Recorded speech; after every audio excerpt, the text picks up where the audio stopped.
Bonjour! Welcome to the Esports World Cup. I'm pretty sure for all of you guys have been waiting for that MLBB action. Well, we're going to be starting here with the wildcards. My name is MLFL. I'll be your desk host. And we flew over all the way from Indonesia and Philippines. This is going to be my friends for today. We got Mirko as well as Brigida. We're here at the wildcards. We got 8 best of ones. And we'll be doing with the first 4. So first of all, Mirko, how's Parry?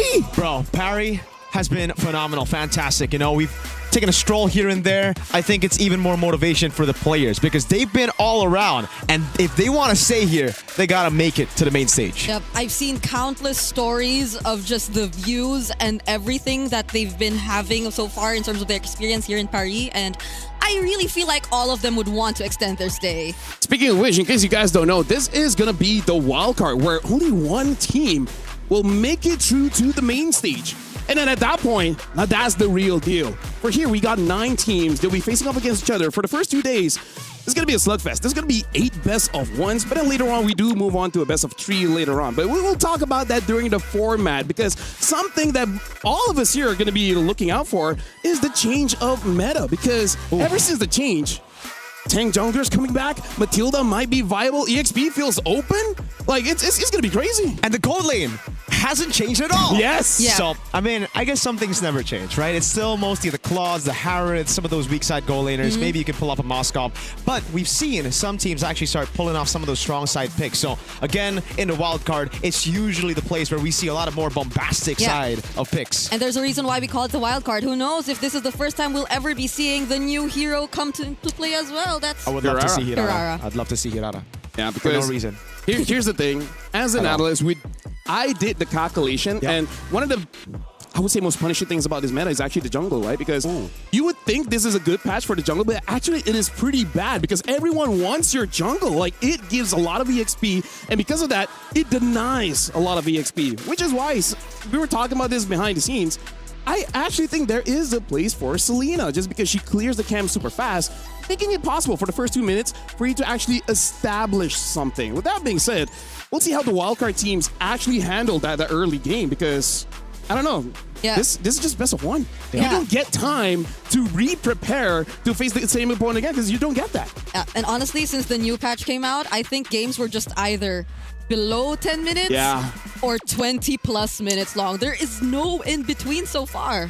In the previous Asian game, actually the average game time was 12 minutes. 12 minutes, yeah. It always seems that's like so short. when we have tanks in the jungle, it's all about mid-prio as well because you want to steal those camps, invade early. It comes down to, I think, a meta we've seen a lot of different times, season 16 mainly, right? You win the early game, you stomp through, build a 10,000 goal lead, and then that's it. Yeah. So honestly, for this one, we also heard from some of the coaches that they'll just be going for those comfort picks. Now, when we hear comfort picks, it means non-meta, which also comes to the question for them, what is going to be non-meta? Like, the non-meta-ish hero that we've seen just a little bit during the Asian Games was Hanzo with very mixed success. Yeah. Like, you can see the idea, but it doesn't really work that well in practice. Yeah, when you have a coordinated team to deal with it, especially a team with mid-prio, it's very difficult to get that little cheese on the Hanzo early on. I agree. It feels like some of the more unconventional picks were also just trials. I recall seeing one Balmond game even back in the Asian game qualifiers, and it's understandable why. It also had a recent adjustment, but even then, there were struggles here and there, so you're not really sure just yet. Yeah, but for now, we got to look at the format explainer video just to see how this wildcard will be running. Hey.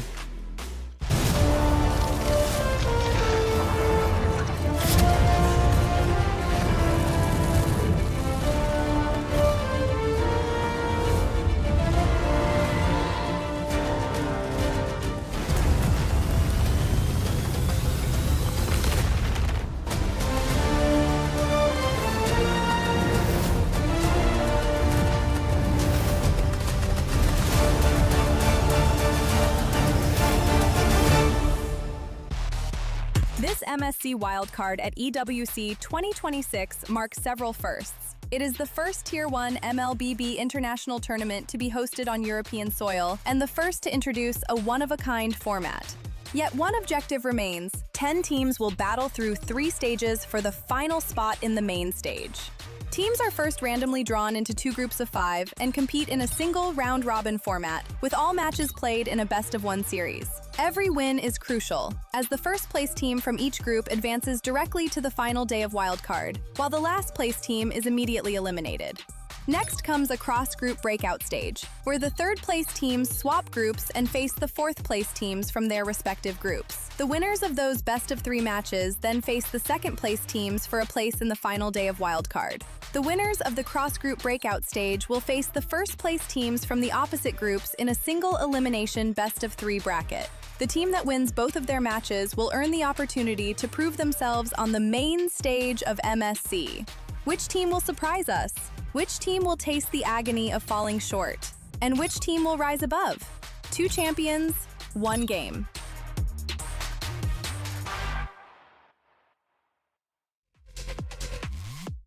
So there's a lot of teams in the wild card, but only one team makes it to the main stage. Only one team will get that golden key, right?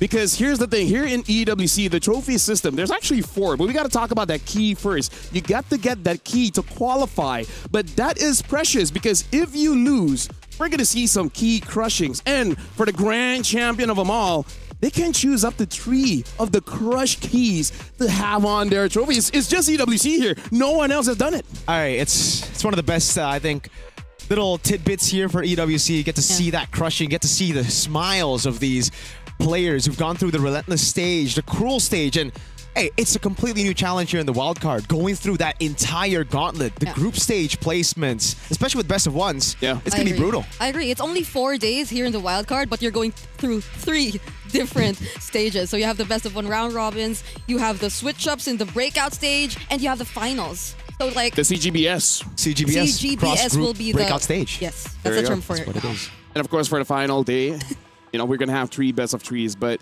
also for the teams, we got to talk about the club championship as well because they got a big prize pool, and that is the reason why a lot of teams are investing so much in a lot of different games. But with that being said, we got to talk about the wild cards for now. We got to talk about the attending teams. There's about 9 teams here, and again, it's just 1 slot. That's brutal, man, because in themselves we got 2 slots. This time it's just 1. Yeah, in the past we've always had 2 slots, so to see now that the wild cards will only have 1 slot, it's really going to get relentless here. Yep, so now in Group A, we have FT Esports King of Gamers, or KOG Alpha 7, the Mongols, as well as Victory Song Gamers, VSG. For Group B, we got Nightmare Esports, Sunset Ravens, the Hung Esports, as well as Team Falcons Mena. So yes, we have 1 more team in Group A, but again, for today and tomorrow, it's going to be just best of 1s. Yep. Later on, when we go to the CGBS, then we switch it up. I know some of you may consider that Group A is the group of death, quote unquote, and it's understandable why. So many teams that you're seeing right here have made really remarkable runs in their respective regions. Whereas in terms of Group B, I think this is a group we're all looking forward to just because we're seeing a lot of newer names and emerging regions. Yeah, I think the Group B is, it's safe to call them the group of life if the group is group of death, right? It really just seems like for Group B, they can really experiment a lot of times here. They gotta run through the gauntlet anyways, but they can find some little wins here and there when it comes to comfort picks and cheese picks. Again, wild card, that's the stage to do it. Yeah, very revitalizing. We'll be looking at the brackets here just to see, we're going to be looking at a prize pool just to see what everyone here is fighting for. This is the total prize pool, 260K. 1 mil for first place. I believe this is one is for MLB just in general, but yeah. A lot has to be talked about. For today, I think it's gonna establish-ish an EWC meta just to see like what everyone is feeling. Because something that we do have to say, most of the wildcard teams, they got here because of their assassin junglers. Do they stick with that, or they're like, okay, it's not good enough? We're gonna be looking at the schedule just to roughly see who might still go with the assassin junglers, who might go for the tanks. Again, 8 best of 1, so we're gonna be checking out the schedule very soon. I don't know. I feel like sometimes assassin jungles might work, but that's the key word, sometimes. Okay. I think the one time we'll see those assassin junglers might be in our first match, man. Yeah. Foot Esports, the Mongols, both have really gotten a lot of wins through those assassin jungles for Kazue and Zixora, respectively. Yeah, for the next 3, or maybe especially for the 4th, because we're seeing Team Falcons Mena, I think that's where I'm really expecting the utilities to come in. All those tanky frontliners who've just recently got buffed to just really show up, because I think that's been Team Falcons and their specialty ever since. And also, whether or not they could actually shake off a lot of the impressions that they've left previously in their recent international appearances. Yep. And again, we have 8 best of ones. We're going to continue on forward. Mongols, VSG, Hung Esports going up against Team Falcon Meta, Mongols, KOG, and then ending off with Foot Esports going up against VSG. That one we're going to be having Gideon as well as Naisu on the desk just to help us out. But yeah, I agree with Mirko. Maybe the first one we'll be seeing those assassins. So far, I've seen teams try out different things. Ling has not worked. No. That cannot. Like with Akai running around with Fred running around, that's not possible. I believe I've seen one rare saber. No, that was not Asian. That was a different one. That's MPL Indo right there, Albert. Yeah. No, even in Malaysia. Yeah. Hazel. Thank you very much. Thank you very much. Shout out to my boy Hazel.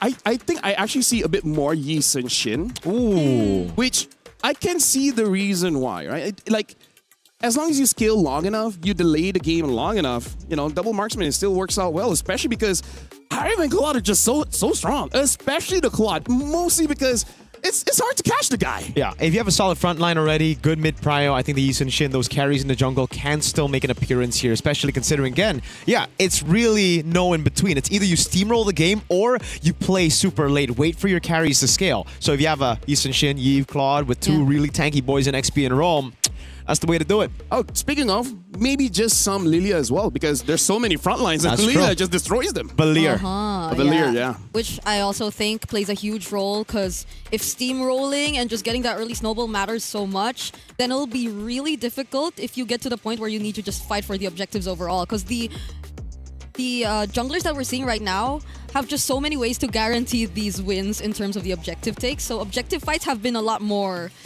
Yep. Tricky this time. So right now, let's actually focus on the teams that will actually be starting the wildcards here. Let's talk about Mongols, because for both Mongols as well as FUT Esports, they're kind of the wildcard specialists in the previous M series. They made it through to the wildcard, both these teams. But again, this time it's just one team. So let's talk about the Mongols, right? Some of the players are there. Zexora, the Coach Summer, and K. Yeah. I don't know. It's always really weird to see, these shakeups in lineups, both Boostgate and Zone, the 2 winners from M7 wildcards. Now they're swapping things up, and yeah, the Mongols, I still think they're still kind of a slower team. They need a lot of time to build up. They got that download time as usual, just kind of a signature for Mongolian teams. And for Foot, they like starting it quick all the way from the start. It's all about tempo. It's all about that aggression. And they were able to get 6 games in the grand finals up against the clear favorites in MTC, Aurora. Yeah, and the last time they met, and that was then Boostgate, they actually won against them. So I think there will be some revenge that they would definitely want to get. Or they're no longer Boostgate, but you see their cores. Some of the players there, part of this current lineup of FUT Esports. And I think that's really what matters a lot, because FUT, by the moment that they came into MLBB, that was such a wise decision to make. Just picking up the cores of Boostgate, who had a really impressive run in their last appearance. But again, I kind of feel like we just got to talk about the Mongols just a little bit more. We will be looking more forward towards Zexora. But yes, now we're looking at FUT. We're thinking that they will be the ones starting off stronger here, at least in the early and mid. Yeah, I rated them as the 2nd top team here, as the 2nd best team in the wildcards. And looking at them, talking to them a couple of times as well, Kazue, Foot Esports in general, all of them are just so confident. They walked up to me, Kazue with his phone. He's like, yo, Mirko, do you think I'm going to make it through wildcard? And I'm like, dude, you were number 2 in my list. Number 1's gone, so I think you will, man. Yeah, so, yeah, again, this is a very experienced lineup. They went 6 games against Aurora Gaming, who've been fantastic even in M7. Yeah. And I wonder how much of an impact will their change in terms of the mid-duo make? Because I know for a fact that these 2 players, especially in the current metagame, would really matter so much. And that's what they decided to really switch up before heading into wildcard. Yeah, so honestly, looking at this lineup between Mongols as well as FUT, we're going to be more so looking at the draft. Then we can really have a clear picture just to say who's good and who's bad. Like, personally for me, people have been prioritizing the Boxia, Fredrin, as well as the Akai.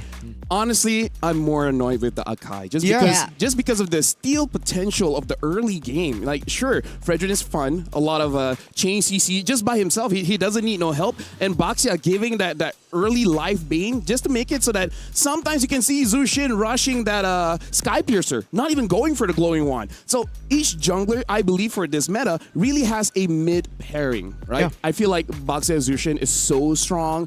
Baxia Kimi even. Baxia Kimi. Fredrin, honestly, like, who doesn't like Fredrin? Yeah, your opponents.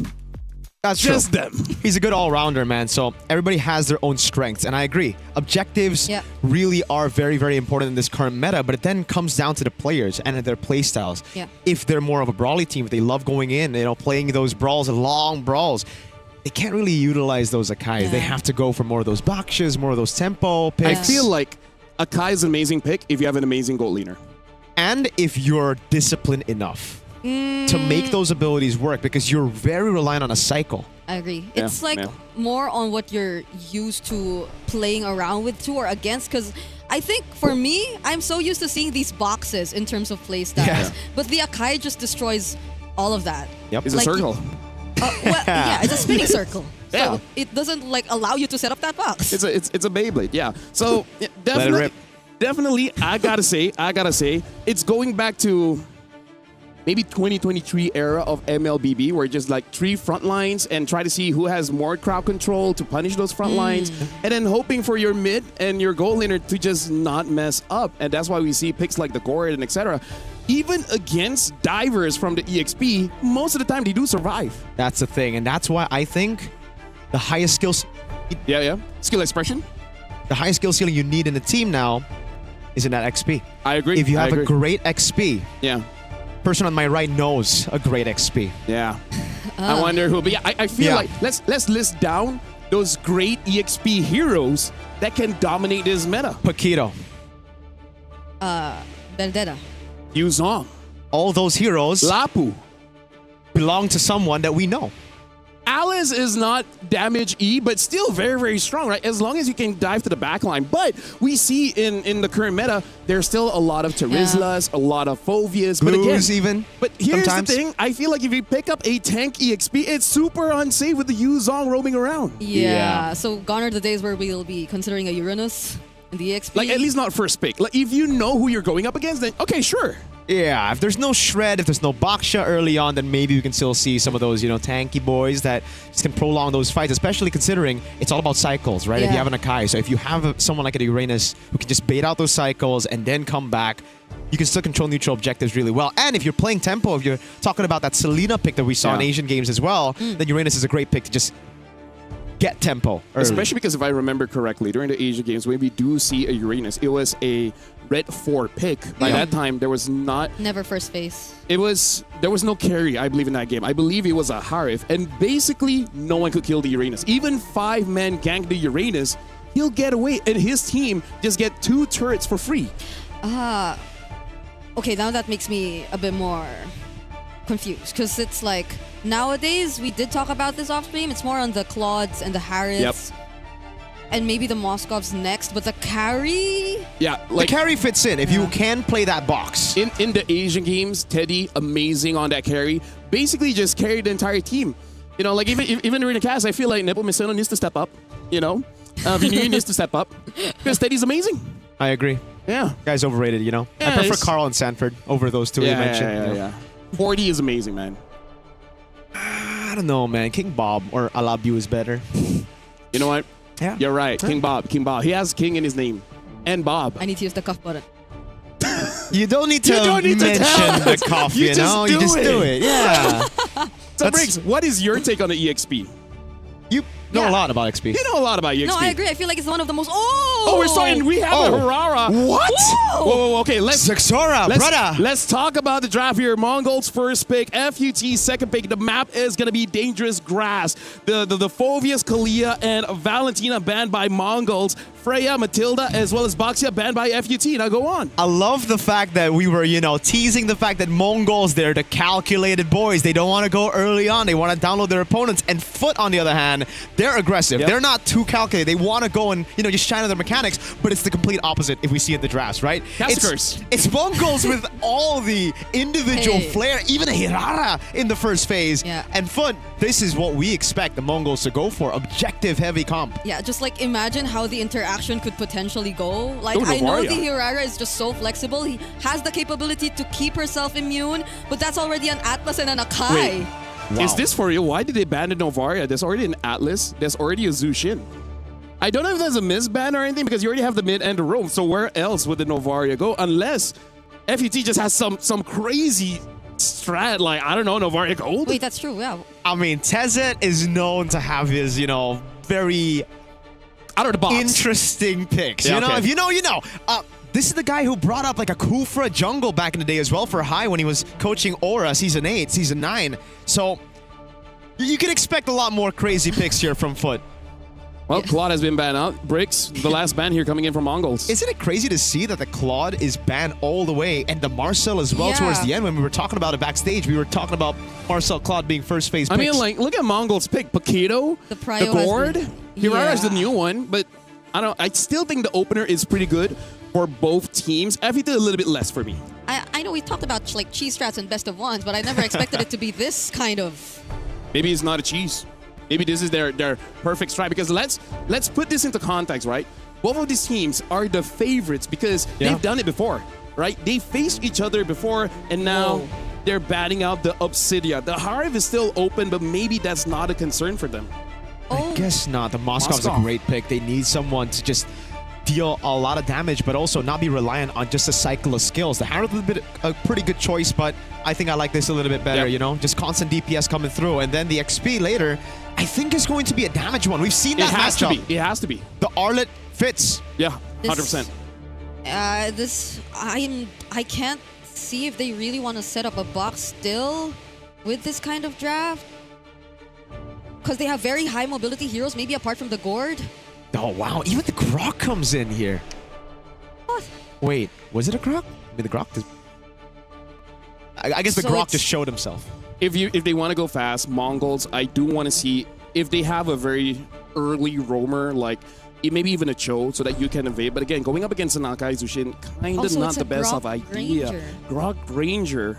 Huh. A skill-based marksman hasn't been working that well unless you're a Harv. So very interesting to see how this Granger is gonna play out. Yeah, it really just seems like Mongols have taken Foot Esports' aggression, right? Because it's all about snowballing in the early game here. I would like to use on, but I don't know if that's in their repertoire. So this is assuming the jungle and roam already, right? So it is the EXP that we're looking for, despite the Novaria ban. Maybe even Benedetta wouldn't be bad. Yeah. A lot of damage EXP should work here.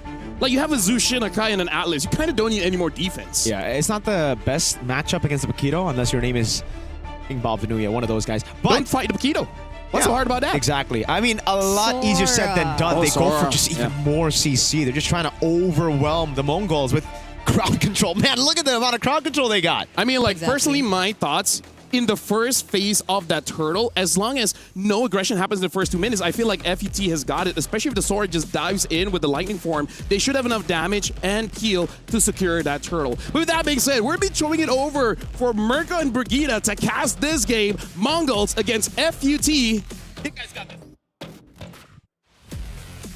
Thank you so much, Lafel. We are now officially heading into the first best of one that we're having here in the wild cards of MSC 2026. A lot of surprises, especially as we came into the draft, approaching the second half already. Surprised to see the Hiraras, even the bans heading into the second phase were a lot of surprise for us, but man, how are we feeling about this? It's a lot of crowd control on the other side, and a team fight that could get just really messy on the other side.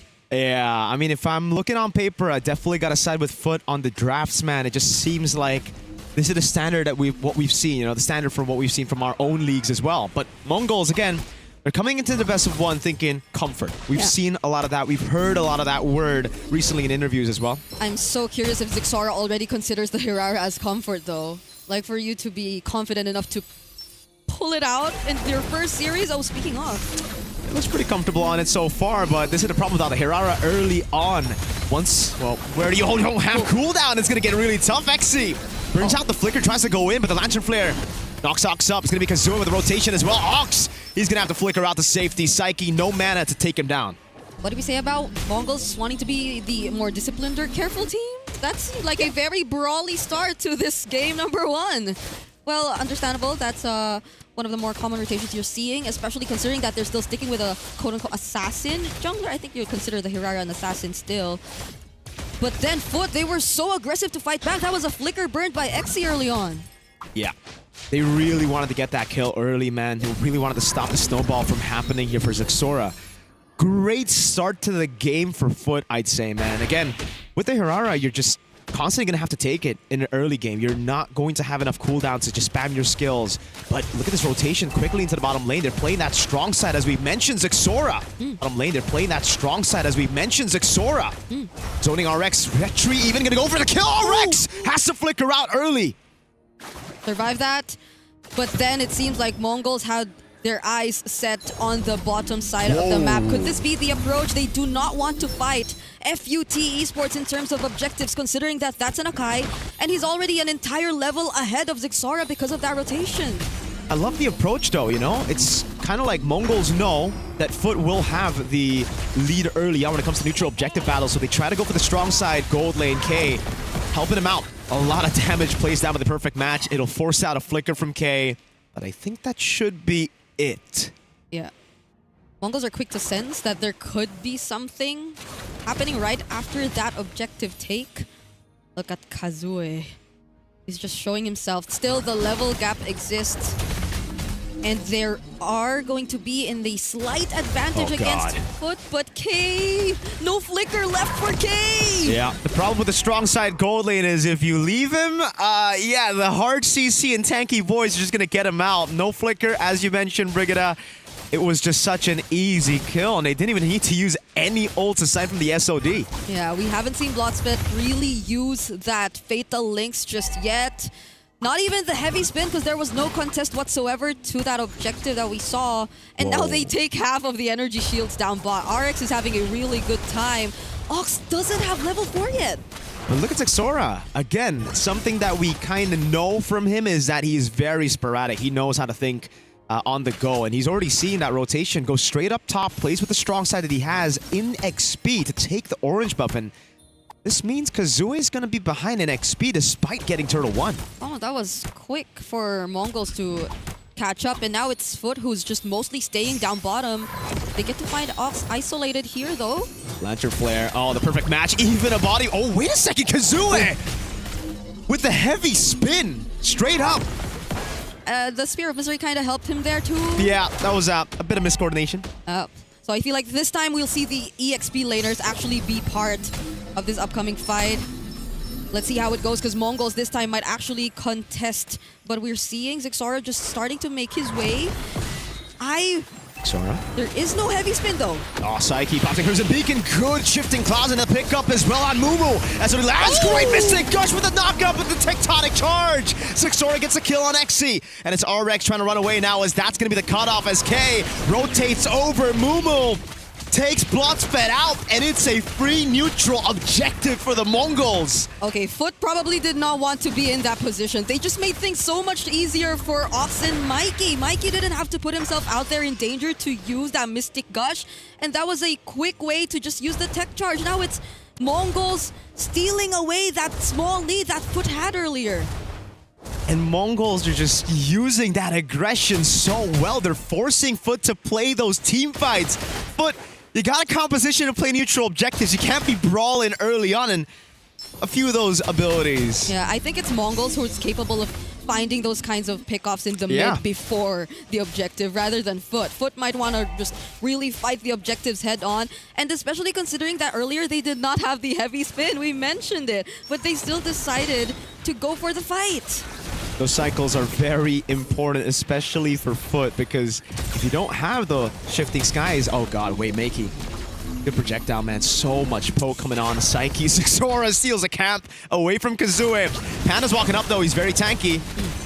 This is interesting, because I feel like Mongols, their lineup doesn't really require you to just go full commit.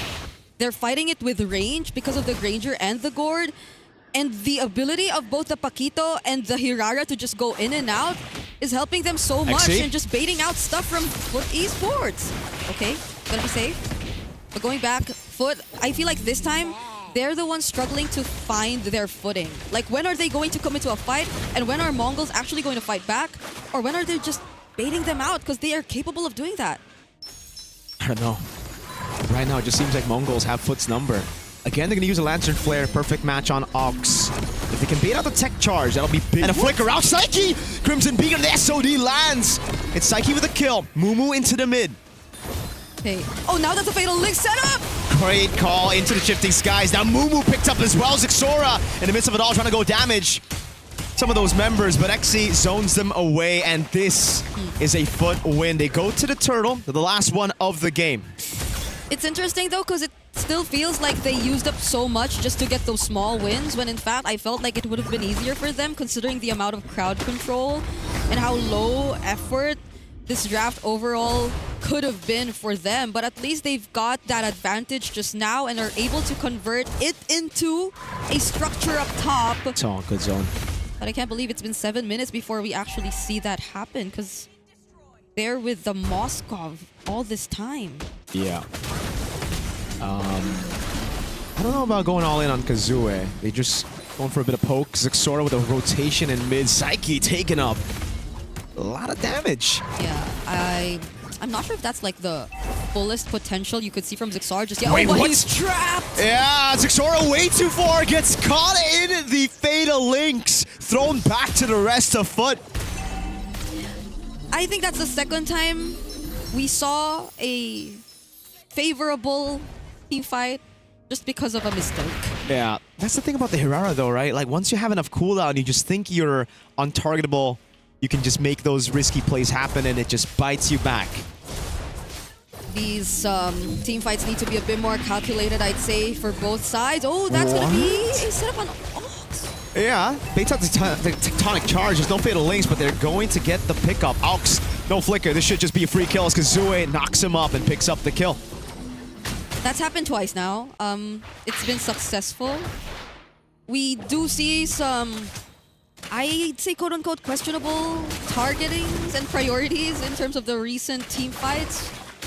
But because of that, the back and forth has been on for so long. Like, we barely see a significant lead in this fight. Yeah, and it's still so surprising, despite, you know, the last two team fights going in favor of Foot, that Mongols are actually still ahead in gold. They've been farming really, really well, and it's been because they have had better control over the side lanes, which is weird to hear, but there you go. Mumu the knockout strike. RX gonna cut him off with the help of Blotsfet, who's already used the perfect match. Lord is spawning in the bottom lane. Mumu, yeah, he's just gonna get chain CC. The Spear of Misery pins him down. He tries to get out with a flicker, but the Lantern Flare is on him. It's a Sky Piercer as he goes for the Crimson Beacon. Makey caught in the bad spot. SOD lands in the back. RX gets the Spear of Misery, pins him down, goes under turret, and it's all fed to the Sky Piercer. And Maniac for Psyche.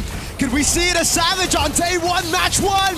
Ox, can you escape? The Lantern Flare is on him. Psyche gets a Savage on day one of the wild card. Day one and game one at that. We're seeing a Savage in as early as that. And can I just say, the ones who were the more aggressive in that team fight and the ones who put themselves up front were not Blotsfet nor Kazue. It was just really RX and Psyche. They knew that they were that much ahead. They knew that they were in that kind of advantage just with Mumu out of the picture. And now it's an immediate objective for FUT. It's interesting though. Okay, let's see that instant replay. Psyche, my god. I don't know, it was kind of also Mongols though. They did not need to back Mumu up all the way there. No one saw that. Don't point it out. Why you step back? No, man. No one saw that tech charge, all right? I can't even make Bigatron jokes anymore. This is why we are saying that there needs to be a bit more calculation from their part. It demands so much more just because of the kind of draft that they decided to go with. Now, Foot, this is where we expected them to be. This is exactly how they play this out. The amount of crowd control, actually in that recent team fight, they didn't even have to use much of it just because they were just going all in terms of the damage. I feel like that's another thing. You feel a lot more of the damage coming from this tanky lineup of Foot rather than of Mongols at this point. So they're really making sure that they're using it to their advantage. And at least for now, Mongols are defending and weirdly enough, still in the lead. Yeah. I think it's not that accurate. Blotsvet, though, goes in with perfect match. They're trying to go for the zone. Psyche, an absolute monster, brings Moo back. And it's a flicker, burn down. Ox. Again. Goes for the tech char. Oh no! You hate to see fatal leagues from Blotsvet! Gets him down, K! Oh no! Psyche gets another double! A disaster for the Mongols as they're gonna have to take 3 of their members out and about as just Zixora and Meiki left to defend. This should be full stack Sky Piercer for Psyche, right? Oh yeah. So that just explains why you could barely get out alive once you're in that kind of position if you're the Mongols. This is very tough and risky if you're the Mongols. With very little crowd control and just mostly Ox, and by the way, it's always been Ox that they've been targeting first, I could barely see an opportunity for the Mongols to turn this around with a team fight win. Yeah, it's a composition that really relies on them winning out early game, you know, snowballing out control and then relying on their individual flair. Now, I'm not saying it can't happen, but we've seen 2 Brock ultimates go. Yeah, but that's the thing. They out always... of Paris. Right? It's landed on. I thought you didn't see that.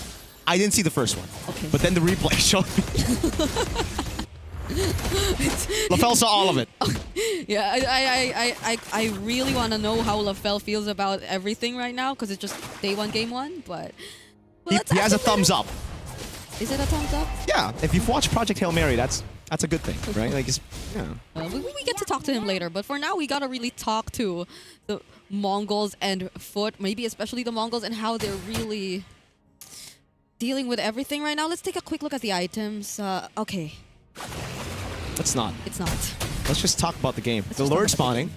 Okay. And that's not the new Lord, you know? The new Lord, like, it kind of gets players to go for the Lord. Diva. Yeah. It's like, now as a player, I want to go for Lord. 13-3, now we see the actual goal lead. It is, oh, I don't know if this is comebackable. We've had that term, geekable. Do you think it's geekable?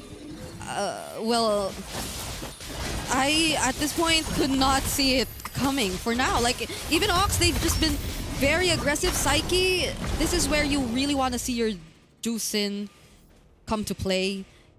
He's the one in charge of all the zoning right now. It's like Blotsfest will just go in for a late entry and surprise everyone, and that's the last thing you'd want to see if you're the Mongols. Yeah. Oh my god, all of their flickers are still intact. You could already imagine what kind of game-ending plays they could attempt to go for with this Lord Seed. Let's give it to the Mongols a bit. They do have clear. I don't want to say if it's good or bad. They got clear with the gourd. They have gourd. But then I look at the Granger and it's like, yeah, you're not that good at clearing. The Hirara is like, she's bad in, oh god, no damage to Exi as well. I'm looking for the damage too, but... Maybe you just look at different things when you look at the Hirara, you know. Exi trying to walk off. They're going to go for the mid lane siege here. Oh, RX is piercing through that turret onto Ox and K. And the base turret down below has already fallen. Okay. Blotsfest looks like he wants to do something. But let's see. They still have to clear out the waves. Yeah, oh, he's already below half HP. Oh, Fatal Links on the back. Both of the frontliners, and they get caught in the heavy spin. That's the pin down immobilization already. Zixora gets away, but Psyche's just tearing them apart. Zixora's trying to gap close now. He goes immobilized. Oh, but Psyche is unkillable. Picks the Hirara up. Zixora's walking up again, trying to go for the clear again. Untargetable for a bit. But it's still Psyche just zoning all of them, and they've lost no members. Okay, they're still dealing with it. Sora and Kay still left to defend. Still have an entire wave to deal with, but Sora is down. Kay back in the fountain, but what can he do? It's just gonna be a game number 1, or the only game in this best of 1. Going over to Foot Esports. It's over for game 1. Foot Esports getting the revenge that they've desperately been waiting for since that M7 wildcard where they lost to a Mongolian team. Team Zone, Kay, Zixora, they showed them how it's done, but today it seems like it's a Foot day. Want to introduce me in? Oh, I'm in. Hey! So first of all, let's just say congratulations to FUT for winning that one. But my TLDR, my summary of this game, the reason why Mongols win and lose is because of their mechanics. Because the only time that they won in the team fight was that incredible tech charge into the Mystic Gush. Yeah. But then after that, any kind of team fight, we've seen mistakes coming in from Zixora. We've seen mistakes coming in from, of course, the Grok from out. So I really feel like this might be one of those situations where you probably just need to warm up just a little bit, because there was a lot of unnecessary situations where I believe Mongols had the kit to outplay that, but that just didn't happen. But when we're talking about a draft, Ranger is not really one of those geekable heroes, because it's a hero that heavily relies on the Skypiercer stacks. What if you get 40 Skypiercer stacks in the last team fight? That's good enough. Yeah. That's good enough. But compared to basic attack heroes that just needs that Trinity, they're more reliable. So I would say in this game, it's all about execution from the Mongols. And the good thing that I can say is that you're not eliminated right now, right? As long as you make it to top 4, that's still fine. So, hey, maybe a warm-up after this, they might look better. Yeah, because there was a clear game plan from them anyway. Like, you saw their first rotation, them just deliberately letting go of the objective and wanting to focus their resources onto one lane.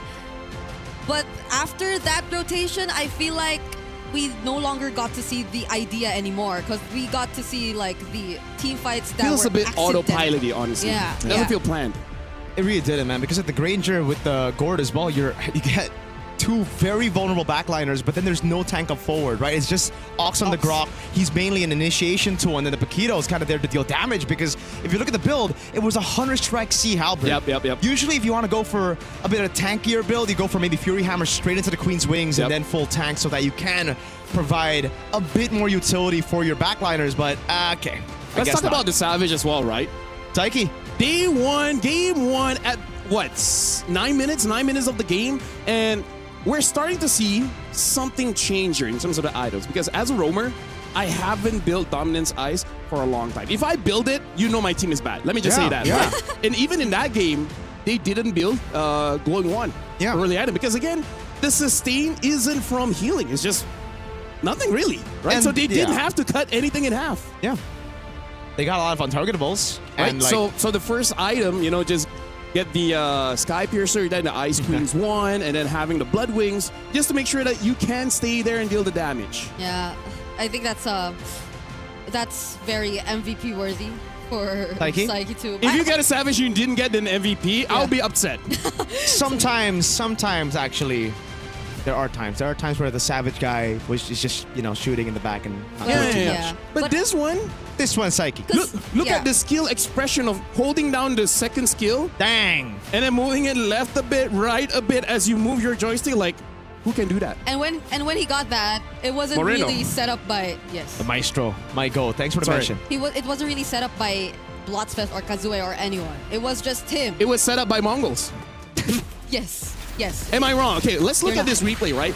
This is one of the only times we see good skill expression coming in from the Mongols, and then the team fight looks good. The team fight looks clean. And we cannot say that FUT, they played amazingly, because they also made mistakes by expending the skills, and then even we're like, wait, what's going on?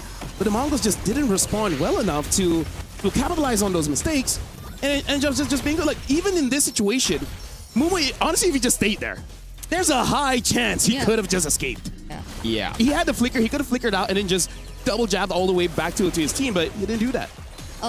We didn't see that. Oh, I saw that plenty times. I'll see it in my dreams tonight. Okay. Will you see Psyche Savage? As a roamer, that hurts. Yes, it does. I've done it plenty of times, but it still hurts. Shh. Look. Wait, I didn't see that the first time. Oh, you actually didn't see that the first time. I didn't see the first one the first time. She's not wearing her glasses.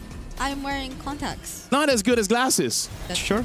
That works, but this, right? I mean, to go 2 flickers and in the back with no frontliner, it's kind of like, we're better than you. Yeah. That's literally what they thought, right? Like, you have to have that respect. You're up against a composition that is just full CC, dude. If you don't get caught by the Atlas, you're going to get caught by the Sora. If that doesn't happen, then the Panda's going to spin at you. And this is the lineup. If you don't get like 3,000 gold lead by the first 2 minutes, you're kind of done. Because Gort, once he's finished his skills, then what? Granger, once he finishes skills, then what? Hirara is pretty fast to finish her skill and no damage. And then what? Yeah. Right? It's just a composition where you kind of want to blow everything instantly and hope it's enough. And, you know, newsflash, usually isn't. Because I think even the sides weren't able to accomplish much in that game. Like Mumu, not that he was held in lane by his counterpart, by Exy, but whenever he did try to go or catch up to the fights, it's a bit too late. Yeah. Or like Ox is already gone, and what can he do as the only other quote-unquote frontline when he actually went for damage build? Yeah. Well, so far we've seen Hirara in the game hasn't been performing so well so far. We got 7 more best of ones for today. So who knows? Maybe someone else wants to give it a shot. Maybe. Please don't. I don't know. It's Whenever very you risky. play Hirara, it just feels like it's a tickling contest, you know? Yeah, because you're not doing any damage to any of the tanks. The tanks are just gonna stop it, bro. Yeah. It's just a little annoying. You're kind of hoping that your goal laner is like, I don't know, Kelra? Eman, bro. Eman. My goat. Yeah. So even if you try to go for... No, did we actually see him reach the squishy targets? I can't recall. Here's the thing. We might know a little bit more if we talk to Foot themselves, but we're not going to be talking to them. Eterna is standby there. So let's see what Eterna has to say with FUT Esports. Ask about Hirara, please. Eterna here. Thank you so much, casters. And of course, I'm here with Kazue for the Kadia City interview. So once again, congratulations for this first best of one. How did it feel to find this victory here in the city of Paris? Güzel bir turnuva. İlk maç oynadığımız için gayet mutlu hissediyorum açıkçası. Güzel bir maçtı. Hatalarımız var. Daha iyi olacak. Burada olduğum için çok mutluyum. Bu kadar. It was good to play the first match, and we also win the first match. That's also make us very happy, and we love the city, and we want to go to the main stage. Okay. We did little mistakes, but we will fix them in the next matches. And we're excited to see your next few matches. Now, your first opening match here, it looked like a little bit of a revenge story because technically they were the ones to knock you out at M7 stages. How does it feel to find this win against them? Mutlu hissediyorum çünkü gerçekten geliştiğimizi hissettim. Yeni rosterımızla beraber daha iyi olduğumuzu düşünüyorum. MLBB'den sonra kendimizi geliştirdik ve gerçekten bunun karşılığını görmek beni çok mutlu ediyor. Kendilerine çok saygı duyuyorum. We respect them, but we changed our roster, and now I feel like we really improved ourselves from last tournament, and we are also happy about it. We also respect them too. We're seeing that. We're seeing that. A very decisive victory there in that first game. Now, we have a question from Mirko. I think you're familiar with him. He's asking, were you surprised with the Hirara pick coming through today?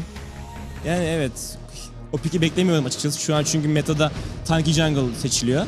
Ve Hirara'nın turnuvalarda çok iş yapacağını düşünmüyorum. Çünkü bence güçlü ama ranked'da güçlü. Turnuvalarda iş yapacağını düşünmüyorum şu an için. Çünkü meta biraz değişti ve Hirara çok slow dönüyor bence. Yavaş dönüyor ormanlara. Actually, I was not expecting the pick. I think this hero is a ranked hero, not a competitive matches, and I don't think any other player will play this character next of the tournament.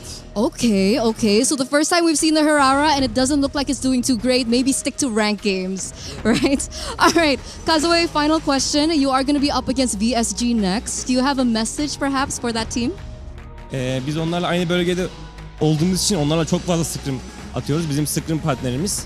Onları seviyorum, saygı duyuyorum. Güzel rakip. İnşallah biz kazanırız. Because we are of the same region, we did a lot of scrims against them, and we love them, we respect them, we wish them luck, but I hope we will win today. Okay, we'll see if you guys are going to make the win. But once again, congratulations for your first victory. We'll see you later on. And we're going to throw it over back to our casters to maybe break down some of what Kazue said earlier. Let's go.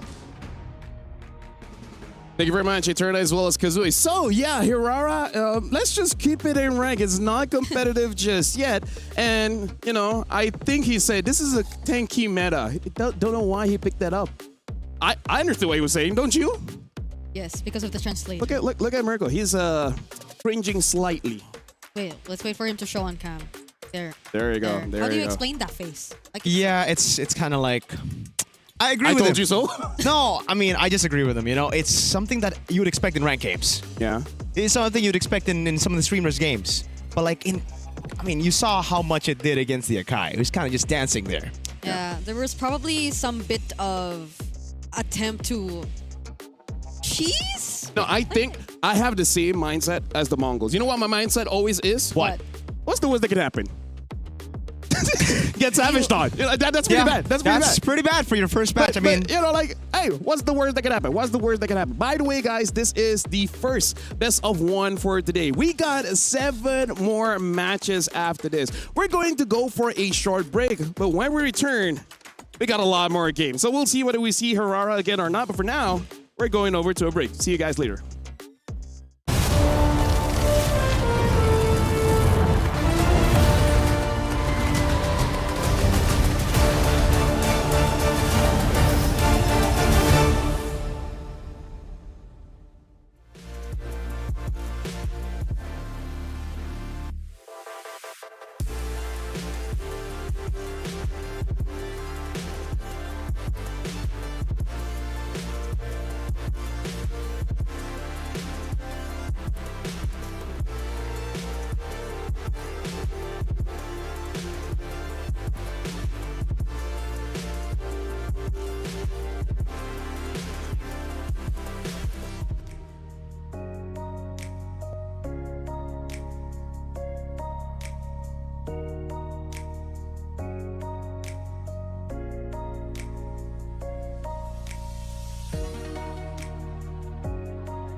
play is in our DNA. Whenever we let it out, it becomes our superpower. Now imagine an entire city being built to supercharge it. Kadir City, powered by play.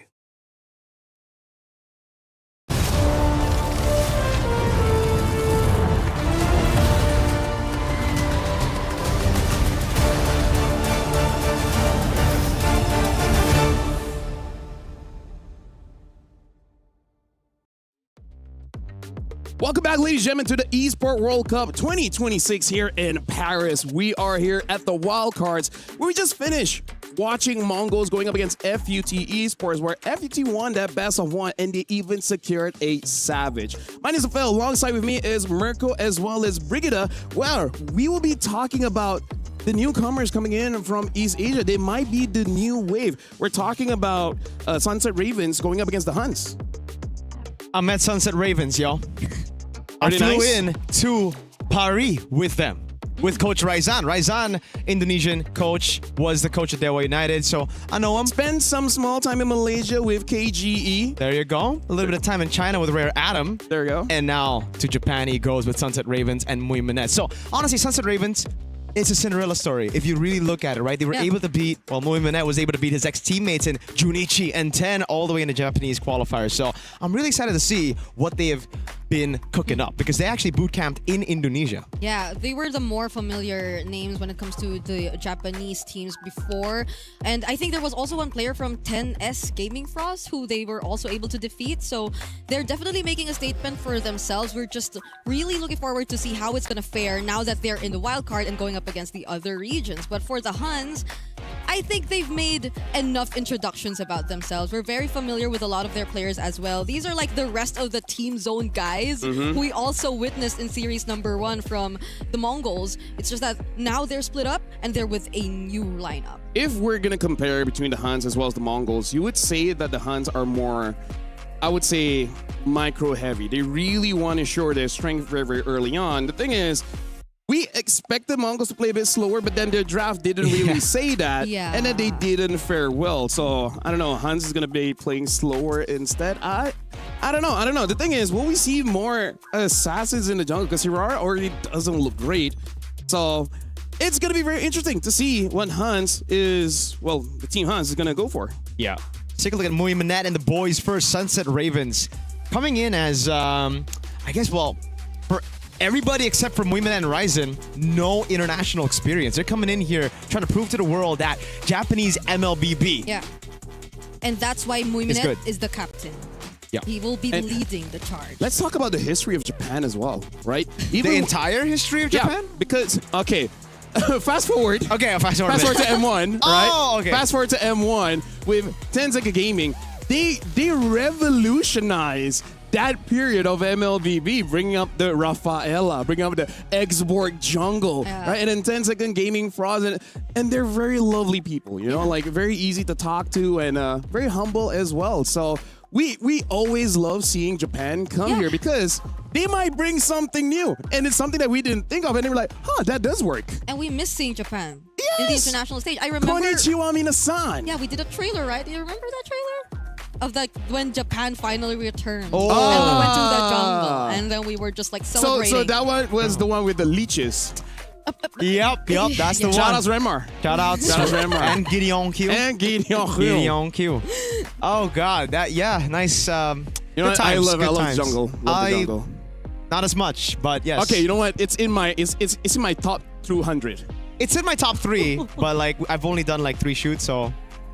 There you go. You know what There I you mean? go. So now let's talk about the game again. Okay, so far Back it to looks it. like as long as you keep to the standard of the current meta of tank jungles, right? Having a basic attack marksman, or unless your name is Harif, and then in terms of the EXP, if possible, get a diver. Yeah. Some drafts require you to be a frontline, but hey, that seems to be the the template. Yeah, I think that fits the bill entirely for Sunset Ravens. But if we talk about the Huns Esports, I think they got to rely a little bit more on their XP and their mid lane, just because they're the only dudes here with international experience, and they're pretty darn good. The last time we saw them, Bankai on the XP, on those carries as well at M7 in the wildcard, did a fantastic job. Kenny in the mid lane with those Kimmies. So I'm really expecting more of that utility jungle. Play for Kenny, play for neutral objectives with Bankai as well. Yeah, because it seems like they're on a similar wavelength in the sense that there's just one guy who's really taking majority of the lead amidst the young bloods. Because I think you could really consider the newer members of the Huns to be young bloods. They're new names relatively in the scene of Mongolian MLBB. And it's Bankai who's just going to be the overall in-game commander as the EXP lane. And again, maybe that's why we're gonna hopefully see, unless your name is Paquito, see the EXP being chosen just a little bit later. Because one of the reasons why EXP has really opened up, because there's more relevant counters to most of the EXP picks. So it's very punishable if you pick up your EXP way too early. Even if it doesn't get countered in lane, somehow in the neutral objective fights, you might get countered there. So if you really are the carry, sometimes you gotta take your time, because there's this one guy, Vinuya, he can first pick the hero. I know that guy. But that one is Paquito as well as Arlid, which is also one of those heroes that we really gotta look out for. His Arlid looks like a Lancelot, man. Yeah. But Vinuya is coming later on. We're gonna talk about wildcards. Okay. Bankai, can he be like Mr. King Bob? I thought we were going to talk about it later. Sorry, Vinuya. Man of many names. CC Immune. Man of many names. Hey, now that I think about it, Dol. Paquito got his first, like, I did not expect to see the first Paquito loss in as early as game 1 of That's MSC. true. That's true. Because he's such a power pick. That's why he's first picked. Yeah, and that's where I think it comes Blame down the Hirara. to the rest of the team. I was about to say as well. Yeah, the Hirara is a very, very good shout there. And I think we also got our answer from Mr. Kazue, who was pretty honest about it. He just said Stick it's a to ranked rank. game pick. Yeah, I don't think it's gonna see any more game time here competitively. But we'll see. We'll see again. Still meta. That's the name of the guy in the jungle that we'll be seeing as well for the Huns. And fun fact is that apparently his name comes from Ling is still meta. It implies that some picks are still Here's meta, the like thing. Ling. This is my short pet peeve. All right. Right? Some of the buffs and nerfs is not created equal. I agree. For everyone. Yeah. We're looking at Ling, and the thing that they buffed doesn't increase the clear speed in the jungle, which is one of the problems. Doesn't help its survivability in a team fight, which was one of Ling's problems as well.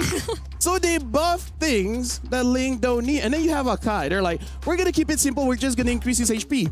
But the thing is, everything in his kit scales with HP, and then suddenly he becomes OP. And the Claude. Don't forget the Claude. The It's Claude- like, you're a weak side goal laner, right? Yeah. So, We're do we gonna- take away the early game or the late game? Yeah. No, here's the thing. They took away lowered- the early game. They took away a bit of the Blazing Duet early game. And then they made it. Yeah, we're gonna be throwing it over to Eterna, where she's gonna be talking to Raven. So let's head on over to her. Eterna. Thank you so much, guys. I'm here at the Kadia City interview, and I'm here with Mexi. Welcome, Mexi. Hello. How are you feeling before your match? Pretty exciting. Pretty exciting. I mean, I heard this is your first time. Is there any nerves that's happening right now? Yeah, I'm a little bit nervous right now, but I think more like, exciting to be here on the stage. Yeah. Okay, so he's excited to be here on the stage today. So I want to know about your in-game name, Mexi. Where did that come from? So I used to live in Mexico for 3 years, and when I came back to Japan, everyone started saying, "Oh, where did you come from?" I was like, I lived in Mexico for 3 years, so everyone started to go Mexi, Mexican, Mexi. That's my origin of my name. Okay, so it's because you were in Mexico for 3 years. Now that's interesting. Now coming into this next game, obviously, Mexi, we're hearing that you're also a translator for your team because your head coach is Indonesian, Coach Ryzen. How challenging has that been for you? To be honest, it's not really challenging. I think I was pretty new in this team, so I think a little bit difficulties was being good at having a good team to be a good team, because I didn't know anything about the members, so it was just tough for me to communicate or discussing more deeply. That was my difficulties. Yeah, Okay, so it's more on synergy and chemistry with the team. that's right. Okay. Coming to this next match, do you have maybe a message for your opponent today? Message for opponent. good luck for both teams. Yeah. Good luck for both teams. Are you confident for this game? Yeah, of course. Okay, we'll see. Good luck, and we'll see how they do up against their opponents today, because obviously we're going to throw it over to our casters to witness the second best of one. Thank you very much, Eterna, as well as Maxi. And yeah, looks like the difficulty really is just gelling with each other. Yeah. And not so much talking with the coach, which again, I believe this is one of those things that happens in regions like Japan, where you don't want to follow-ish the meta. You kind of want to reinvent if possible. So I feel like that might also be a struggle. That could be it. You know, Muimanet, he's known for a hero specifically. He's top global on a footballer in game. Yeah, Brew, yes. Close enough? Close enough? Yeah. Yeah. Bruno. World Cup. Bruno. Shout outs. World Cup. Yeah, actually for Mexi, it's pretty cool because he's Japanese. Japan are out, but he can always just go and support Mexico now. Yes. They're still in. There you go. But yes, now we're going to be talking about this one. We're hoping for Huns to have a better game compared to the Mongols before, because so far, the prediction is that games will either be so snowbally or nothing will happen, and then we just approach the late game, right? We've seen the snowbally part. Somehow I just have an instinct. I feel like that's going to be the same story for game 2 here. Oh, I thought you were going to say we're going to see a late game. Yeah. No, as I was thinking about it, maybe both teams might be just a little bit nervous. A little bit more nervous Game one 1 was like 14 minutes though. Like in between of our like. I guess 40 minutes for some people is long. For me, it's quite short. It's quite short. I agree. It's quite short. I agree. It is very underwhelming. So, hey, maybe if the draft just has scaling gold laners and then going back to the tank jungles, then yeah, maybe we can see an extended game. But now we're going into the draft here. Huns is going to be the first pick, and the Ravens will be the second one. Expanding Rivers will be the map. Already banning out the Phobius as well as the Marcel. And I also want to talk about Freya. That nerf means nothing to this girl, man. Okay, She's still super strong. It means something. I don't think it's like completely nothing. Bro. I'm more afraid of Freya than Paquito. Huh? Okay, I'm actually more. Well, I don't in know. the lane, Okay, listen. In the lane, yes. Listen, if you're a mid or gold laner, you kind of don't want to deal with the Freya, because even if you don't kill her, she's already done her job. She's just there to disrupt. That's true. That's true. I think she's still a very, very good pick. But I guess the small reduction gives you something. Yeah. Hey, like in the range, in terms of range. It's not about the range. It's about how you utilize it. And most Freya players utilize it very well. Okay. True. I agree. If they made her die faster, then that's a good nerf. I think they should do that next patch. I think they really should do that next patch. I don't want to see Freya in the next 6 months. But the Baksha gets spanned out. The Huns have taken out the Marcel, the Phobius, and even the Baksha as first pick. Yeah, really great bans. Yeah. Because earlier, I think the Marcel was something we saw in second phase. Baksha also banned out. I wonder if they'd really just want to go for more DPS, something like a Kimi, something like a Claude. The first pick is going to be very interesting for me, because I'm hovering first picking Claude, the Akais. Okay. Those are amazing first picks for now, because there's not a lot of counters for those picks. But if you prefer Fredrin, then I can see that as well. There you go. Aerith gets banned out. The Juicin is left open. It'll always be first pick if it's left open to Huns. One of those heroes that no matter how you nerf her, she's flexible. She's adaptable. Yeah. She's like Mahoraga. Oh, wow. Yep, and a Savage game 1. There you go. This is what we expected, right? Claude in the first phase with the Akai. There you have it. Yeah, these are really good priorities. So this should be a Fredrin. Yeah. A Fredrin, and then maybe a carry just to fight back with a Claude or Moscow, whatever you're comfortable with before he gets banned out. Yeah. Because those are the only two, I think. Not unless... Novaria. Wait a second. We did see a Novaria banned out just earlier. The Atlas into the Akai. Where is Novaria going? Is it going? No. Bus. What's the jungle? Is one of these like... No, okay. Uh-oh. Was it a mistake? Is Zushin somehow going to be EXP or something? I don't know. I mean, I've seen that. I've seen that too. Yeah, but we don't know it's the like- matchup, so why? Yeah, and I think it's a confused Sunset Ravens. You can already see Coach Raisan say, don't think about it. It's not just them. Yeah, they confuse more than just Sunset Ravens. The Eve comes up for that matchup against the Juicin, but Or is it the Juicin? exactly. A good thing about the Huns, they could be like, psych. Maybe it's just Mongolian team, because again, we did see it banned out. Banned out when you already saw that there was a roamer and Yeah, mid. yeah, yeah. So where So- could it be? Yeah. The thing is, is this a cheese that we've we just don't know of. It's been happening in scrims. In Southeast Asia, we have not seen this. No. Not even on TikToks. Unless that one guy that just farms his one-shots, you know? Yeah, TikTok is just all about Hirara right now. Yep. By the way, Fredrin banned out as well as the Uranus. So for the Ravens here... so is it gold? They're still not considering it's a jungle. So Yeah, no, I wouldn't think it's a No, jungler either. Fredrin Yeah. gets banned. where was it? I am so Because confused. the only thing that they know is a Claude gold lane. No. Let's also think about it this way, right? What are you setting up with this Novaria early pick? Because using the Echo, it makes it so that your projectiles hit easier. Yeah. So the Atlas will benefit. But But then there's an Atlas-ish. Akai Yeah. who can just push you away. It's like, I'm no. thinking of the damage. What is the damage setup gonna be? Yeah. Is Well- it just selfish so that she can hit her shots? This is confusing. Carrie gets Oh, but banned they ban- out. Yeah, jungle and gold. Because if I was them, I wouldn't know what to ban either. Yeah, I just ban out the heroes that are annoying to my composition. I agree. The Khalid gets banned out from the Huns. Sunset Ravens, if they can actually play the Cho, it would be a pretty good pick here against the Atlas. You can get mid-prio as well. With the Eve, if it is a Juicin matchup, if We just don't know. Okay, I'm sorry, man. Yeah. But yeah, and then the XP lane for Sunset I'll Ravens. be so they'll- upset if this is Atlas sorry. jungle. The Val. Oh! Okay. Woohoo. It's a I think it's a Mongolian It's a thing. Mongolian thing. They yeah, really, really like Hirara. I mean, I don't blame him, but And then the Moscow. So this it's is XP. Wait, who is the XP? Zushin or Novaria or Atlas? What Is would it you rather Atlas use XP? against the Sora? bro, None of the above. Okay, you know what? You know what? Let's be fans. You know, close our brains, enjoy the game. I like it. Yeah. Like is a very strong word. Let me just say that, right? Like is a very strong word. So now, Sunset Ravens, the final pick here for the roam. I do agree. The Cho is the easy pickup if you want to go for more, I don't know, healing. Something like Matilda might still be able to work. Yeah. yeah. Honestly, the Matilda is pretty. I feel good like too, it's yeah. hard for you to get a bad roam here. Yeah. It's pretty hard. You already have a very good composition. I mean, this. Okay, sure. Yeah, sure. Belleric. Yeah, wait for them to initiate, then grow your trees out. Yep, Hirara comes in, doesn't go out. That's the kind of game that I want to see. Untargetable, by the way. So I think she might be able to get out, but the team might be baited in by the Hirara. Oh, and Moscow as well might have some difficulties. Yeah. Okay, you know what? Let's just see where Wait, everyone where's goes. it going? Where's it going?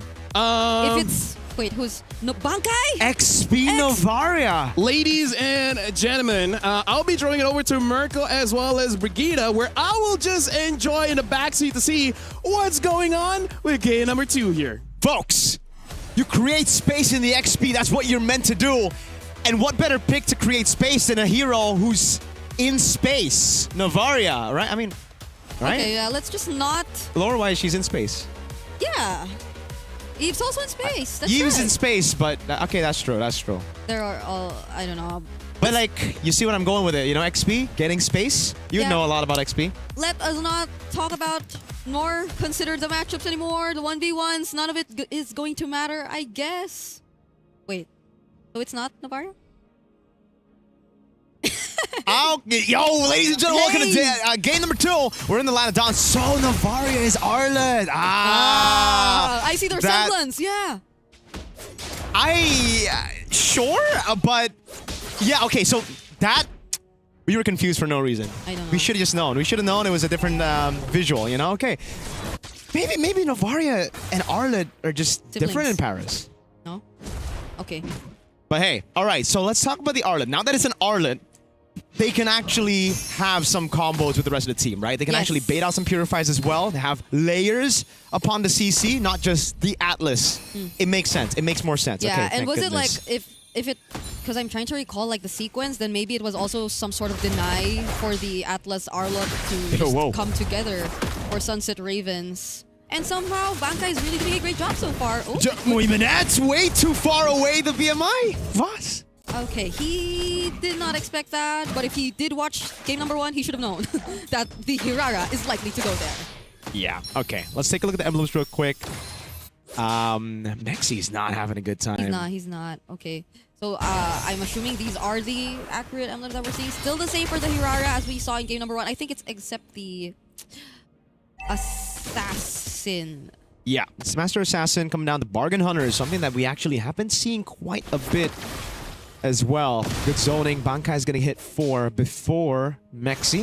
Depends on the XP crab. They're going to have to fight for him. This is the thing about the two roamers.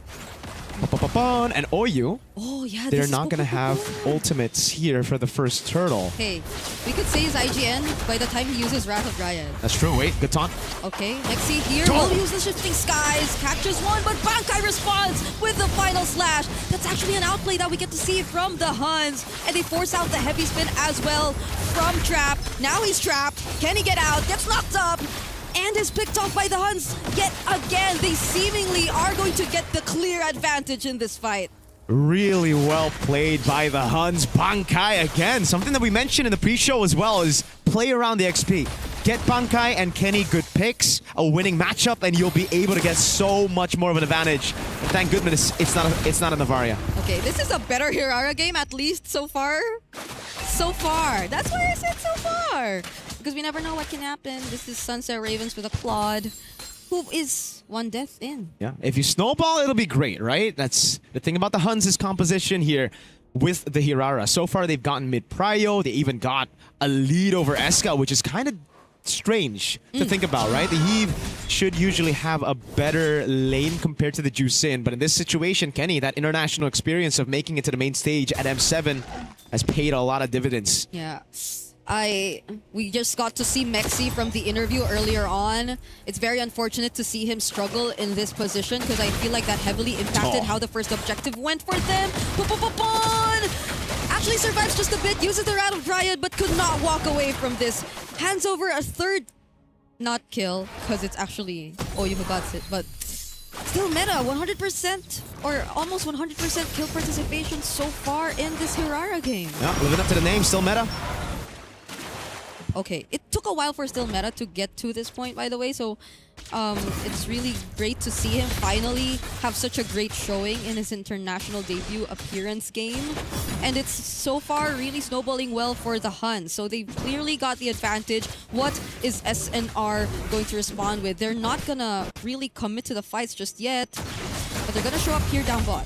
Okay, at least Muimanek gets it with Art of Thievery there. Picks it up, Bankai up top, man, a menace against Mexi. Still meta, living up to the name, at least, right? The Hirara is still meta, according to him, and he's doing really, really well.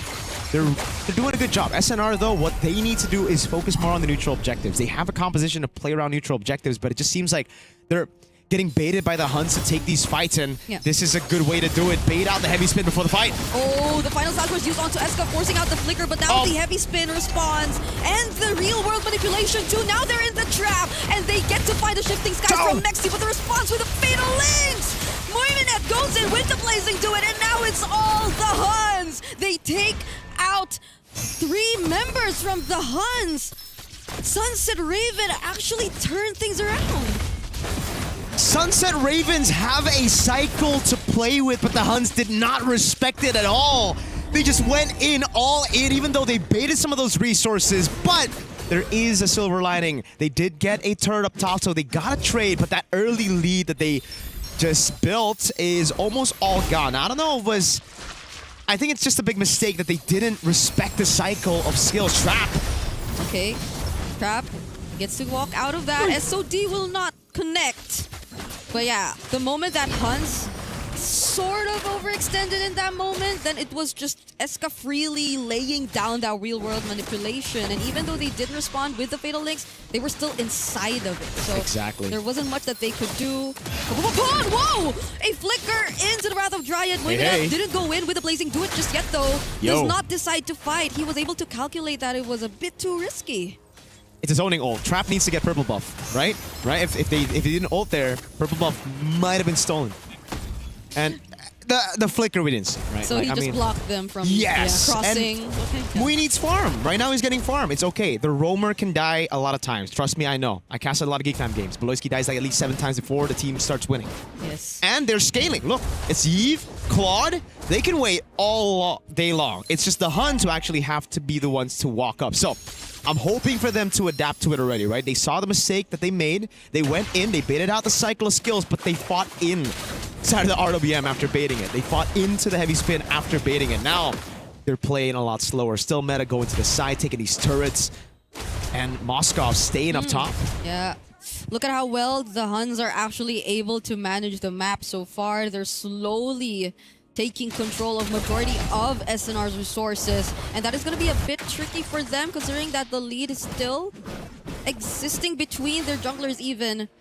Trap is a level behind so far, and there is an objective that's coming next. We're already approaching the 8-minute mark, but the Huns have solidified their lead so far. So Sunset Ravens, are they going to risk it? Whoa. Oh, Trap goes in, forced to use the heavy spin, but it was a bit too late. They've already secured the objective long before they arrived. Who knows? Maybe delay it for a bit, right? They're gonna go for the siege now, trying to convert on more objectives, and it's just been the Huns who's dominated this game. Yes, a good fight for SNR, but after that, back to the control over the side lanes. Getting prio all around, still meta. A whole 2 levels ahead of Trap, and it's just been the pattern everywhere. Everyone's ahead. It's Yuki's 2 levels ahead of Muimanet. I guess it also has something to do with what their lineup is capable of, considering the lead. Maybe they are forced to play the more passive approach. They do have the Belleric either way, so it was something that we expected from Sunset Ravens. If ever the Huns do become aggressive and just go all in, but this time around, okay, they might find one. Bankai uses the flicker to survive though. Oh man, Yuki's just picking up turrets for free. Up top, they're utilizing Bankai's pressure so well. Notices everybody in the bottom lane, gets a turret up top. They're just playing the slow game. And actually, it's weird because we expected the Huns to be the more aggressive, mechanical team. We expected Team Mongols to be the more calculated team. But so far, it's actually been the opposite. Still meta? Ooh, wait, Trap just heavy spin. Still meta's gonna be okay. Doesn't need to use much just to get out of that. And that's a major resource already burned for Sunset Ravens. Nearly finds one. Muimanet gonna be okay though. But yeah, I think the way that the Huns are able to take away these turrets so fast and freely shouldn't be the case. It's a bit too reactive that we're seeing from Sunset Ravens so far. MSC, shifting skies, but just look at how Yuki's landing all those free hits, responds with that Wrath of Dryad. The final smash once again! Bankai with a setup and from behind, still meta catching up alongside Yuki. It's a complete wipeout for Sunset Ravens. Wow, well played under turret, baiting out the skills and just prolonging the fight for the Moskov, the Arlet, even the Hirara to take advantage of it. Once you deal with the cycles, it's just done. The Huns have done that. They can actually go for the end. 2 seconds on Eska. Still meta, Bankai and Yuki are trying to end this quick. In less than 10 minutes, the Huns secure their first win here in the wild cards. Oh man, Sunset Ravens, they couldn't hold on after that wipeout straight up. They saw the vision, they saw the wave down below, and it ended at 940. Oh my, okay, I think we gotta call on our good friend, LaFell. You're a good friend. How do you feel about this? It's a less than 10-minute game. Called it, first of all, called it. Snowball, Snowball, right? Yeah. I don't know, like, as I'm talking, the equations just happen in my head, and I'm like, I feel it's just gonna be a snowballing game, and still meta. But did you expect that to be with a Hirara? No, I did not. No, I expected it to be a Novaria too, so. Yeah, right? And again, Bankai was one of his top picks in previous international tournaments, which was the Arlet, so at least now we know Novaria, Arlet are the same people, right? It's just a cosmetic change. So it's a skin. It's a new skin. Is Novaria an Arlet skin or is an Arlet a Novaria skin? It's obviously Novaria is the skin for Arlet. You know why? Why? This is a wolf in sheep's clothing. Ooh. Yeah, you just don't know. And I feel like the biggest difference here, right, Briggs? This Hirara looks good because the side lanes were winning. Yeah, because like I would say every lane actually was winning. Yeah, the side lane was winning, the mid lane was winning, the prio is there. They know their win conditions better as well over Sunset Ravens. It really seems like Sunset Ravens were just a bit lost. I mean, like, let's look at the lanes, right? In the gold lane, try to freeze and make a difference in EXP up until 2 levels. But on the EXP lane, just go in and try to kill as fast as you can, just to make sure this Sora is a non-factor in any of the fights.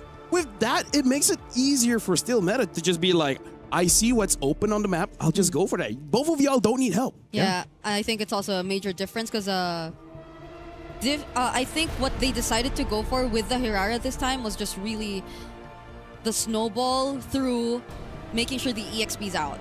Yeah. It's unlike what we saw from the Mongols earlier on, where they just tried to give up some of the more or the major resources and then get confused with what trades they would go after that. Yeah. We also have to say for Sunset Ravens, there's just no proactivity, right? They didn't set anything up. Part of it is because they lost all the lanes. So even if they do try to do something, they will probably lose. Because the thing with a Belleric lineup, you kind of want to establish like a good siege just to make sure that you can get those free objectives, and then Belleric just prevent anyone from coming in. We're going to be looking at the match highlights just to see what really happened in this game. And we saw Still Meta goes to the gold lane first, eventually goes to the EXP, and then once those lanes have won, everything is easy for Huns. Yeah, I really just feel like it feels like there's an individual gap for sure, man, and the mechanics definitely shine through for the Huns here. So many times, Bankai getting those resets with the help of the Lantern Flare in the perfect match, and he just gets so much sustain, and they get a lot of this too. They bait out some of the crucial skills before a fight even happens, right? So, Breath the Giant gone. Heavy Spin a couple of times baited out as well. RWM, this is the moment though, where I don't like it this. looked like it was great because Trap shoved them away, but Huns were like, nah, I'm gonna do my own thing. Yeah, exactly. They're like, oh no, we're safe. No, we're not. We like danger. We go in on that one. Yeah, I honestly thought the moment the Fatal Links was laid down that it could have been like still the Huns winning that fight, but it didn't really happen. Yeah. But sadly, that was the only moment we really got to see Sunset Ravens with the more favorable reaction. Because I feel like their reactions, a lot of times, really didn't give them much value. Like, that's something they might want to, or we would want to see them work on a bit more, is like finding trades across the map despite whatever the opponents are actually doing. Because a lot of times we just saw them like waiting and on standby, I guess. Yep. Even especially after that one failed attempt to contest the Lord, if I'm not mistaken. Yeah, and I feel like for you to be proactive in those games, it's an unspoken rule of MLBB. Don't lose the lane in the first 2 minutes. Because the moment you do lose the lane in one shape or form in the first 2 minutes, you're gonna cause problems for your team. Imagine your EXP laner being level 2 as the turtle spawns. That's kind of game over, right? Your gold laner goes 0, 3, and 0 at 2 minutes, 20 seconds. That's kind of not good. Yep. Right? Your jungler losing out even by 1 level at this point of meta, you're not gonna be helping out anybody. Yeah, another good example will be mid lane not reaching level 4 for Turtle 1, right? Then you have not as much impact, and we saw that as well.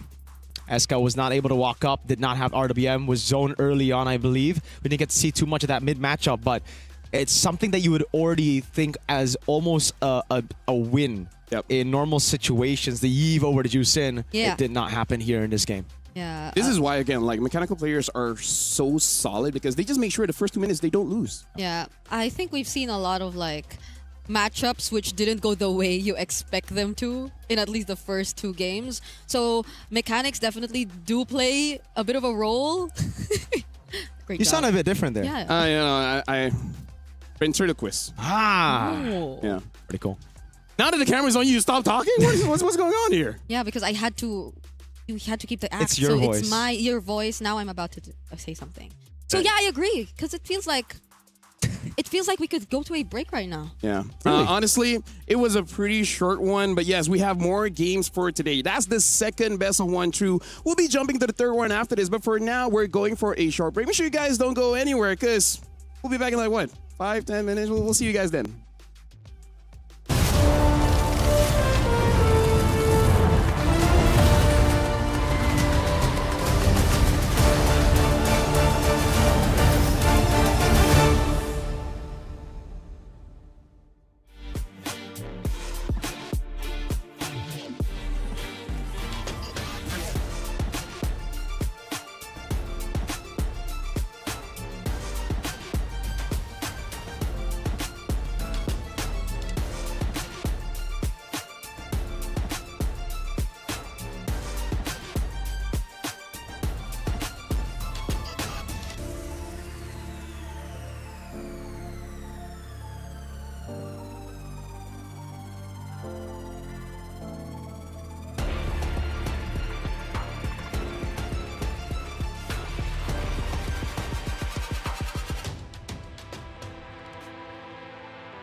a regular thing. I came for the ring, you know what I mean.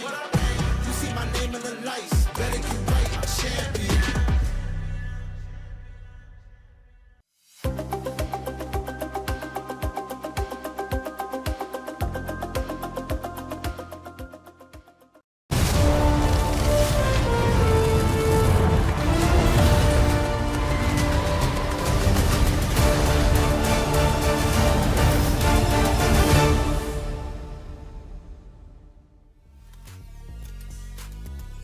Welcome back, ladies and gentlemen, to EWC 26. This is the MLBB wildcard, and we just saw another rather short game. About 8-9 minutes was ended. Sunset Ravens got defeat from the Han, so now Hirara has a 50% win rate.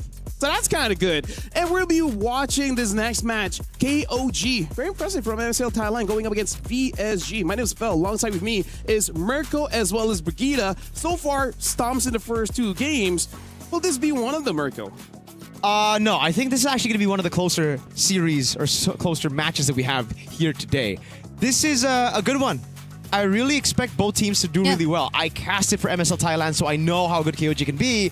VSG, I've heard great things about them. And I also watched some of the VODs of their games, and they got, you know, my favorite player, one of my favorites, my GOAT, ex-VTR, by the way, JM. Yeah. Yeah, speaking of, both teams have Filipino DNAs, Brigitte. Let's talk about that a little bit. What's up with Exactly. That's why I think it will be a much closer fight, because they're able to bring much of what we're familiar to in terms of gameplay to the international stage. And this time around, I think it's almost the same in terms of numbers. Like there's 2.5 on KOG's, or no, on VSG's side, 2.5 Filipinos, and then there's 3. Because even the coach for KOG, even the coach for KOG So has some Filipino DNA. Oh. Must be nice being you, huh? Why? I feel like Filipinos like good at MLBB or something. I feel like we talk about this every year, and it's just a stream like she's just talking about how great the Philippines is, and then we're like, You tossed me the question, so I just had to, you know. That's true. Yeah, but every year. It's every year, man. It's Yeah. almost like Filipinos are good at MLBB. Yeah, or right. something. Anyways, yeah, we gotta talk about KOG because they were very, very impressive back in MSL Thailand. Ooh. And looking at 33rd or 33 or Sanju San, he is 30 years old. Damn, I don't know anyone that age. I don't know myself, so I'm Okay. Yeah, that's true. I don't know true. myself. He I think aside from that has been here very long enough. Which, by the way, I fought against him in SEA Games. It was the first SEA Games. I was the coach, he was the player, but we had an interaction there. Yeah. Dang, So 2017. that was some So you're history. batchmates. Yes. We're almost same age. Damn. Damn. By the way, right? Payan, amazing goal laner. I think the star of the day for me has to be Payan. Just seeing his Claude, specifically his Claude at MSL Thailand, I think this is something that VSG are going to have to take into account when they ban out some of those heroes. We saw the Claude just earlier, unfortunately not game number 1, but game number 2, respect the Claude, please, VSG. Yeah, which is exactly why we're all excited to see Carvey too and his resurgence here in the international scene, because he's the one who's going to have to go up against Payan. So that's going to be an interesting matchup for sure. But more so, it's the guy on the screen. It's the EXP lane matchup too that I think needs a lot of attention when it comes to this game. I feel like it's just going to be the story of, I would say, this EWC, right? Anyone that, if there's any game that there's an EXP diff, I really feel like it's just going to be snowballing. Yeah. Right? If other lanes, you know, lose a little bit, I think it's still survivable. But if the EXP lane has a clear gap, I don't think it's going to be a long game. I think the game will end by the first Lord. That's how impactful the EXP laners are right now. Having a massive hero pool helps a lot because, again, a lot of things can be countered. So if you're saved all the way to the end, Yeah. then you're going to be good.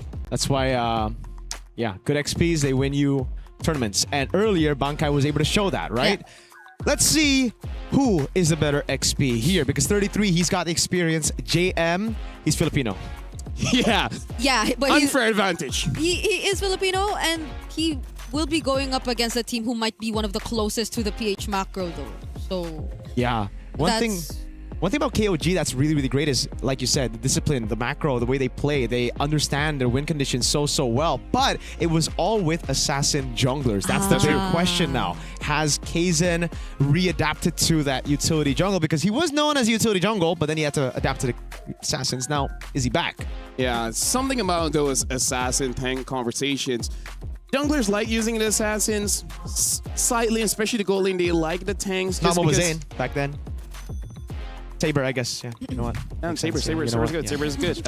Saber meta-ish in rank with the buffs, making him able to go in and out of the fights. But we're not going to be talking about that unless it has been brought out. But we're going to be talking about KOG here, which, again, we've seen a lot of them. They're looking pretty good. BSG, and here's the thing. You were saying that this might be a close game. Yes. And I do agree. But yes. In the first 4 minutes, if I see a clear gap in the EXP, probably not going to be a long one. Okay. And I feel like it might, because 33 in during the time of MSL and I think a bit of Asian games, I think he tried to make the CC work. It worked for him. It didn't work out for the team. Yeah. CC did get buffed a bit, but I think it's not enough. I agree with that. I agree.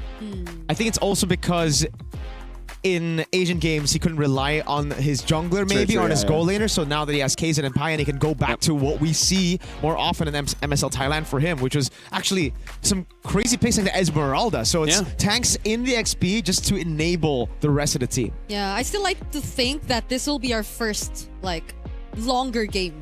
Okay, let's establish what would be a longer game. For me, if it's above 16. I think just above 14, above match 1, I'm happy. Yeah. Around 15 plus. So you guys are comfortable with 14, I'm comfortable with 16? Above 14. Above 14, above 16 16. is above 14. There you go. Bang. Because, I don't know, I feel like, you know, 15-ish minutes is still... It feels long if... 30-minute game. I've had a 33-minute game. 33? 33. Hey, that was Malaysia against Indo. Oh my God. That was game 2 or game 3? Was it game 2? Game 3. Game 3. Game 3. It was game 3. It was game 3. Yusin Shin in the jungle. Makito gold lane. Yeah. But still, honestly, that was a fun game. I'm glad that was fun. I'm glad that Malaysia won, but still, that was a very, very fun game. Very, very fun game. So for KOG going against VSG, we haven't talked enough about VSG, so we're gonna make sure that we touch on them just a little bit. Maybe during the draft. And we read some of the comments. Everyone is very interested on Hirara, and it's split, Mirko. It's very split. Some people are Hirara defenders, and some are just haters.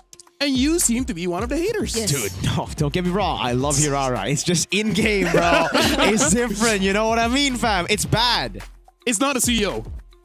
It's not a CEO? Meaning, like, in my opinion... It's not a Suyo. Yeah. I heard CEO. Okay, yeah. It's not a Suyo. In my opinion, Suyo drops into the same category like Cho, Zushin, where it doesn't matter the change. You can make him work. I don't know. No, because he has the kit for it. Right? He has ways to defend himself. He has a lot of dashes. He has ways to secure turtle lord. Like, there's a lot in his kit where even if it's not S tier, in the hands of a good player, they can make it work. I just want to say... Also, Lancelot is in that tier for me. I just want to say, in the official trailer for Hirara, she couldn't even kill a Hanabi. It's her boss. It's her boss. It's her boss. Speaking of bosses, Eterna is our boss. You guys might not know this. CEO. She's a boss lady, and she's with 33rd. So let's see what she has to say with 33rd. Combined age of or 60. 33. Thank you so much, Lafel. I'm definitely not your boss, but if I was, I would cut your pay for sure. But on a serious note, we're here for the Kadia City interview. And the first thing I gotta ask you, are you Framesy, 33, 33rd? What's going on here? Just call me 33. 33, okay, confirm 33. Yeah. Now, you are a familiar face. We saw you back in 2017 when you were able to win MSC, the first ever MSC. Now, we see that you were absent for a bit and then you decided to come back. So what motivated you to come back professionally as a player? ก็ผมอยากจะพิสูจน์ตัวเองอีกครั้งหนึ่งครับเพื่อให้คนรุ่นใหม่เห็นว่าแบบเราพยายามแค่ไหนเราก็ยังกลับมาเล่นบนเวทีระดับโลกได้ครับ He said that he wants to prove for new generation of players for our country or everyone who playing MLBB that if you try hard, you can be able to be back in the global stage. Okay, so no matter the age, no matter whatever. Matter the age, because I think our age to people 60. we are 30 right now. You guys are 30? Yeah. It's okay. Both of us are 30. I'll be 30 soon. Yeah, so yeah. we're the 30 gang. 30 gang. Yeah, we are 30 gang. We're 33. With 33, that's true. Yes. So we need someone that's okay. Never mind. Forget Yeah, that. yeah, Forget yeah, that. Anyway, so this is definitely a very interesting matchup, and obviously MSL is very new. It's in its first season. But what do you think about the competitive landscape in Thailand as a whole? And do you think they'll be able to compete regionally against the more established regions? Oh, okay. I'll repeat. It's loud in here. It's loud in here. What do you think about MSL? Considering that MSL is very new, do you think that despite MSL being new, that they're still able to compete against the more established regions? โอเคก็คือตอนนี้ลีกของเราเป็นแบบลีกมาใหม่ใช่ปะเราจะแบบเฮ้ยเราจะซัดกับเขาไหวไหม ก็คิดว่าน่าจะสู้ได้ครับ เพราะว่าถ้าเราเตรียมความพร้อมมามากพอ คิดว่าสู้ได้อยู่แล้วครับ แล้วก็คิดว่าในรุ่นหลังๆมาแน่ Okay. We say that we are new right in MSL but we doing like we prepare so well so we able to fight with other regions for sure 100% and he said for the last that even now we can fight right but our younger generation we will be stronger than us so everyone should prepare for it. Okay, everyone should be prepared because even the younger generations are on the way. They're loading right now, right? These are the words from uncle. Oh, yeah. Okay. Very interesting. Now, in this matchup, obviously, we've been seeing such an interesting meta. Very interesting meta right now. Do you think that this meta right now favors KOG? If so, why? If no, why? ตอนนี้เป็นเมตาใหม่เข้าทางเราแบบ ก็คิดว่าเข้าทางประมาณหนึ่งครับ เพราะว่าเคเซนเป็นเพลเยอร์ที่เล่นฮีโร่ประเภทนี้อยู่แล้ว แล้วก็ซัพพอร์ตถูกบัฟมาค่อนข้างเยอะ ซึ่งก็ต้องรอดูครับว่านายจะทำผลงานได้ดีแค่ไหนครับ It's a favor for us for to us for sure. Okay, because favors. our play style like Kesen or other players, his hero pool is suitable and fit to this meta, especially Kesen and Nice. And because many supports are buffed right now, so let's see that Nine gonna do it good or not. Oh, okay. So we might be seeing some supports coming into this next best of one. So I'm going to wish you guys good luck. Thank you so much, 33. Yeah. And of course, Hiko. And we're going to throw it over back to the panel. Thank you very much, 33. And Rachel Malati, let me just say. Number one, I have no shifts. I'm doing every game and I know where you live. Speaking of, combined age of 90 there, huh? Yeah. That's damn. Dude, they were so self-aware. They called themselves Alex. This is the worst version of, they said like the younger generation is coming back. And look at how comfortable they are. Yeah. Look.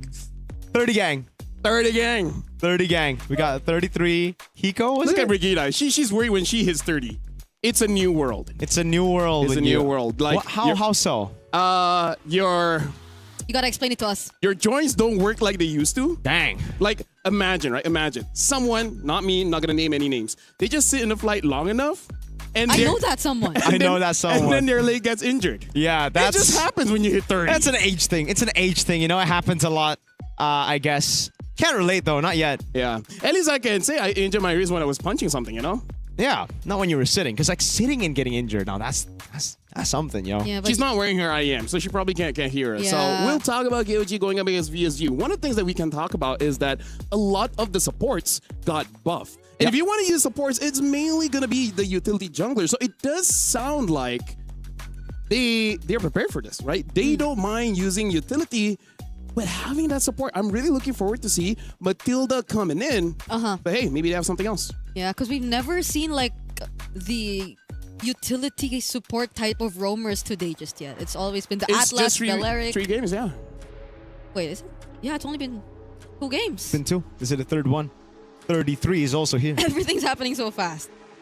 Oh, and now we're not seeing the Akai. Yeah, VSG might And Arlet, bro, they fixed it so fast. So is that Novaria? Or is have we fixed it or is that Novaria? I'm pretty sure that is an Arlet ban. Okay. VSG is going to be the first pick. KOG second. Expanding Reverse will be the map here. So winning those islands is going to be pretty crucial. And the Turtles, it's going to be pretty fun for one side of the map.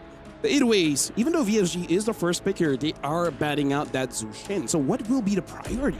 That's interesting, yeah. On blue side, they banned it out. Could we see a Marcel this time? Or maybe they just want a damage mid. Like it's like the mid laner is like, bro, give me something like a Farsa. I think it might be a Claude pick up first, you know, so that it kind of forces KOG to respond to it in a difficult way, right? Because if you pick up Claude, you can't really go for the Eve. You get countered by it, and it can lead to VSG getting both Claude and Eve, and then they can just pick up whatever utility jungle is left. Baksha, Fredrin, both works with the composition. But Keto gets banned out. Another good shout as well. Could have been a first pick for VSG. Yeah, some teams are really just confident to pick up the Eve regardless though, but now that we're losing out on a lot of the really good backline Axis EXP laners, that might be really the way to go. Yeah. Like, they just might not consider it at all. The Freya's open too.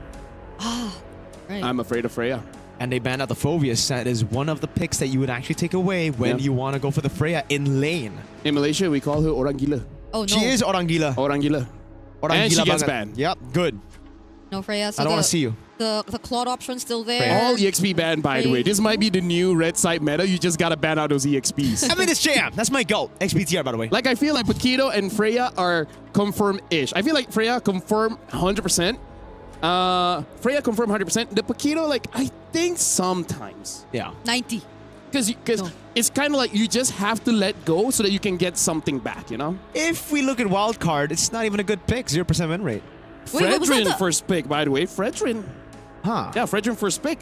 So will KOG later on pick up the Baxia just to go for utility going up against utility? Yeah. But that also means the Claude is open. They can go Claude Eve. Yeah. Eve Claude. I agree. Yeah. Claude Eve straight up. The Baksha red 3. Pick it up.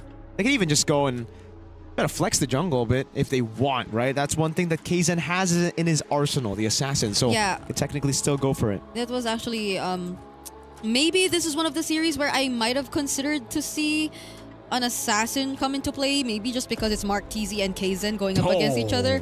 Oh, it's not gonna be the... Well, this was one of the more common responses to the Fredrin back in the day, so I kind of understand. But was that an Atlas? That was a Baksha. Oh, okay. I thought A it was Baksha together with a Gord. I like it. This is a very, very good start to the composition for KOG. They're building their front to back, right? Because we did see a Gord earlier today, but it wasn't really utilized by the composition. It was a Gord with a Herrera and a Granger. So you have a good back line, but you don't have any front line. Here, at least you already have a Baksha. And they took out majority of the threats in the EXP lane. So like the only ones that are probably left out there that could really pose a massive threat to this lineup could be the Yujongs or the Lapu. Right. Or the Benedettas, if we actually come down to that. And they are still capable of doing that since they have a Fredrin, a utility jungler. So I think that'll enable them to consider a damaged EXP. And what was that they went for? The Eve and the Atlas is what they went for. If they have a prior EXP, something like a Yuzong or something, I guess that's why, because they can afford to, if it's a Fredrin. Yeah. I feel like, honestly, thinking the Claude is going to be pretty good. A Claude +1, able to deal with the Gore, not so great going up against the Baxia. Or if they just prefer a Harith. I'm honestly a Claude fan. I'm more of a Claude than Harith. Oh, there you go. Then they go for Matilda or Atlas and Eve. Yeah. Matilda Baksha as well. So all right. You had some feelings about this. Yeah, I did. I feel like, I mean, for the Baksha, you already have enough mobility. You just get mid-prio in mid, Maybe then you would rotate together with the Baksha. Maybe it's for the Gord. Oh, that could be it. That's true. You can go circling Eagle, guiding win the Gord, and you can follow through. Mystic Gush just turn things around. Yeah, but I don't know if you want to actually gap close against this kind of composition. Hey. It's just to get out. No, here's the thing. You can go for an EXP or a gold laner as well. Because sometimes they just bring carry forward and somehow the carry gets free and it's still good enough. Wow, is this going to be an all XP ban?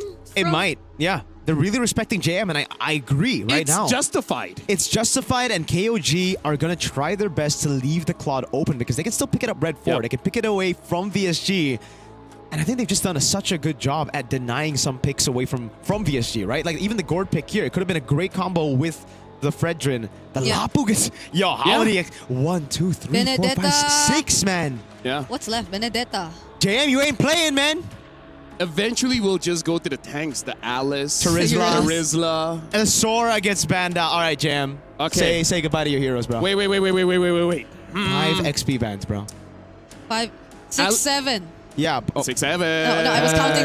But like 5 from KOG, BSG 2. What other XP is open right now? Alice can dive. Knowing 33 though. CC. Yep. And Esmeralda. It's Esmeralda. still there. In MSL, I did play it. In terms of the dives, That's a lot of crowd control, though. hey, Gotta take that into account. hey, I mean, as long as your gold laner is super good, and it's Which we okay. don't know yet. Yeah, I think it'll be wise for Claude BSG is still to... open, by the way. For I was BSG gonna to- say it would be wise for them to ban Claude, man. Payan. No, I think this is an ego thing. It's like, oh, you trying to ban all the XP? Well, we can play your game. Yeah, Uranus gets banned out. Imagine if KOG doesn't pick up a Claude here. That'll be kind of crazy though, right? Because it is Payan's most picked Yeah. hero over at MSL Thailand, at least in the playoff stage, and he's done fantastic on it. You can go Purify to deal with the CC. You can just walk through the Eve. Everything fits. But there you go, the CC, yo. It's kind of like I know this guy or something from years ago. Holy moly, 33. Holy moly. He's had quite a long career. Journey. A journey. CC Mathilda. He's been through a lot of it. He's been through a lot of it. That is true. Yeah, so now in terms of VSG, dealing with the CC, not a lot of good picks yet. Still here. Jam can play the Benedetta, Yeah. I guess. All right. If you want to carry. That's the only damage left. Yeah. And if not, then what? is there Terizla? a reason not to pick up the Claude here? Is that a Suyo? Oh! Suyo XP. Oh, God. Or JM. Or Frederick? Oh, yeah, probably. No, they're digging deep. This is a pick that we've actually heard about a couple of times. Shout out to Kin from Dewa United who actually told me about it, and the carry pickup. That's why they don't care about the Claude. They want this good matchup anyways, and they're trying to build that box. So why, KOG just don't pick up the Claude? I feel like it should. It's like... No, just ego challenge, no? Okay, Right? okay. If they don't want the Claude, then what's next? Obsidia. I think the Moskov is a pretty okay choice too. Suyo XP. Oof. Can you use Harv against this one? Going up against Not Eve against is the carry, gonna I be- don't think, man. Yeah. But then into the E, like Claude is just... Yeah. You should. If you're talking about just the Eve matchup, I agree with the Claude, but then you're going to have to lane against Carvey, an experienced Just be player better. who's done a good job on lane bullies, M5, remember? Harvey carry. Yeah. So I think it should still be the Claude, but it could be Shoutouts. a Moskov. That was Coach Jeff. Coach Jeff, yeah. He was there when I was held by the police. Oh, he was. Yeah, he got caught by the police, huh? He laughed at you. Yeah, kind of. Either ways, yeah, Harv has been picked up. Quite an interesting draft here. KOG looks like they're just going for their own comforts. Yeah.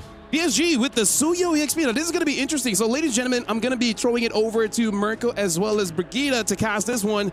PSG going up against KOG. Let's jump in. They needed a damage XP on JM. 5 bans from KOG towards JM. 3 XP bans from VSG towards 33. And we have a CC and a Suyo. Yeah, That's glad. the result. I'm so glad we're still seeing him pick up an XP laner of his choice. Because I thought, JM, we thought he wasn't able to play anymore. Or I What's think JM stand for? Yeah, you're right. John Marl. It's his name, bro. You know his real name? Of course, that's my goat. I don't just call people my goats, man. I know Sanford Vinuya. I love you, guy.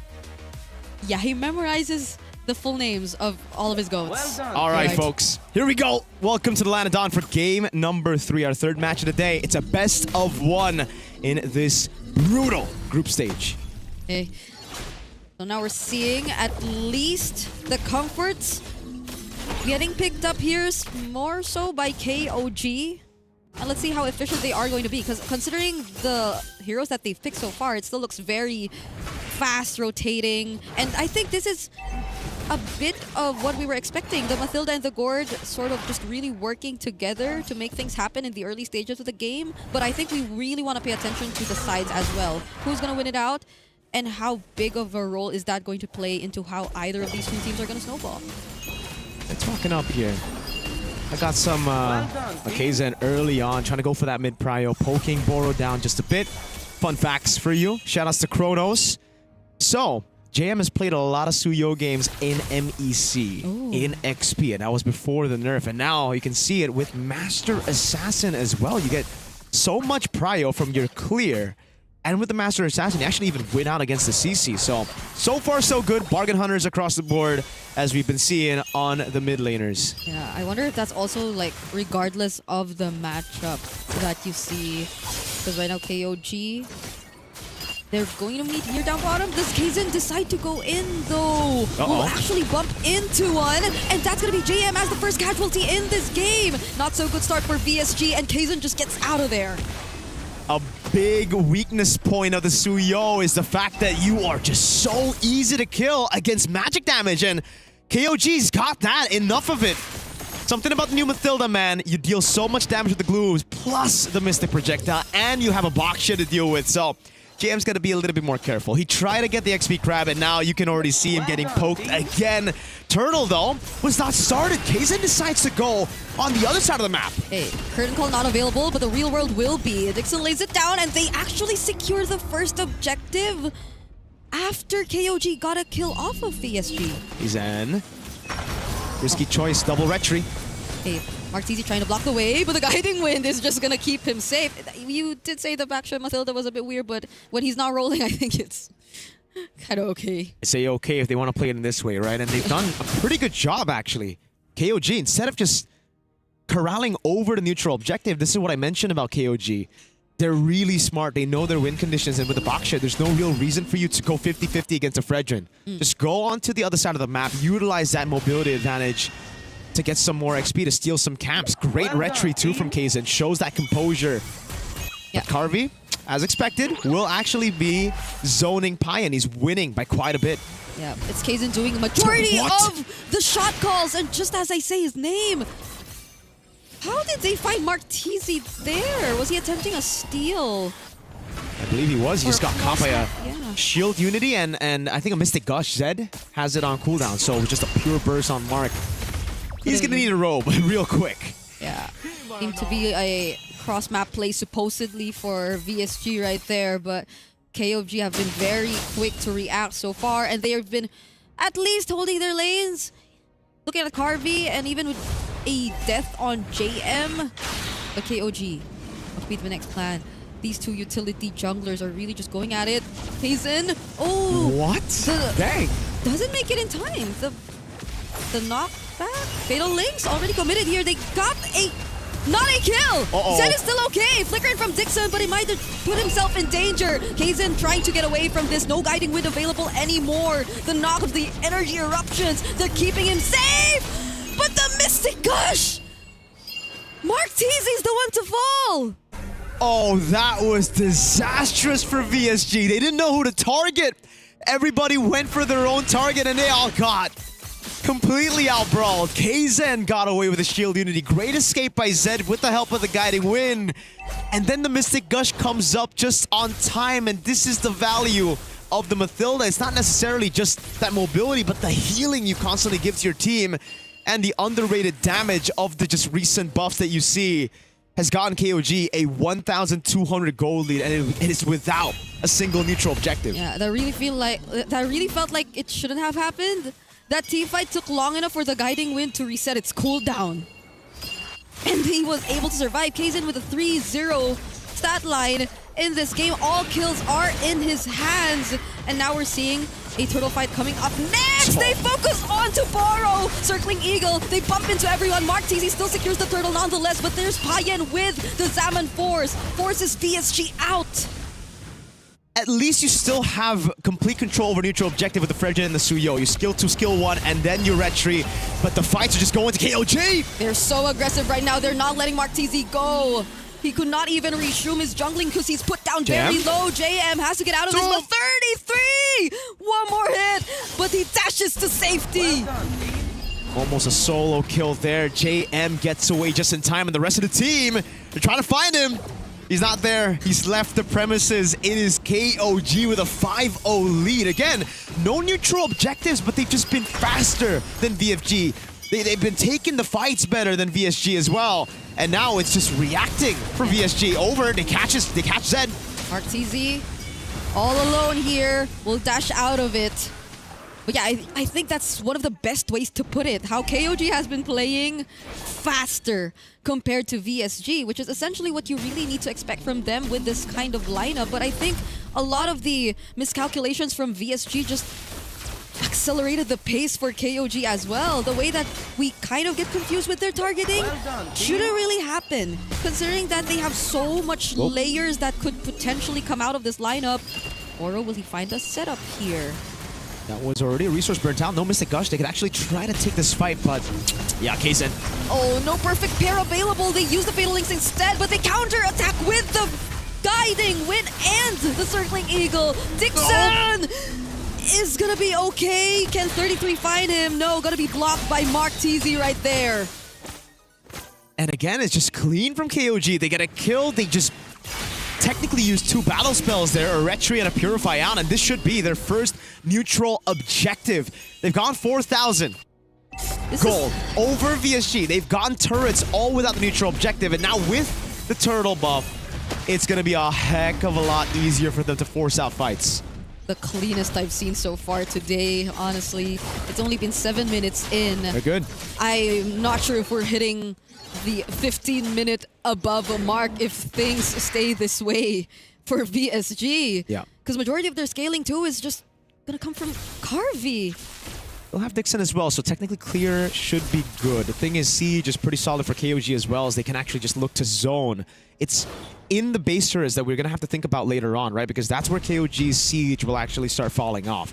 Outside of it, the Baksha, the Mathilda should be able to zone them past these outer turrets. So right now, for VSG, it's all about turtling in their base. They're going to... Okay, you're going to have to take it from Kaizen. Wow, it's Dixon who they actually find first. Nile picks up the kill. Mystic Gush committed as well, but that's just all to take this turret up top. While the only trade VSG could find is this tier 1 turret down bottom. That's the only thing they're able to take away from KOG at this point, who are already leading by 6k. Mark TZ dashes away from that. Payan still has the Purify, but there goes the Holy Shield. Oh my goodness. Dang, that's the only thing they could do on Suyo. You usually see it in the jungle, just going to the side lanes, clearing it up, going for trades, but yeah, getting a Holy Shield before the Lord even spawns in the game is a massive advantage. I don't know how much of an advantage it will be. It depends on where the Lord spawns, the second one later, right? But if they get far late over this first Lord, it'll be crazy. Equipment check real quick. It is the photo for Nile. He's really been able to do such a good job healing. Kaizen hasn't died a single time thanks to the healing, and the Holy Crystals built up for Payan. That's the massive power spike we're waiting for. Yeah. It actually skips the Feather of Heaven. Straight into Burst he goes. And for VSG, we're still looking at that Swift Trinity for Carvey before they can actually do anything. Okay, Kaizen finds another target. Honestly, the way Kaizen has been playing this Baksha just really keeps you on your toes. You're not really sure if he's going to bump into you or not. Majority of the times, he's just doing it last minute when you already think that they're actually going to disengage or not commit. Now they might just see Lord JM far away. They're not going to do anything. This is a free Lord over to KOG. VSG. How fast can you recall though? This is... Wait, they're chasing. They're chasing. No, okay. Okay, they won't catch up. Good decision by JM. It's a tier 2 in the bottom lane. They know they can't fight. There's no way they can fight right now. Radiant Armor for Mark TZ, that should help a bit, but right now, I think KOG have scaled past the Radiant Armor. They're going to have to wait for Carvey and Dixon to start doing damage. And they're going to have to hope for JM and Mark TZ to just hold their own up front. That's the thing about the Suyo. You don't do that. You're not someone that can actually tank up all this magic damage. Yeah. Now the only one assigned to block would be Boro and Mark TZ. That's a flicker burn for JM too. How often do you see the flicker Suyo? But it's here. And he no longer has it before this Lord Siege. Imagine that. Payan also burning the Zaman Force, and he's able to drop Mark TZ's HP down to half. A good rotation by JM. He clears it out in the mid lane. Circling Eagle. Okay, now he might not have a way out of this. Kaizen is gonna run! But JM still survives. It's Boro instead who gets taken down. And look at the Lord. It's up top. The Holy Shield has already been dealt with. Can they defend? Payan has the Zaman Force once again, but they're saving it for when they actually make it into the base. There you go. Zaman Force already committed. Mark TZ couldn't hold the damage. Real World coming in from Dixon. It actually pushes them out of the base, and it keeps them alive for now.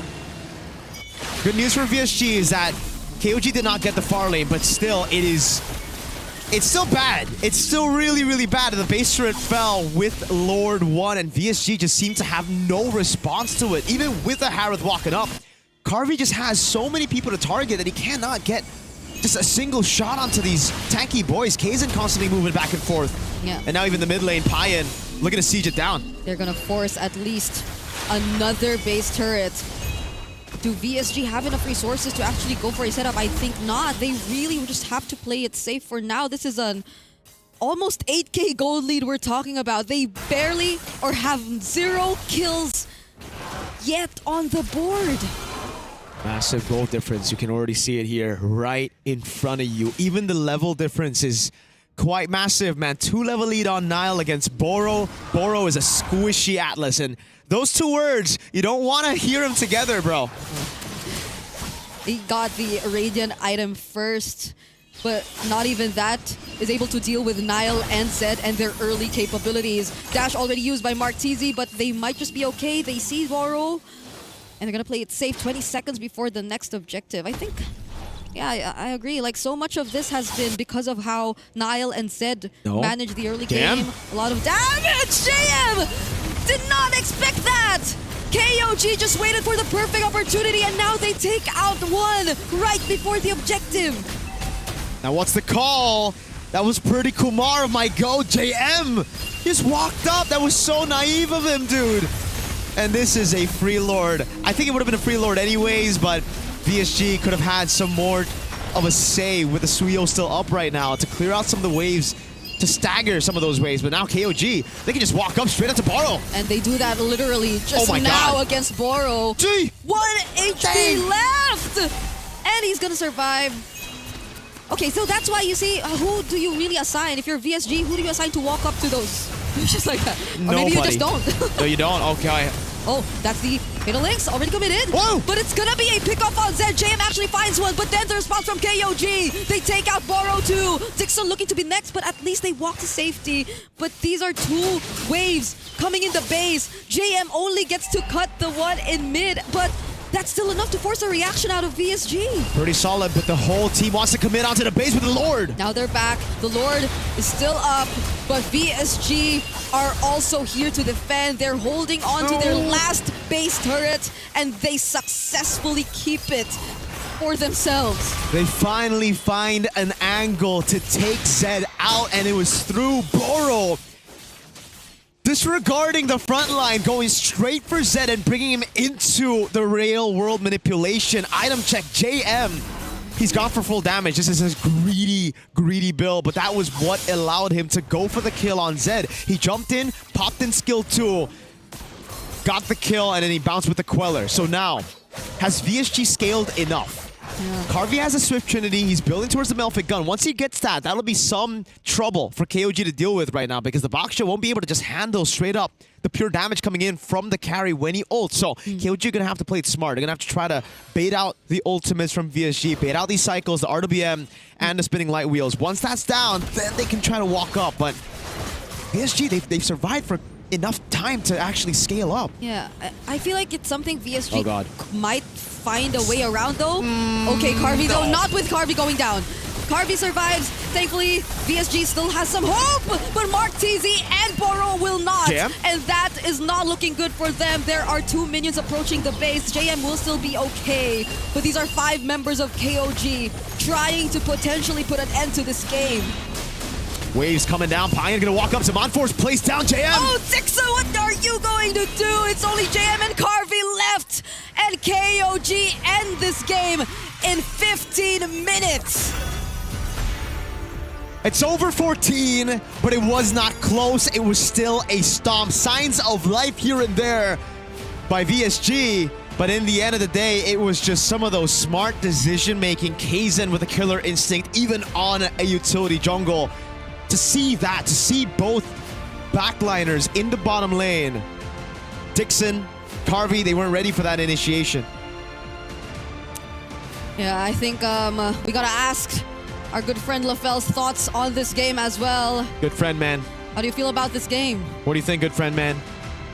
It was like more than 14, as you mentioned. That's why. And he felt that it would still be Am I right? Yeah, and again, like I said, I wanted something above 16, so that was not established. And in terms of what happened in this game, I really feel like VSG, they were not ready with that speed. They really weren't, because looking at how they've been pathing in the game, they expected for the timing to be different, right? They expected for them to be at this push at this time, but all of a sudden, they're already much ahead. So in this game, it really is about that tempo that could not be stopped, right? Especially because we got to talk about the early game and the changes in the jungle.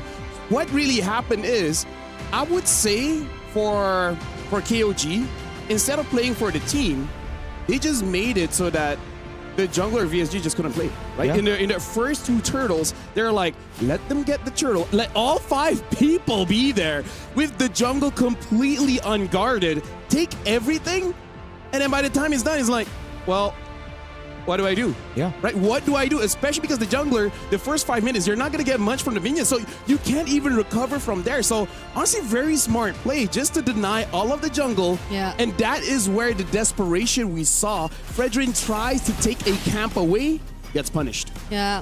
I feel like VSG also really tried to play the macro, but it's just that their lineup was so much slower than what we saw from KOG. Because again, you mentioned it, there's so much killer instinct. You really don't know when they want to fight or not, but KOG just always kept the ball rolling, and that's a major difference, because I feel like VSG, they needed to take their time if they did want to start a fight, because it's always KOG. Yeah, and again, they're always first to the scene. Even if they're not, they always have an angle to go target anyone. And let me just say just a little bit on the change of meta. We're starting to see a lot of mystery shop in the mid lane just because there's a lot of protection. Before this, you just want more movement speed, but now you don't need it, right? You don't need that. You just need to make sure that you're strong early. And then looking at Harif, it has become a meta where he can just go for the swift crossbow first. That gives a lot of attack speed, and that's gonna be enough. Getting the Holy Crystal first, making it so that his synchro vision is strong, and that was... I almost don't want to blame him, but I don't know, man. That's just a difficult spot to be. Yeah. Definitely is. This is the one moment that they were able to actually, get a win. The only moment, and it's not even a big win. It's just they got Zed, I guess. The thing is, there's just no shutdowns, and that's what's great about KOG's playstyle that we mentioned in the pre-show. They're so good at just understanding their win conditions, building leads on objectives, and it just takes away from that comeback potential of any composition. Even VSG, with a late game composition that scaled up at minute 14, who had their items, they couldn't do much. I mean, having a roamer that does a lot of damage is kind of unfair. Right? You do a lot of damage, and you heal your team, and you give a shield. Yeah. And here's the thing about true damage. You get the true damage when you hit the HP, not when you hit the shields. So as long as Matilda is there, the damage of the carry will not go through that early, right? Yeah. So that makes it so that burst coming in is going to come very, very late. I feel like that's one of the worst games for an Atlas roam. Aside from the fact that you eventually get called a squishy Atlas, because you have to like walk around the Matilda and the gourds. Combination of words you don't want to hear, right? Squishy Atlas and transaction declined. That happened both times. That happened both times. They weren't given gold. They were taking everything from VSG's jungle. Yeah, it really is just like you're hoping that you want to go home and then dinner is done and you came by and it's like, oh no, you got to go out again and get food. Yeah. And then when you go try to get food, the shop's closed. Dang. And then you just got nothing. That's the experience VSG got. Feels you were bad. trying to hunt for a bargain, but instead... I don't know. I was trying to mix it up, Yeah, no, I get it. It's just something that you experience when you live long enough to be 30, right? you just have a lot of those days. Oh, is it the age gap? I salute the CC though. Like 33? JM, he nearly got solo kill there. Yeah.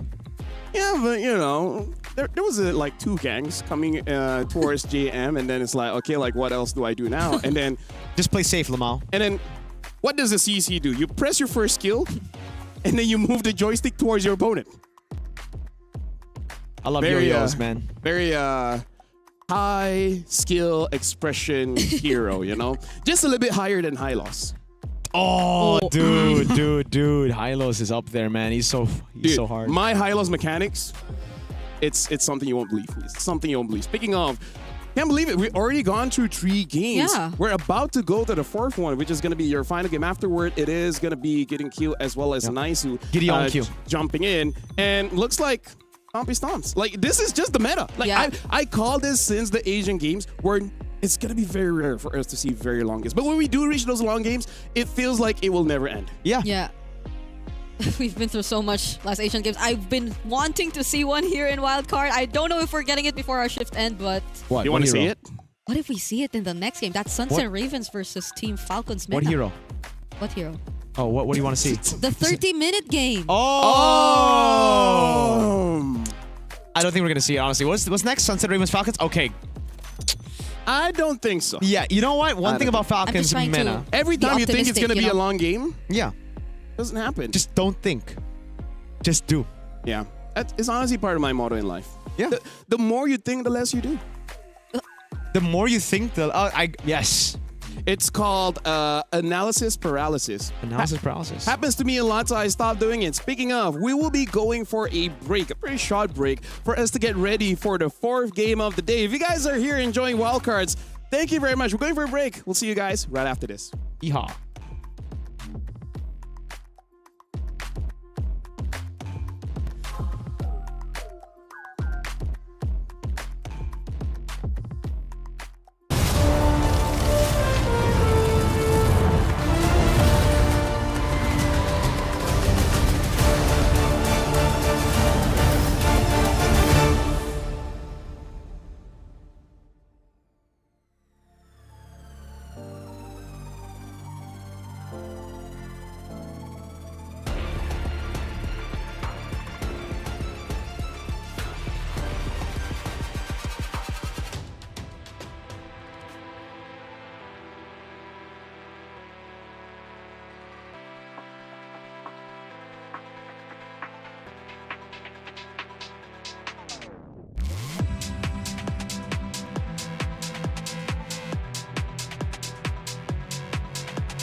We were there.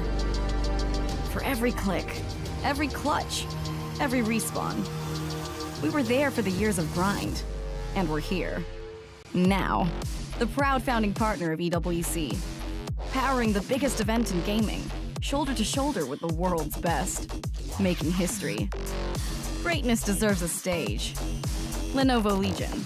Reach your impossible.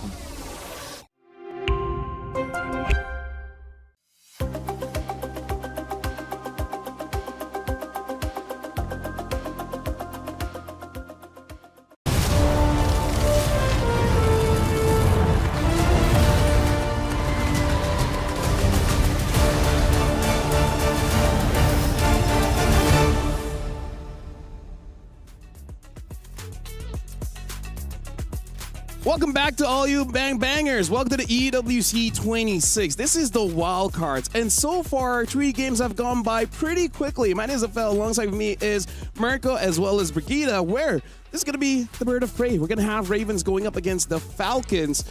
So far games have been quick. 9 minutes. The longest is like what?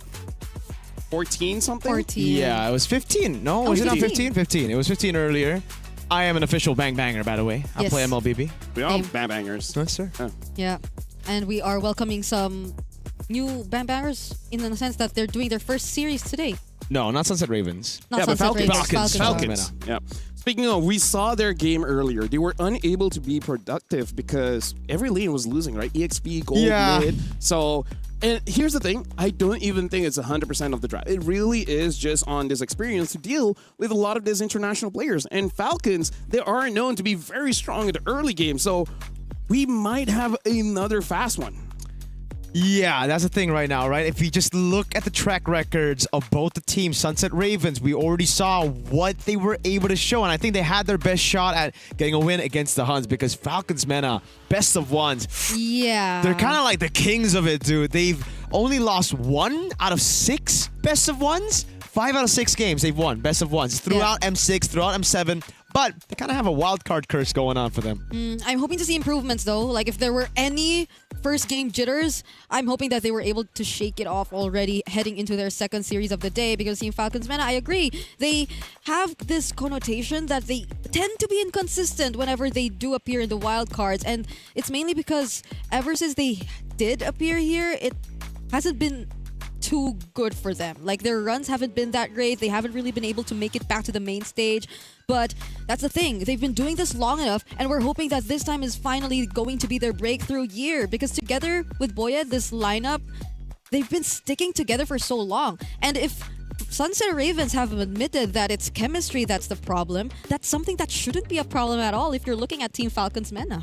So Brig as well as Mirko, if we're looking at the drafts here for this meta, we have to add another layer when it comes to the drafts. Because usually we look at crowd control, we look at damage. Now we got to look at rotation speed, right? Because I really feel like the roam jungle combination, if we do see Matilda plus a tanky jungler, the momentum is just going to shift so fast, and there might be nothing that opponents can do. So we got to look at the drafts right now, seeing as who can move faster, right? Who can actually go to the side lanes and actually influence it.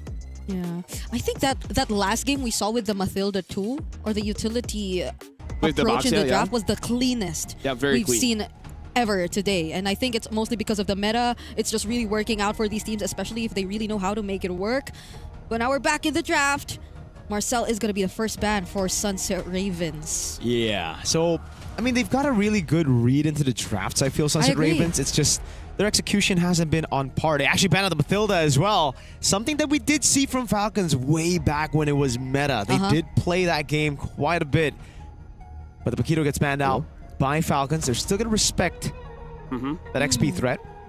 Maybe Powie Burn got a little bit of a tip from KOG. Just ban out 5 XP. Hey! They're doing it. They're doing it. Hey, just one more, and that's going to be the Arlet. Because if not, maybe... I'm actually okay if they want to ban on the Jushin. Okay. Nice. Sunset Ravens are the ones that ban out. Yeah, they banned it themselves. Interesting. Good to be right, just not the one that I thought it would be. Good to be right on the other side. So it's I think the Akai is still there. I like to ban the Akai. Yeah. Bovius, Arlet are both open. Yeah, because I've watched one Kung Fu Panda, and that's enough to convince me that the Dragon Warrior is the real deal. he can pinch your finger and all of a sudden the city is gone. Are they gonna let it through though? I think they will. The Dragon Warrior. You're thinking about it. I love Toy Story, man. Dude, like, seriously, man, SpongeBob is amazing. Yeah. We actually have him in game. Yeah. With the Darth Vader skin. Wow. It's been a while. Valentina. Interesting. Are they going to try to go for a Sora early? Yeah. Or an Akai. Akai, yeah. It's about Baksha first pick, Sunset Ravens, bro. This is an Akai and a Sora straight up. No. Okay. Or a Claude. Follow me for this one. Where are you I'll going? follow you. Are you familiar with tier list? I'm familiar with tier list, yo. S, A, B, C, D, Yes, correct. yes. Akai starts with A. B. Baksha starts with B. There's a clear sign. Fredrin starts. Okay, no. Fredrin is not F. Fredrin is definitely not F, bro. Not F. Akai is S though, for real. Yeah. No? Yes. Yes. Akai is S tier. So, I mean, they're like, taking their hey, time. you can't spell the Dragon Warrior without S. Yeah. Anyways, Are you saying yes? Claude gets picked up together with the Atlas. Whoa! I feel like Oh, Atlas a bit too Akai. soon. Huh? I mean, like, they can pick up the Akai later. I was hoping for maybe an Eve. Muy Minette! The Hey. ego's got it to him, bro. Comfort. Wait. Comfort. His comfort pick is here. Raizan knows it. If you want to win, you need to utilize Muy Minette's best pick. He's got a Bruno. I wish there was a Mathilda still though, but they took it out themselves. Yeah. So what are they gonna pair with this? I don't know. Usually you'd go for the Eve. You want to set up the box, but there's already a Claude on the other side. Akimi might still be good. Yeah, and then I have agree. a roamer like a Cho, maybe even a Hylos. As long as someone that can be in the front, it's good enough. Zetian? Oh. I think a little bit too early. I They could have think prioritized so, something too. else, but they did get the Bruno. So here's the thing. It's scaling-ish, right? It's scaling-ish. The Bruno is strong early, but the Zetian gets a little bit more better at level 12. Getting to that point is not that easy. And now Eve gets picked up by Falcons. So now, in terms of what both teams don't have, it is that EXP. Yeah. It's a great pickup, by the way, the Eve here to deal with the Bruno as well. It's great range against the Zetian. It's just like a different kind of Valier, Yeah. I feel. But I prefer Eve against the Valier. You have no idea how many times I've been pushed. Yeah, you outrange. Right? Like, I can't believe at my age I'm still getting rejected. At the fine age No, of? by 22. 22. Hey. As if he didn't reveal his age earlier. Yeah, Yuzong gets banned out. Hey, you know what? That's It's another XP laner, by the way. Stem cells, you know. You just reverse your age. All right, bro. Sounds like Cope. Sunset Ravens. What do they ban out? Shout outs to the what's he called again? Something. The guy that reverses aging. I know, but it's yeah. Unk something. I forgot. But either ways, right now, Fredrin gets banned out. Yuzong gets banned out. Lapu is still around. Wait, are they letting the Akai?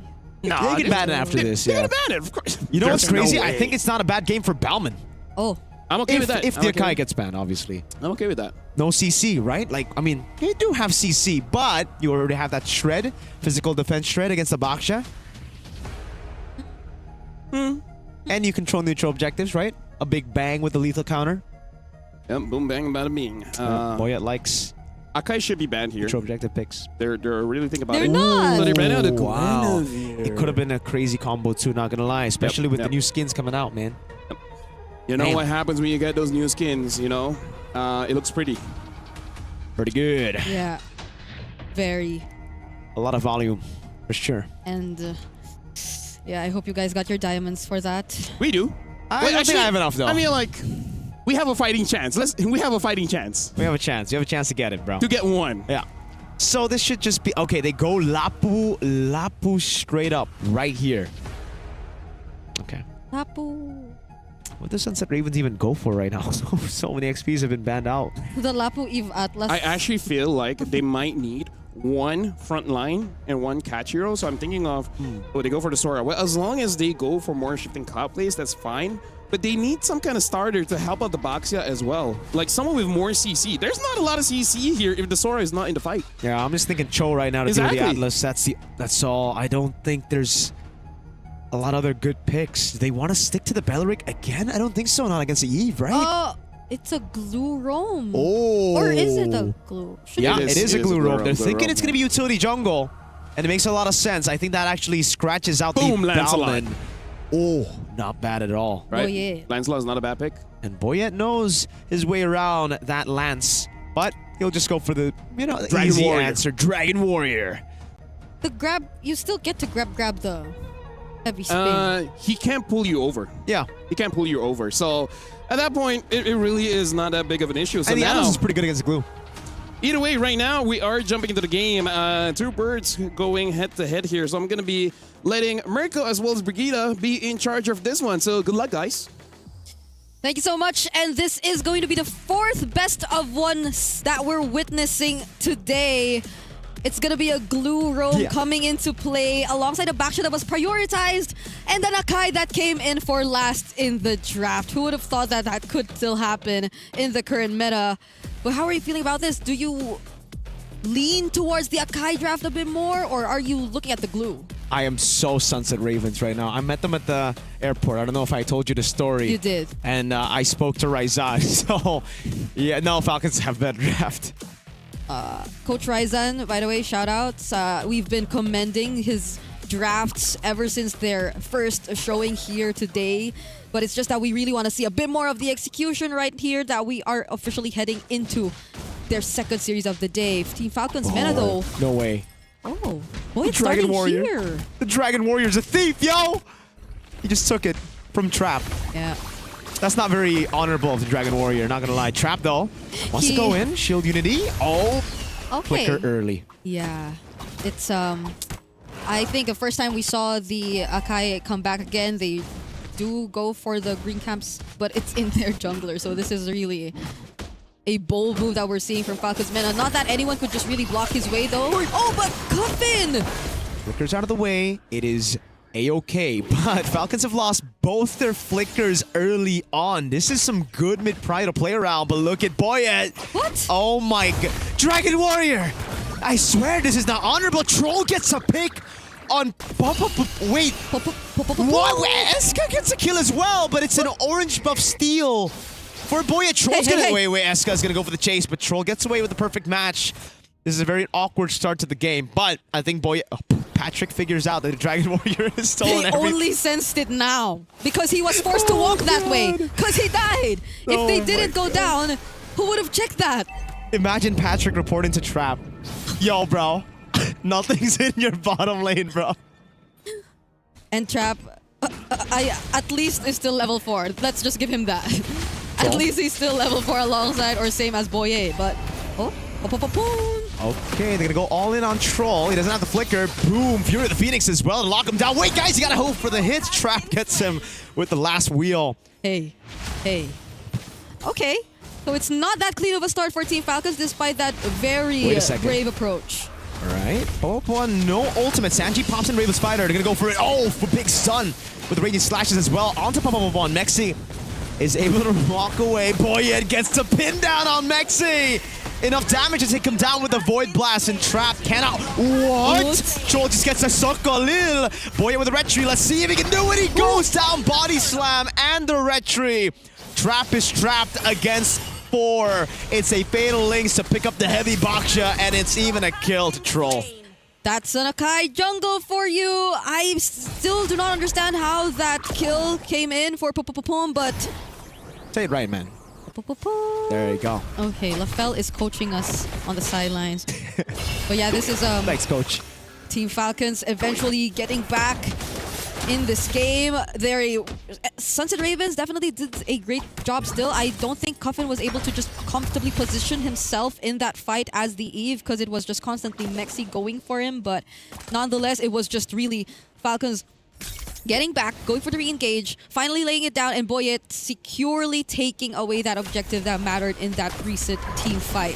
So let's see how Sunset Ravens eventually get back from this if ever they do find an opening, because it's still a 1k gold lead that's existing, and it hasn't been, despite what's happened in the beginning, not too much eventful in terms of the advantage. Fatal Links onto... He tried to go for the mount there. It was very close, but unfortunately... Yeah, he's still going to have to take that L. This is what we've been talking about in the pre-match. The Atlas is pretty good against the glue. But the egoist is scaling. Muiminette is on his Bruno. Popopopon is not having a great time. No, not at all. It, No. I don't think we can say it like that based on this. Like, it's not Popopopon. We gotta go down. It's Popopopon. It's Popopopon so far based on what's happening so far in the early game. But again, I agree. Muiminette, pretty good at handling that. yeah, he's okay. Like, a lot of help coming his way. And it's not like you need to really pay much attention to the other sides. Trap Dude, can really handle himself. Trap's 2 levels down. Okay, I take it back. He can handle himself, but he cannot catch up, you know? Like, even if he's a backshow. I mean, do they even want to contest this neutral objective? Troll! Oh, the flicker around the fatal links onto Popopopon. And they bait out the Fury of the Phoenix. Almost a Sokolil up top. Sano getting gapped by the egoist. Hold on. Sanji goes in. Bravest Fighter, cancel that with the Shield Unity. He's just going to go for the zone, and Trap gets chain CC'd. Popopopon walks up again. Mexi with the walk up. That's a mount, but it's only onto Troll. Shifting skies and a flicker out. Oh no! Patrick. Oh, it's. Wait. I swear it was Patrick earlier. Oh. What is happening to all the skins? Let's go. Oh, no flicker. Gets caught, thrown back again. Popopopon, no! He's gonna get thrown back all the way. Boya takes him out, gets the retry in as well. It's 7-2, and 2 turtles to 0. Yeah, I saw the burger. So yes, it was Patrick. It just got the Krabby Patty. It just turned back into blue for some reason. The crab. Okay, I apologize. It's not a burger. It's Krabby the Patty. Krabby Patty, the secret recipe. Okay, Sano, at least now, though, we'll get a bit. Oh. Hey, that's pretty good, you know. Sano's gonna get caught with the Shield Unity, Blazing Duet. And now it's a flicker out. Troll comes around, but the rest of the team, Muiminette, has got the balls to zone Troll. Okay, Sano will be able to recall. Troll now all alone here alongside Boyet. Still goes for the Fatal Links. Under turret, Boyet's gonna try to go for the combo with a heavy spin, I believe. Trap is trapped. And there's no heavy spin. It's okay. It's Troll. Man, you gotta stop taking these kills, bro. It's 4 times now. Troll is 4-1-2. Okay, I'm cuffing because it's not going to Coffin. I don't know. It's Coffin because it don't go I'm to Coffin? cuffing because the kills are not going to Coffin. Ah. Can Coffin use the cough button is the question, though. Coffin? Yeah. But he's playing. He's not. Yeah, okay. Okay. It's okay, it's okay, it's okay, you know? 4 kills on Troll. Now, is that Troll? LaFell's like so stressed right now. He's trying to drink water and we just can't, we just keep on cracking up jokes here. I don't know. What do Sunset Ravens even do right now? Yeah. Because I'm trying to think of like what are the best hero synergies to work around with if you want like a major turnaround play, but I don't think even a team fight would be like the major option if you're Sunset Ravens at this point, because Falcons are just clearly outscaling you. So it's play from Muiminette. It seems like that's the... Yeah. Muiminette has to be the only way for now. Uh-oh. Mexi. I don't think he's ever experienced this. He spent 3 years in Mexico, but a panda and a Filipino hero comes at you. Oh. Fatal Links onto Popopopon. Flicker out, but he goes slam and a pass over to Coffin. He's gonna can't get some find him. free Void Blasts, and that's all good. Muiminette is scaling, man. Yeah, they're doing exactly what we mentioned, playing around Muiminette, but it's just that they're losing a lot on the process. Oh, Trap's getting trapped again. Boyet. Oh, that. Hey, yo, a pin down onto Popopopon. Sanji with a walk up. Now the bravest fighter. Ooh. Into the back, goes onto Muiminette, a purify out, and he's able. Oh, Coffin with a flicker. But it's okay. Muiminette is saved. He's off cam. He is going to be safe. Like I don't know though. I don't know if he's gonna be safe. If we didn't. Okay, yes. He's safe because of the Yeah. It's more delayed than safe. But Coffin doesn't have the flicker anyway. So like, wait. That's true. That's true. What? No, I mean they were trying to chase for him, and now they burned majority of their resources. So I don't know if they're still able to cross that wall because none of their heroes can cross walls. Because that's a thick wall. I think the Akai was even adjusted. The Atlas. Was even adjusted to not be able to. We're just like putting out so many theories right now. Fun facts. Because like it's so hard to think of how Sunset Ravens could actually get out of this situation. Fun facts. I believe the Falcons are above in the food chain compared to Ravens. Ravens are good for sending messages though. Falcons are one of the fastest. We heard that fun fact from LaFell, especially when they dive. Is that an eagle or is that a falcon? Falcon. Okay. So Falcons are at the top? Or the top, like, okay. Let me just do some research. Yeah, we gotta double check on that. Maybe. We gotta buy some time for the pause. Because man. as of Okay, now... I got an NFL game instead of...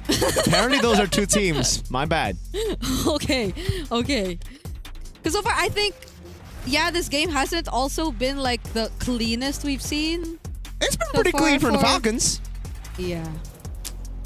Just... LaFell doesn't seem to agree. He's giving me a face right now.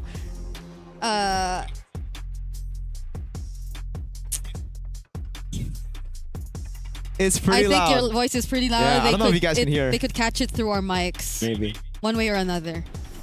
But Sunset Ravens, it's unfortunate. Because like how many best of ones do you play in total?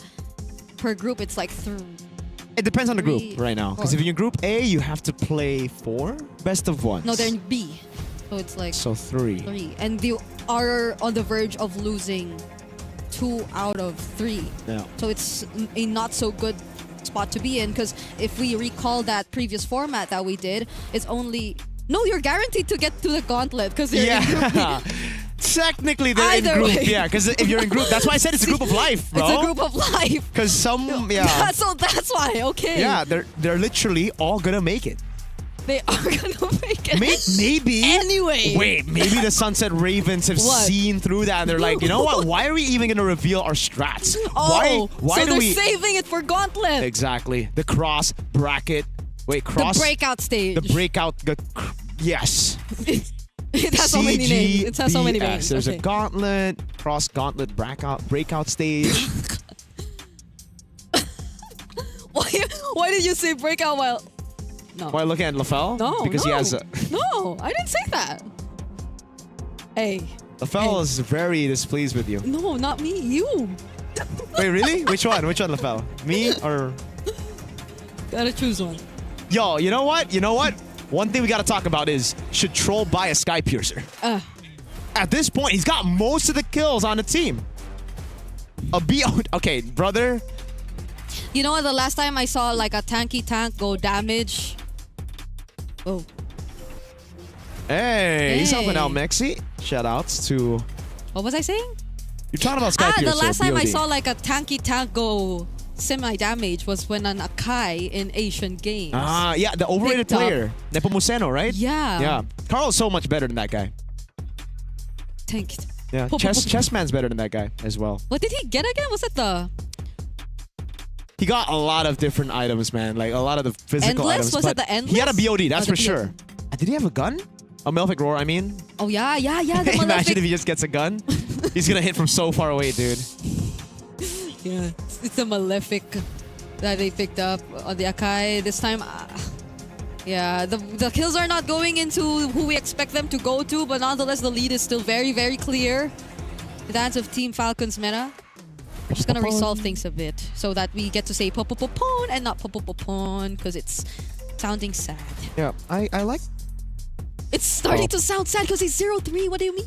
Oh. But it's never gonna be sad because they're gonna make it. Yeah. Popopopon. It's always popopopon. Until maybe if they don't make it past the gauntlet stage, then it's yeah. Yeah. They're just gonna go up against a much tougher opponent, I guess. Like Technically, they're gonna be up against third place of Group A. Is it third first? Yeah. Oh yeah. No. If they're fourth, if they're third, then they go up against fourth, right? Yeah. Huh. So, who do we think is going to be third place from Group? Okay, Group A are stacked. You know what? Maybe it will be tougher. I cannot decide on for Group A. Like, at least not now. Because even like teams we were really expecting to deliver have been struggling quite a bit. I guess I'm pertaining a bit more towards the Mongols when it comes to that. Oh. So maybe we wait for... I think, yeah, they have their next series after this. Who? The Mongols. Oh. And that's going to be up against VSG, so maybe we get to see them bounce back. That's the 20-minute game. Mongols VSG? Yeah. LaFell can see it. Oh, I if can see LaFell it. calls it, then there's a chance it will really go. I swear, that's 20. the one. Now that you mention it, and after we've seen both of them play, I think that's the one. Okay. So we're not getting it in our shift. Or are we? look at this. What do you think? mean? Just because the technical pause happens, we're not gonna get an extra match. No. We were asking for the long games. This is it. Oh. I mean, yes. Yeah. Yes. We. Like, do you Yes. mean yes? Or we as in like the... Oh, okay. This is it. This is a long game.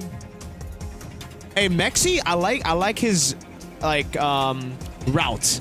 Like he's taking a chill pill. He's just sleeping right now. Mexi? Is that not Mexi?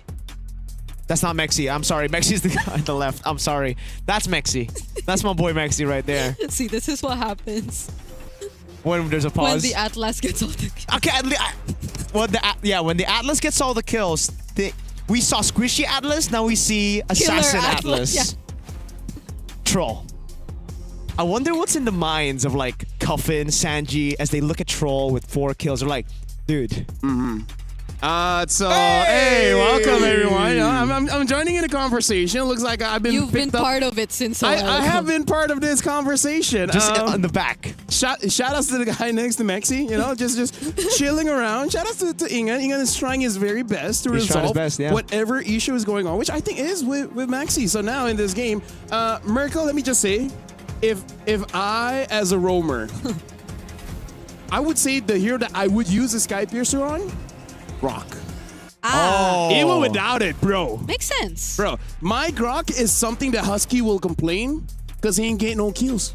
And the thing is, skill issue, do you want to know why? What? Why? He's a Zushin with Sky Piercer and I get the kills.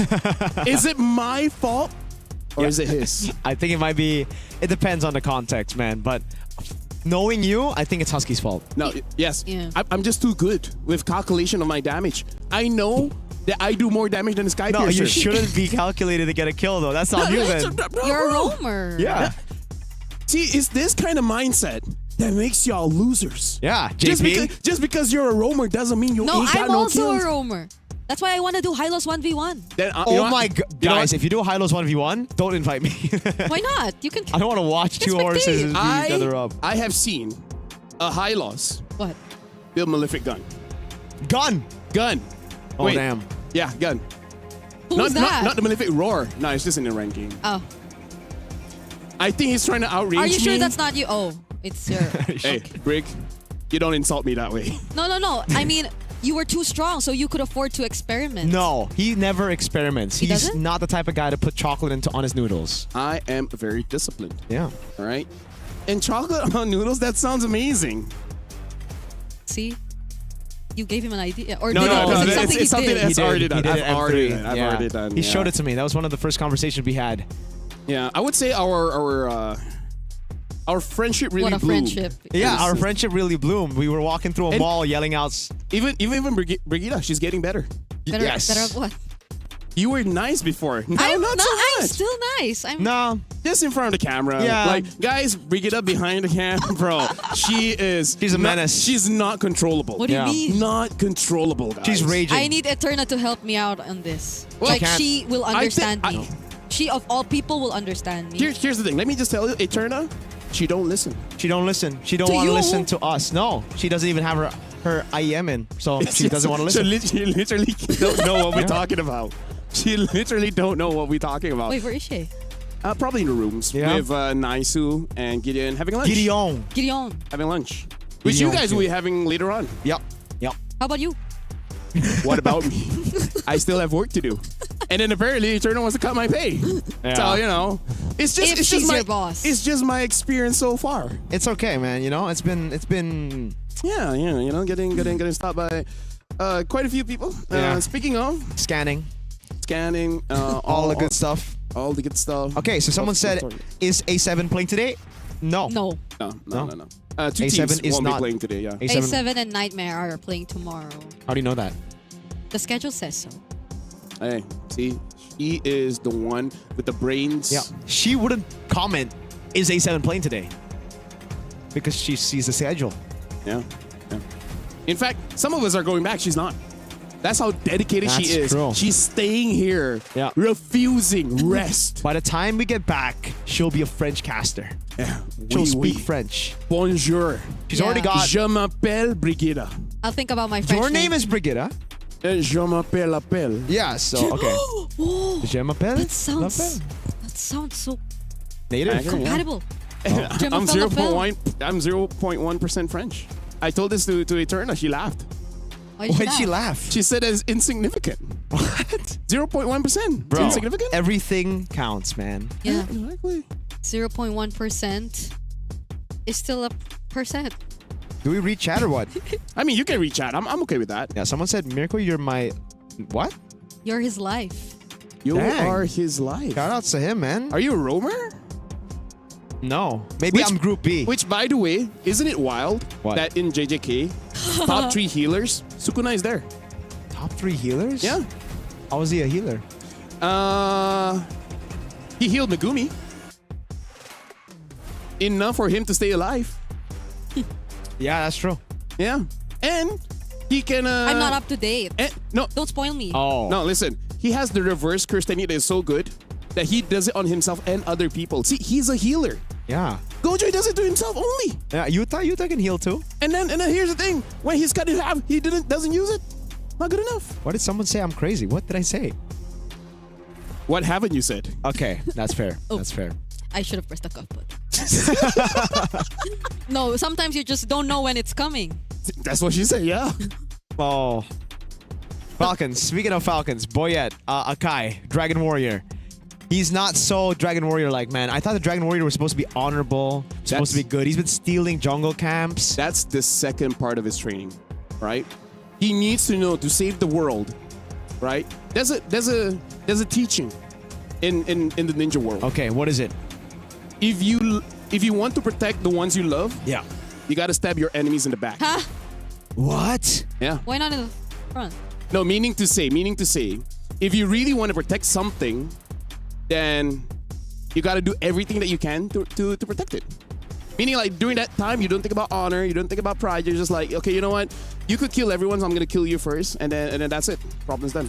Someone's asking him to do a Hirara cosplay. What do you think? Who? Mirko. I would pay not to see that. I'd pay not to see that too, but unfortunately, I think it's gonna happen. Huh? Because I made a bet saying if Bigachon win MPL, yeah, it's not fun. Hey. Hey, Okay, Ingan is showing thumbs up. Oh, is that a... Shout out to Ingan, you know? Yeah, he went bald for like best of 5 or something, right? So he's made bad bets before. Well, No, he's not anymore. his hair grows fast. It was, I think, a year ago, so I think it's... I think If your hair I feel grows- like mine will take some time. Oh, Because really? I age. thought men had like... Or their hair grows faster. It depends on the protein. Yeah. Hey! Here we go! Muy Minute survived, you're right. Thank you, LaFell, for the facts. Yep, now respectfully. Respectfully. You coughed after. All right, folks. Steel leg plates coming down. All right, Queen's Wings. No damage whatsoever from MSC, just pure tank. Okay, I wonder if this is going to somehow slow things a bit for Suns and Ravens to actually find back their footing, because the way that it seems right now... Oh my god. Yeah, he was forced to retreat. Trap got it. It's okay. Yeah. Still using the retreat, but Muy Minute is still untouchable. That's one thing we're, I guess, looking at for this game. Oh, speaking whoa, of- whoa. That's a lot of damage. He really wanted to take on Sano. Yeah. He had a lot of backup here. Popopopon and Trap were ready, but now it's Falcons who might just actually respond.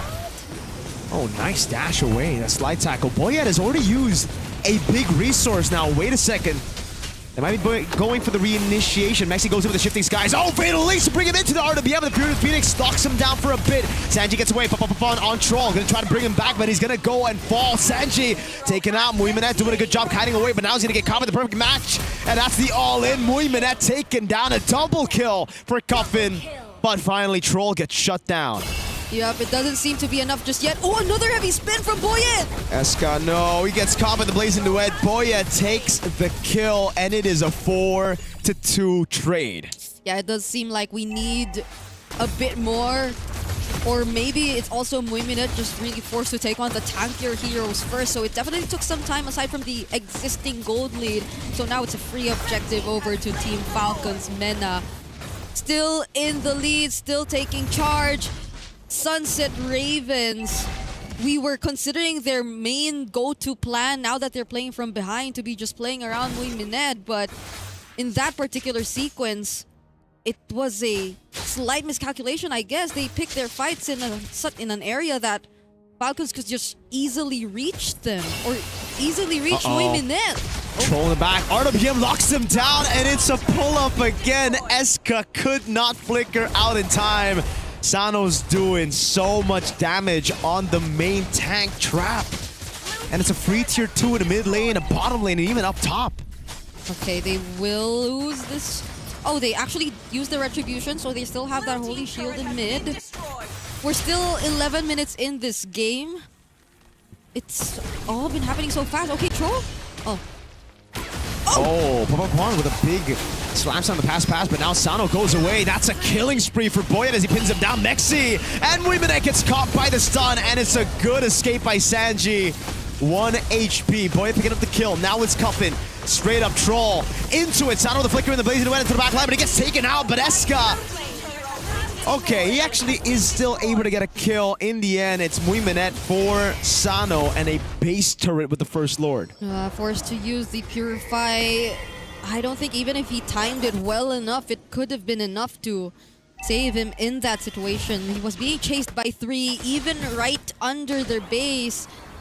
And now Team Falcons have found their way. That once untouchable Bruno doesn't seem to be such a problem for Team Falcons Mena anymore. They're just waiting a few more seconds before they actually get another opportunity to go for the siege. But as of this moment, Sunset Ravens, looking at their lineup, you definitely want to think that they just go all in on the team fight. But how could you just go in for the fights if you're this behind?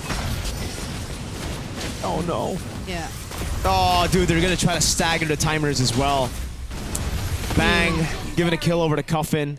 It's a free kill, and Mexi. Okay. At least he'll get a trade. It's still 40 seconds for the Lord, so Trap technically will still be up. Yeah. In time. Quite an expensive or Hey. no-choice sacrifice. Is dead. Oh, It's a very sad Popopopon. 0-8. Oh no. See, that's why I told you. Even if it's the group of life, you can't help but feel sad. Beloyski technically needs 10 deaths to come back. Who's to say that Popopopon can't do it? Okay. Beloyski, I don't know if that's gonna apply to this, because Falcon men are just really rushing this enhance. No. We're 12 minutes, right? The Enhanced Lord. Yeah. It's always Enhanced Lord nowadays. And then there's an Evolved Lord later on. Trap. Oh god, he tried to go for the purple buff. Troll in the back, all in. Muy Mined gets caught by the raging slashes. Troll with the flicker with the late fatal links. He gets no! That's his 9th death. Mexi gets away. They're really trying. They're really trying to get him on 10 deaths. It's because you mentioned it. But it was very unfortunate that Muy Mined had to go down with him. Yeah, the main carry, the egoist. Yeah, conceal play from Falcons Mena. They get to take down this base turret in mid first before anything, but Troll! They're gonna go for the end. That's gonna be the heavy spin, pinning him down into the blazing duet. Sanji picks up the kill. Trap is gonna get melted down by the frontliners. At least we won't see an O10 power spike. Won't be able to respawn in time, but it is Falcons Mena getting the job done. A solid win. And another best of 1 win to continue their impeccable run. Okay. Seems like Team Falcons Mena in best of 1s are still terrifying as ever as they take this win up against the Sunset Ravens. Now it's time we call back Lafell once again. This ended in what? How many minutes was it? 14 something. 14 something. So we still didn't break the record. Hey, maybe Sunset Ravens just haven't hit that power spike, because here Sunset comes at 10 p.m. Yeah. So he needed 10. They needed a different schedule, you know? But again, we'll see, because in this game, it was clean-ish by Falcons. By the way, good job on the cover. You didn't press the button. You got it. I did. Oh, you did? You did. Very impressive. Very impressive. I'm very proud of you. Thank you so much. Okay. So I'm my pride towards you gone down a bit, but it's still on the positive. It's still on the positive. In this game, it really is just Falcon showing up that, hey, this is something that we're used to, and we're just gonna keep on piling a lot of problems onto you guys. Because here's the thing, I don't think Falcons can really use this rotation in every single game where you see the Akai take the green camp while the opposing jungler is also taking his buff, which, by the way, taking the buff early is something we don't do too much anymore. But either ways, I don't think they can do that against all the teams. Let me just say that. Yeah, he didn't start with the buff, right? Though he went for the golem. The golem. Oh yeah. Yeah. Stole the golem. Sorry, I was drinking water. It's okay. It's no, okay. but it's technically the same because he went to the the litho and then the orange buff right after. But they still ended up at level 4 the same Oh wait, no, time. that's right, because the orange buff was stolen anyways. by Boya. Yeah. Which, if that happens again, Falcon just has a very strong pathing for the Akai jungle, which, by the way, deserves a ban in my opinion. Deserves a ban. It deserves a ban. It is S tier. S tier, yeah. Again, you can't spell the Dragon Warrior without S. Yes. Can I you learned that spell from the you. Dragon Just say Warrior yes. without S? Just say we. We. We. We. We, Lafel. We, Lafel. See, they're happy we say we. We. Yeah. In this game, I appreciate it as you guys were talking about eliminations and everything. It's like, oh wait, no, they're all going through. So let's take this as a learning experience as we're looking back at the highlights of this game. It really is where It's a troll highlights. It's pretty troll. It's troll highlights. the frontliners of Sunset Ravens, of Trap as well as Popopopon, you just have to understand the amount of damage you can and cannot take. And let me just say, as a roamer, and if I'm playing a tank jungle, I would really only play a tank jungle if I know my mid laner can kill the enemies faster so that I can survive. I kind of don't like Zetian if they're going to be this far forward, because what's Zetian going to do? Yeah. Right? If Zetian can kill them fast enough, then you can't play this aggressive. That's the simple formula. The stronger your mid is, the more in front you can be. If they're at a pick, or the laning phase really didn't work out well, the frontliners, you guys can't give free kills. You can't do that. Yeah. You're gonna let the Atlas get the kills. Yeah. By the way, someone said in the chat, one more loss and Sunset Ravens go home. I know they are going through either way because there's only 4 teams in Group B. Yes, they're in the group of life. They're in the group of life. And Trap, man, the name is really backfired. He's gotten Trap a couple of times here. We have a Malaysian player called Trap as well. Oh no. Does he get trapped a lot? He's not in the league anymore. Oh god. Yeah, he's in MAL, so... Is he trapped there? He is good, but... sometimes he does get trapped a bit. He does get trapped a bit. Either ways, congratulations for Falcons. Looking good so far. Right? It's just that somehow they have a good start and then they're just not finishing up that well. We got replay. We're going to be looking at some of the frustrations. It's a loop. It was looped 3 times. I think it's like triple the frustration. Valid crash out, bro. Valid crash out. By the way, let me just say, thank you very much to Mirko as well as Brigida. You guys did an excellent job in the first 4 games. Thank you. Of You the day. too. It really Thank you, looked sir. like there was no problem at all for you guys except for the long pause. But let's blame that one on Inga. And the missed cough buttons. And the cuff buttons, Hey, yeah. it's about redemption, right? all about You redemption. make the mistake, but then you get stronger. You get wiser. Your reaction speed gets is this faster. guy? You'll be like, "Poof." In Naisu's words, tomorrow I will be having athletic fingers for the cuff button. Oh, was it flickers? Flickers? What? Athletic flickers, yeah, not fingers. I've never heard Nisu say that. He says that a lot. Athletic flickers? In MPL? Yeah. I swear, I don't know. No, here's the thing. Let's ask him. We just have very different conversations. With Nisu, yeah. With us, it's all about protein. It's all about protein. It's all about bro. protein, bro. It's all about how much do you lift, bro? Right, it's like, this is 30 grams, this is 50 grams, which, by the way, that is the 4th match of the day. Thank you very much to our casters. We'll be calling in Naisu as well as Gideon Q for the next 4 games. We're going to go for a break, but when we come back, more MLBB wildcard action. Catch you guys later.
Bonjour, minasan. Welcome to the EWC 26. We are here, Mobile Legends Bang Bang, for the wild cards. We already have 4 best of ones got done. We have 4 more best of ones. My name is Afel, and this time we switched it up. We called in Gideon Q as well as Naisu to help us out with the other 4 games. First of all, Gideon, how have you been feeling, man? Honestly, I've been feeling really good. I think that so far, based on what we've seen, I think a lot of teams are still trying to figure out what is the zone, what is the international meta. Yeah, I think watching, on the way here, to this point, I don't know. I'm yet to be impressed by some of the wildcard teams, especially. I think you know what we're talking about, but I can't wait to see these next 4 games here. Yeah, so far it has been stomped. It really is just because the first 6 minutes you get some kind of advantage, especially in lane, and then it just gets out of control, right? And this time we're going to be looking at Mongols going up against VSG. Both teams didn't really have a good start.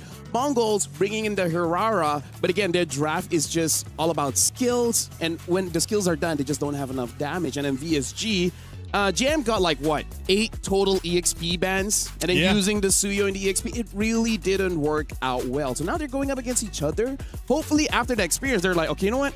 We're working up. Now we should be good. We have a rough idea of the meta, and maybe that's gonna be good. Which, by the way, getting thoughts from you guys, because discussing with Mirko as well as Bukita, we need one more criteria when it comes to the drive, which is how fast are the mid trio, right? How fast the rotation? Like Baxia is gonna be pretty good. The Matilda makes it so that you go to the gold lane so much faster, EXP so much faster, because you just need one win on that side lane and it's over.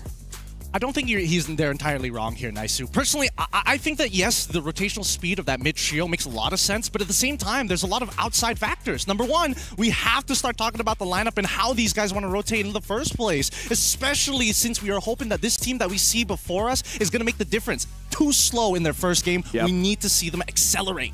Yeah, the speed of the games have kind of spoken for themselves in a way, just how fast they've gone.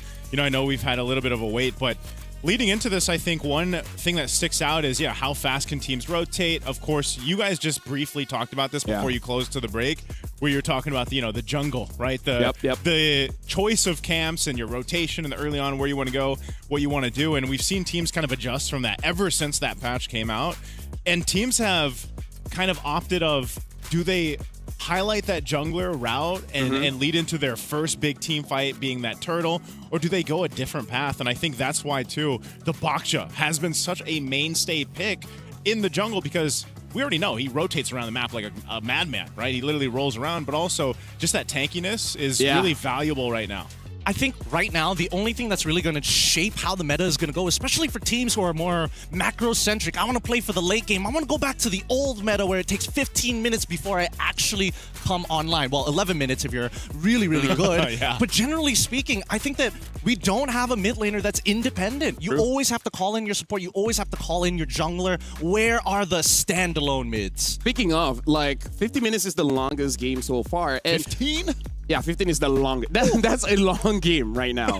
The shortest one is around 9 minutes. It was barely 9 minutes. But yes, here's the thing that we do have to say. Almost every single team, their jungle pathing is much different, right? For example, we've seen level 1 invade. And then we've even seen sacrificing 2 turtles to clean up the jungle of the opposing side so that once they're done with the turtle, there's nothing left to come back to. So this is going to be very interesting, where we see how teams really progress in understanding what is a better trade. Is turtle a better trade? Or just taking the jungles of your opponent is the better trade? I love the fact that he brings this up. I know that in the Philippines, you guys have like a general idea of how these trades need to look like, but I think now that the meta has kind of progressed in a certain way, there are more creative options. And I was expecting that maybe we'd see a little bit more during the Asia games, but right now, your starting protocols matter so much. I think that EXP laners need to stop walking into... The first 2 minutes so crucial. Stop walking into the lane. You can actually hold entry points of your own jungle and wait for the right timing before walking and still lose nothing. And that's what I'll say. We mentioned this last MSC too. The meta from wildcard to what we see even later on in MWI and then MSC main stage, it develops over time, So what we're seeing now is teams kind of figure this out, while meanwhile, all those teams waiting the main stage, they're watching this too because they want to see what is this going to shape out to be. I mean, this is why so many people love MLBB, right? It doesn't get still. It just evolves. It evolves over time. But some people, they just get so good in a certain way of play that even with changing of times, they can still stick to what they know and it will still work out.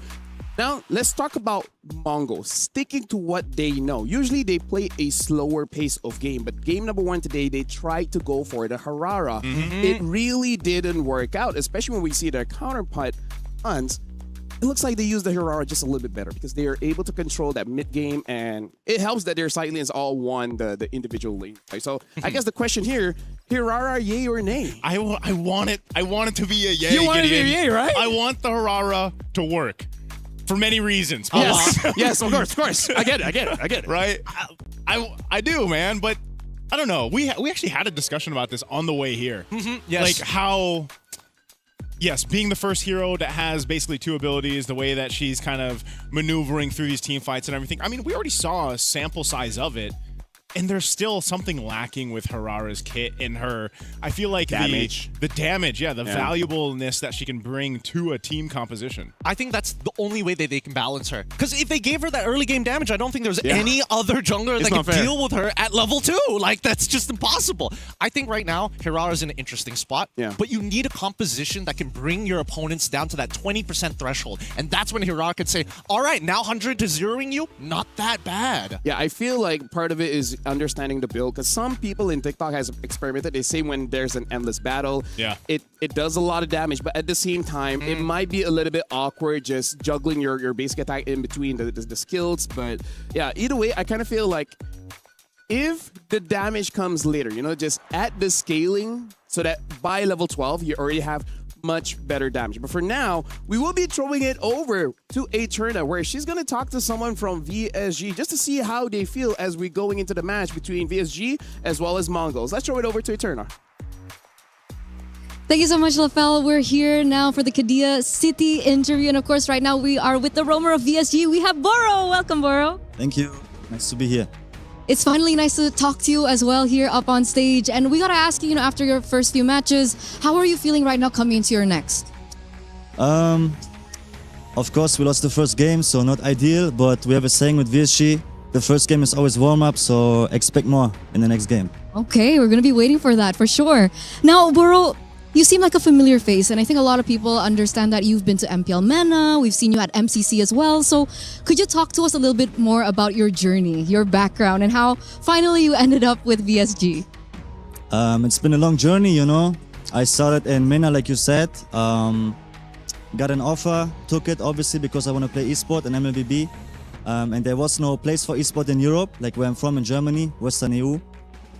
So yeah, I went to MENA, then I kind of made a name for myself. I went to MCC in the ECA region, also made a name for myself. And now finally, with Europe having the first spot, I instantly joined the European team, obviously, and made it to the world stage. So yeah, I'm very happy about it. And we're so proud of you. I think everyone out there is very proud of you, Boro. And I like that you mentioned that you are from the Western European Union right now, because technically this is the first time that we have a representative officially from WEU. Can we talk about that landscape just a little bit further? What do you think about the region as a whole? Europe, Western EU, it's a big region with a lot of potential. Sadly, it took a little while for us to finally be recognized, but I think with the years to come, it will only improve and show way more talent, because right now there are already talents internationally like Kid Bomba or Pagu, So yeah, it can only get better from here, I think. Okay, it's the start of something new for sure. So once again, thank you so much for being here. And of course, good luck for your next match. Do you have final words to say? Thank you for all the supporters. And I think in the next game, we're going to do a lot better. Thank you. Okay, we're excited once again. Thank you so much. And we're going to throw it over back to our casters. Thank you very much, Eterna. And yes, quite a nice journey starting from MENA and then finally getting here with VSG. And they have a saying, first game, it's a warm-up, which it's real. I can see that. I can see that because I really feel like they were just caught off guard by how fast Boxia Matilda is. And by the way, Matilda does way too much damage.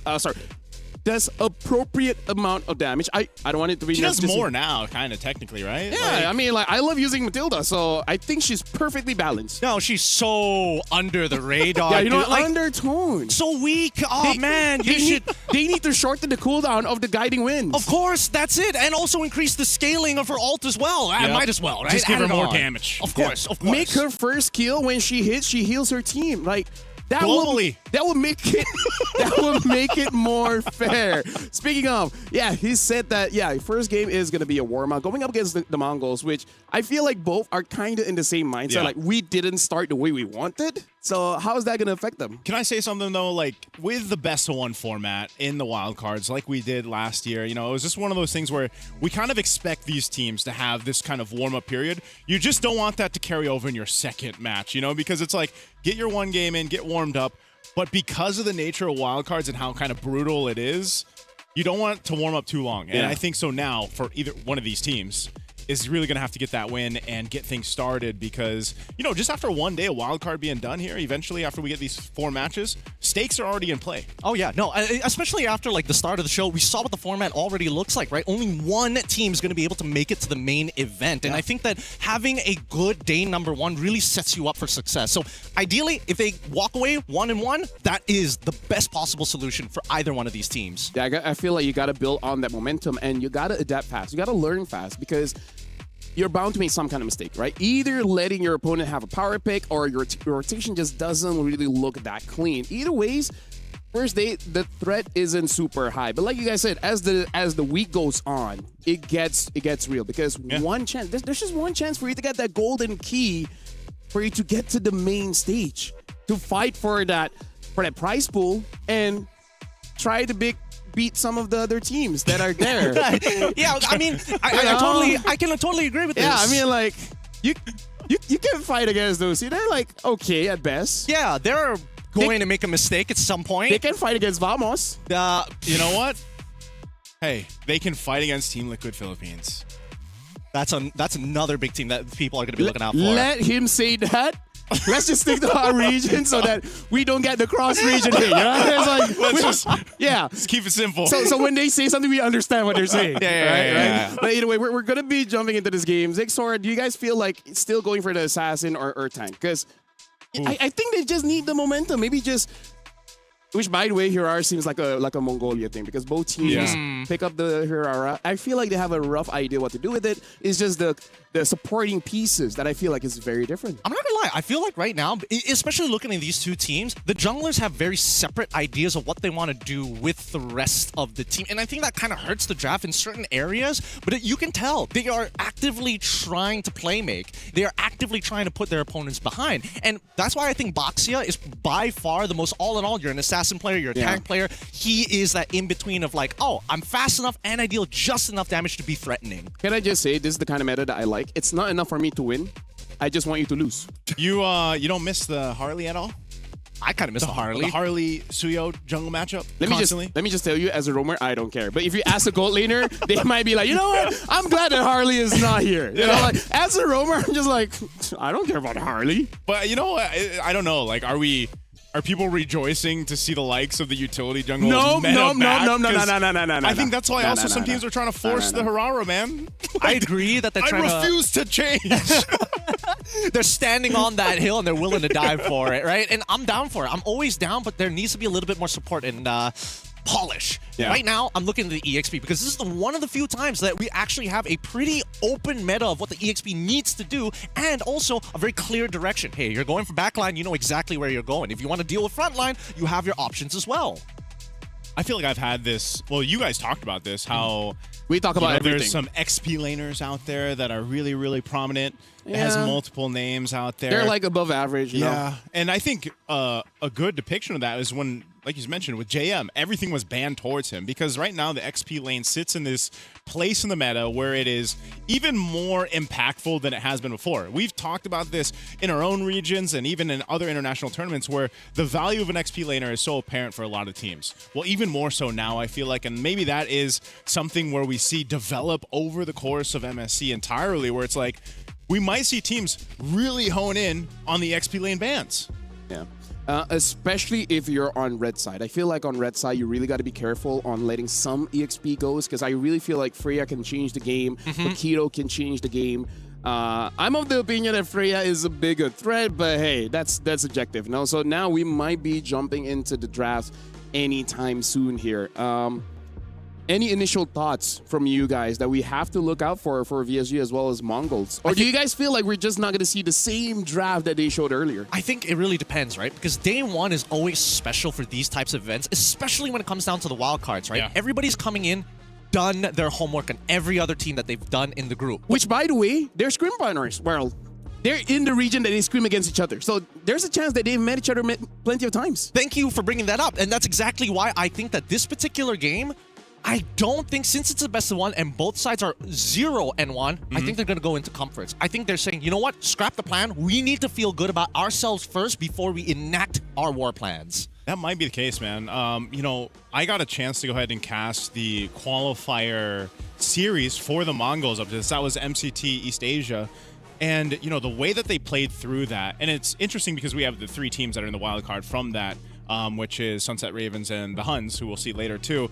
And the way that they kind of played it then seems to be already kind of different from what we've seen in a glimpse of today. And I'm wondering if that adjustment period for them from the time of qualifying now to the wild card has either honed in on some skills they weren't able to show in that qualifier, because I felt like it was a little chaotic, man. Honestly, when I was casting it, I was like, bro, what is going on in some of these games? Yeah. And it just felt so quick, messy, but like they pulled through. And I'm wondering again, now that you're in this position in the wild card, that's not going to cut it, man. Even if you survive the wild card, you can't hope to get to the main stage and play that way. So that's why it's crucial that for both these teams who have a very different type of experience in their own regions and their own competition level, can they pull it together here? I feel like, just to summarize, it feels like quite a lot of teams, they're still desperate for that. They don't have that calmness to go through the storm, which is why we see forcing plays, sometimes make a mistake, but eventually it just works out.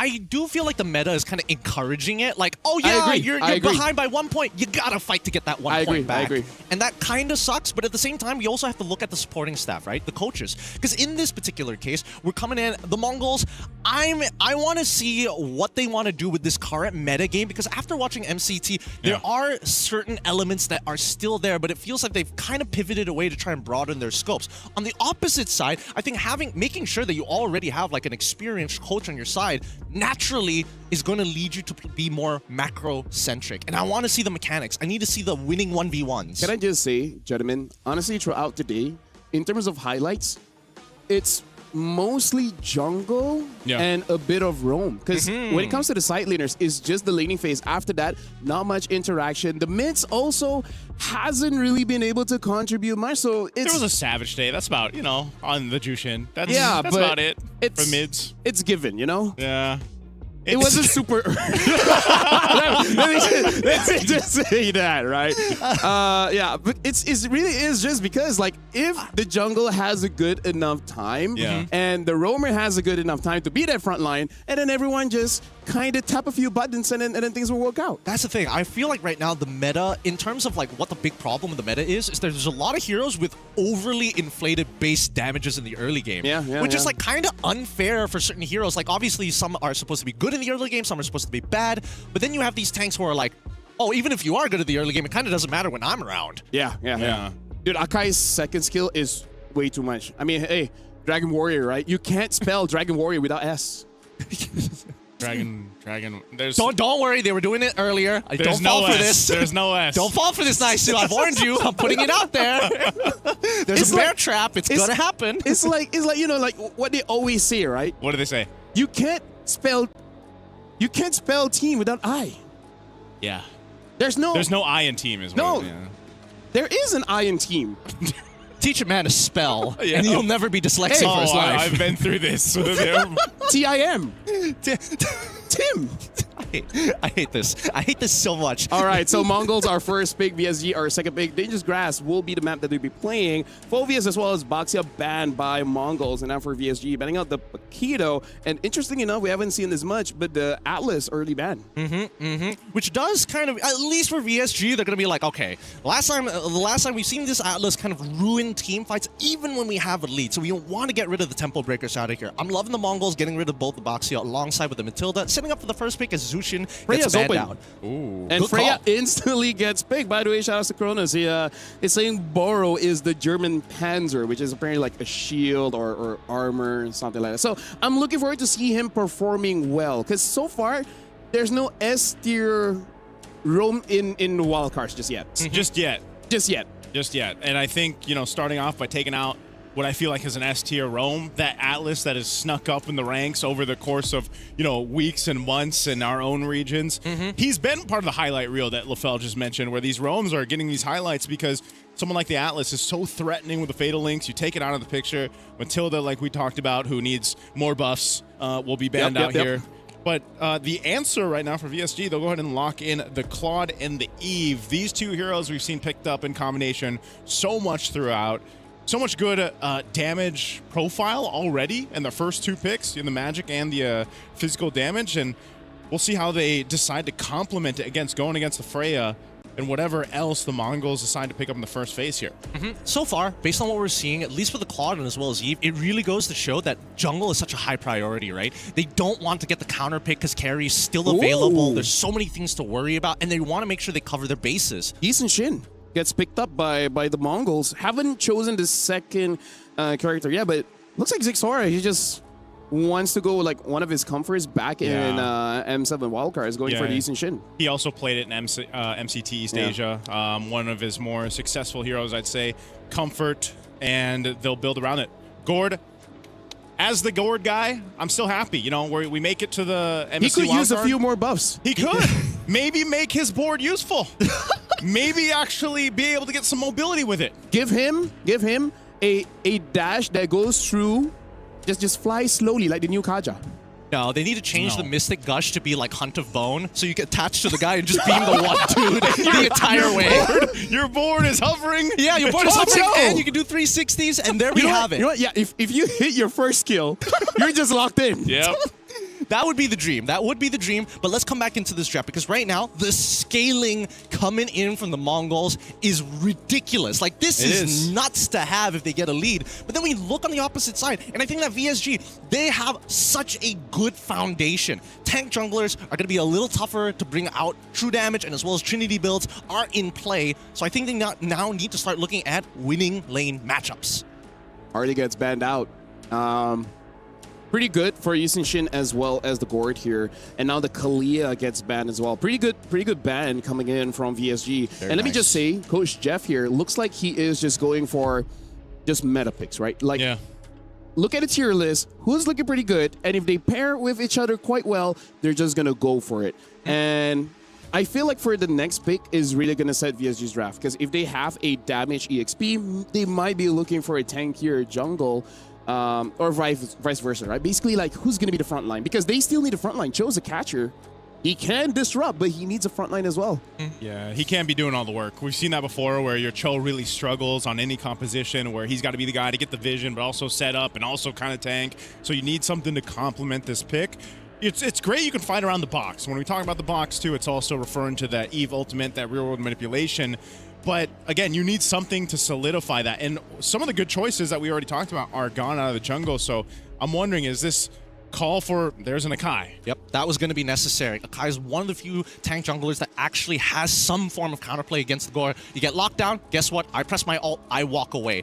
I think that the Cho is actually a denial pick, and I think I got to give it to Coach Jeff. He made a prediction here after seeing the last lock-in of that Gore. They knew they wanted single target lockdown. They banned it, and they also picked one for themselves. It's supplementary to their strategy, because it's still going to be based on Yevon as well as Claude. Yeah, one of the great things about that, too, as you see the Yuzhong picked up here, is the Cho and also the Akai, and even a threat of a Claude coming towards that Gord when he's trying to set up the ultimate will disrupt it. So if you can take down that efficiency, that uptime of the Mystic Gush even, then that's going to be great for you. And as long as they can stop him in his tracks, they're going to go for that. Now, this is interesting. A Belric plus the Yuzhong to round out the draft for the Mongols. They want to eventually get to the later stages of the game, and they want to make sure that if Claude does decide to join early, they're going to tax him for it.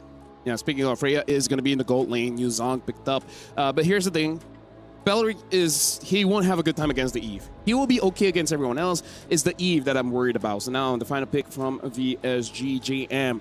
One of the, this time, not a lot of heroes gets banned. So he has options. So what does he want with the Yuzhong? I feel like tanks just cannot deal with the Yuzhong, so it has to be some kind of fighter, like maybe of a Benedetta. I think it might. Honestly, I think it might. Oh, all right. So they do want to have like just a little bit more damage. I thought that VSG just wanted to be like, you know, we got to be safe. We could just give the Uranus and kind of like play around, making Yve a little bit more dangerous. But no, with Benedetta, at least for Lord JM, he can instigate wars. He can pull people into the fight. And here's the thing, looking at the draft, I feel like both teams got their comfort. So right now I'm going to give it over to Gideon as well as Naisu to cast this game. So good luck, guys. Thank you for the luck, LaFell. I hope good luck to either of these teams right now because they need it. Currently looking for that win here through the first day of the wildcards. The Mongols and VSG will bring out two drafts that we've broken down as much as we can. I think, of course, when you look at both of them here, Gideon, who are you favoring for? I'm going to have to lean towards, and this is non-biased, towards the Gourd, right? I want to see the Mongols make this Gourd work. I want to agree with you so bad. I think that the composition is much easier to actually execute. The big issue is that level 1, level 2, right? Belric needs to walk into a lane where he can get harassed by both the Cho alongside with the Yve. If level 1 doesn't go well, it's over, and we might just see first blood achieved. Okay, so it didn't go well, Gideon. It's bad, but at least Belric's alive. Belric's alive, but Mumu going down. That is an aggressive start for VSG to just go ahead and set up on that top side, get a kill, but that also allows JM a little bit of an advantage now. You saw he used the Petrify for that. Boro burnt the Flicker, but hey, that's all value for VSG in the early minute. I totally agree, and I think that Boro probably should have given the kill over to Lord JM, but hey, as long as somebody takes it, and this is the beauty of the early stages of the game meta right now, right? You can make your supports do some wild things. Whoa, already focusing up here on that mid lane. Boro is in the jungle! Goodbye, CXora. Yep. It's so free for VSG. Like, VSG can do whatever they want at this stage until level 4 start to come around for the Mongols, and whatever early game advantage they had with the Yuzhong ended as soon as he died. Oh, man. Okay, Boro. Gonna go ahead and just poke him down a little bit, but this is, you know, one of the things, even looking at the emblems here. Oh, no Master Assassin. Oh. Yeah, no Master Assassin. Just early aggression from VSG sets them up to an advantage that they can go ahead and balloon to the first objective that turtle for. Now, this is one of the things, though, too. This lineup from Mongols, and this is why I was leaning towards them, was, you know, it scales up, like you mentioned, especially if they can manage to get the late game. But I guess statistically today, we haven't seen too many late games. Yeah. We'll see if that changes in our 5th match of the day. The turtle will be up here shortly, but as they drastically try to get these level 4s available for them to actually fight into VSG, that's one of the big things here. And this could be troublesome. If they lose this first objective, this turtle, they're just going to take this one further. VSG starting it up. Oh, they've already let the final blow right into the middle of the fight. Martisi already securing at least one. RW1 to try and slow down the fight, but it's too late. Managing to get out just in time, and Dixon in trouble. Shouldn't die to this. Manages to get away with a sliver of HP. Great usage there for VSG to use those battle spells that they needed, secure the objective, and get on out. The ZXR will go ahead and take that opportunity to steal a camp here from Martisi. He's going to be working on. He does hit that level 5. He's dealt with the pressure and was delayed a little bit, but the best thing for the Mongols here, man, is just to go ahead and set things up before the next turtle. They have plenty of time to get there. They just need to kind of put a Band-Aid on the wound of the early game, really. Yeah, that's the thing. That's the thing. I feel like Mongols are coming to a point. I feel like they should have just given up that turtle. In all honesty, it should have been gone. Oh, God, Mumu in trouble. Going to get hit by the way of the dragon, like the final blow. And Ox is just like, hey, enjoy the death screen. Just get head back down to the mid lane. Oh, man. This is one of the things why we were wondering, you know, with the Belric pick specifically. You know, he's not level 4 just yet. They're going to try to make a play. No, he gets countered instantaneously. The interception from Boro, and Martisi is just a little too good, and that heavy spin puts the final nail in the coffin. Oh, man, that's one of the things that I was just going to say about the Belric. You know, you need that level 4, you need that Wrath of the Dryad ultimate. You really can't do too much before that. You know, you might get this little bit of a taunt with his kit, but you just fall further and further behind now. Look at this Blade already picked up for JM. If his damage wasn't enough early on, now at this point, that's an early power spike for a Benedetta, and that's why it was picked up in the XP lane. You know, some of those more tankier picks we're used to seeing in the XP lane, now we see teams and players specifically lean towards some damage dealers in that XP. So with a Benedetta, it just makes things worse for team fights for the Mongols. Not to mention that this one item power spike is off of 3 deaths, right? Yeah. 4 deaths, 2 coming from Mumu, another 2 coming from Zixora. It's just been a very tough time for Zixora to actually try and secure these neutral objectives. I really don't think he should be here, but let's see how this plays out as the heavy spin comes through. Zixora's out with the traces, Boro gets a good kick, and now Zixora finally gets the first steal of the game as JM takes Miyaki, and now they go for the back line. K takes 1 back, but it's not over yet. The Electro Final Blow finally comes on up to secure 1 more. Martezi hits the dust. Oh man, I don't know. I mean, it was valiant effort. Mumu's still here, though. They gotta stop. Be careful. They gotta stop. Why? Oh man, and more. They really got it. You know, at some point, you would imagine that when you're touching a hot kettle, you walk away because of the burn, but it seems like this team, they're feeling that heat, and they're saying, you know what, just the pinky. That's all I want. Other 4 fingers, we're gonna walk out of here. Yeah, we're gonna walk out of here. You know, at that point, I was thinking it wasn't going to be too bad, but then the Mongols got a couple more down. They also used a whole lot of battle spells, man, for that. So, you know, even if they convert a kill... Oh, hold on. JM? Ox is here now. I don't see the dive angle just yet. You do see a response coming in from Martez, but the Wrath of Dryad's gonna lock him down. Zixora dodges with the traces just in time, and now Mumu finally getting... Ox finally getting some revenge. Yep, that was clean. Good micro there from Zixora. I thought he was going to go down. Good usage of the ultimate there from Ox. I didn't think he'd actually be able to make something happen without the flicker, but then JM just came back for the fight. Ends up going down, so that is a sliver that Mongols needed to start the steps in the right direction to turn this game completely over, but okay. Oh no. All right, he's got the Valkyrie. Ox is here now, but no ultimate. So there's no fight that they're going to be looking for. They just want to set up 20 seconds from this turtle to come up. And I like the way that VSG is playing right now. They understand we don't necessarily have to get the kills. Yeah. We just need to make sure we get your resources out. Because when we come to the turtle, so far Mongols have continuously said, yes, we will contest you even at a disadvantage. And that's perfect, because now VSG can really fine-tune the planning to intercept them or get the battle spells early. Yeah, this might be what they're going for. Again, Boro could go for a pick before the fight even breaks out. Turtle is up now.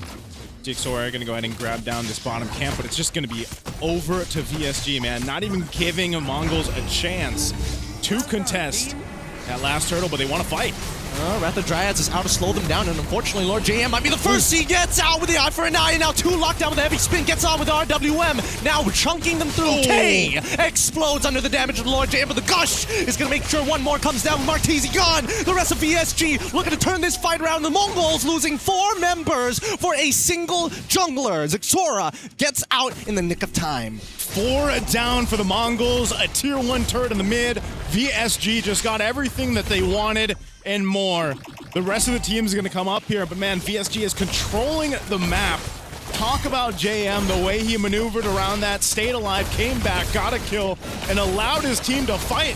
Oh, Mongols, they're angry. They want to fight. Dixon's in trouble. He's got no more mobility left. If he gets hit by any CC, he's in trouble. But luckily, he's got the rest of his team to actually go for the peel. We don't see any counter flickers on the opposite side. It's just not worth it for 1 man. Yeah, this is very disciplined of VSG, the way they've been playing this game in comparison to what we saw in their first match of the day here in day 1 of the wild card. So it's Mongols still, it's nothing drastic. Like when you're looking at in terms of gold, can they get back in this game? Surely they can. And it starts with setting things up into this first Lord once it comes up in about 40 seconds. If they can knock down maybe another turret, get some space to work with, and get in position that they need to fight for the objective. That's one of the main things, though. We haven't seen a big objective setup from the Mongols.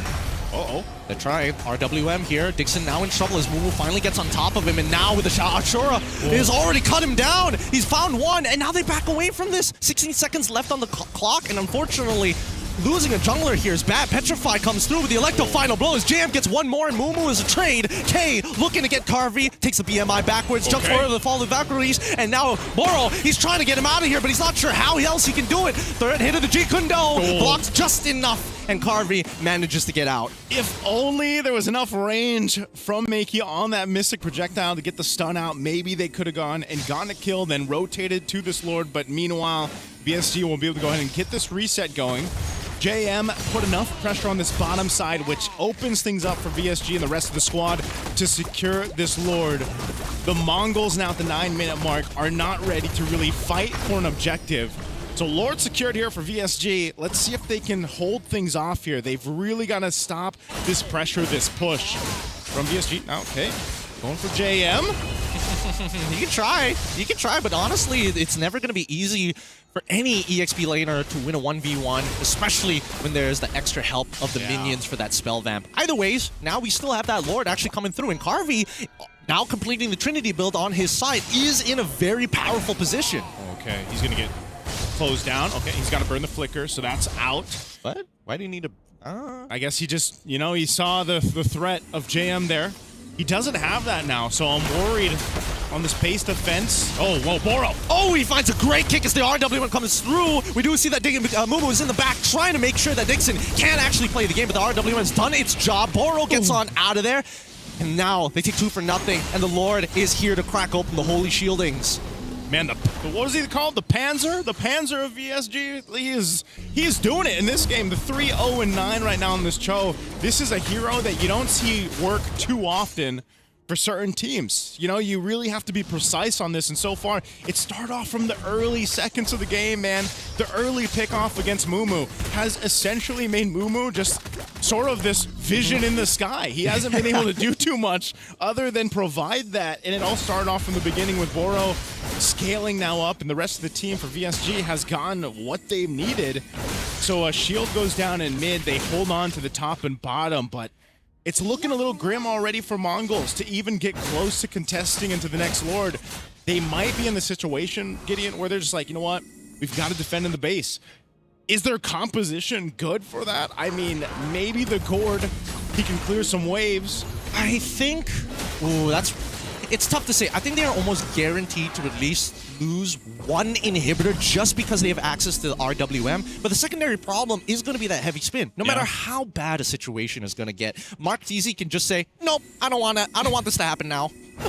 nah, not today. Like every jungler in your RGs. Nah, I'm out of here. Yeah, every 5-year-old who doesn't want to eat baby food is like, nah, I'm good. I don't want this applesauce anymore. But so far, if you look at the overall progress, right?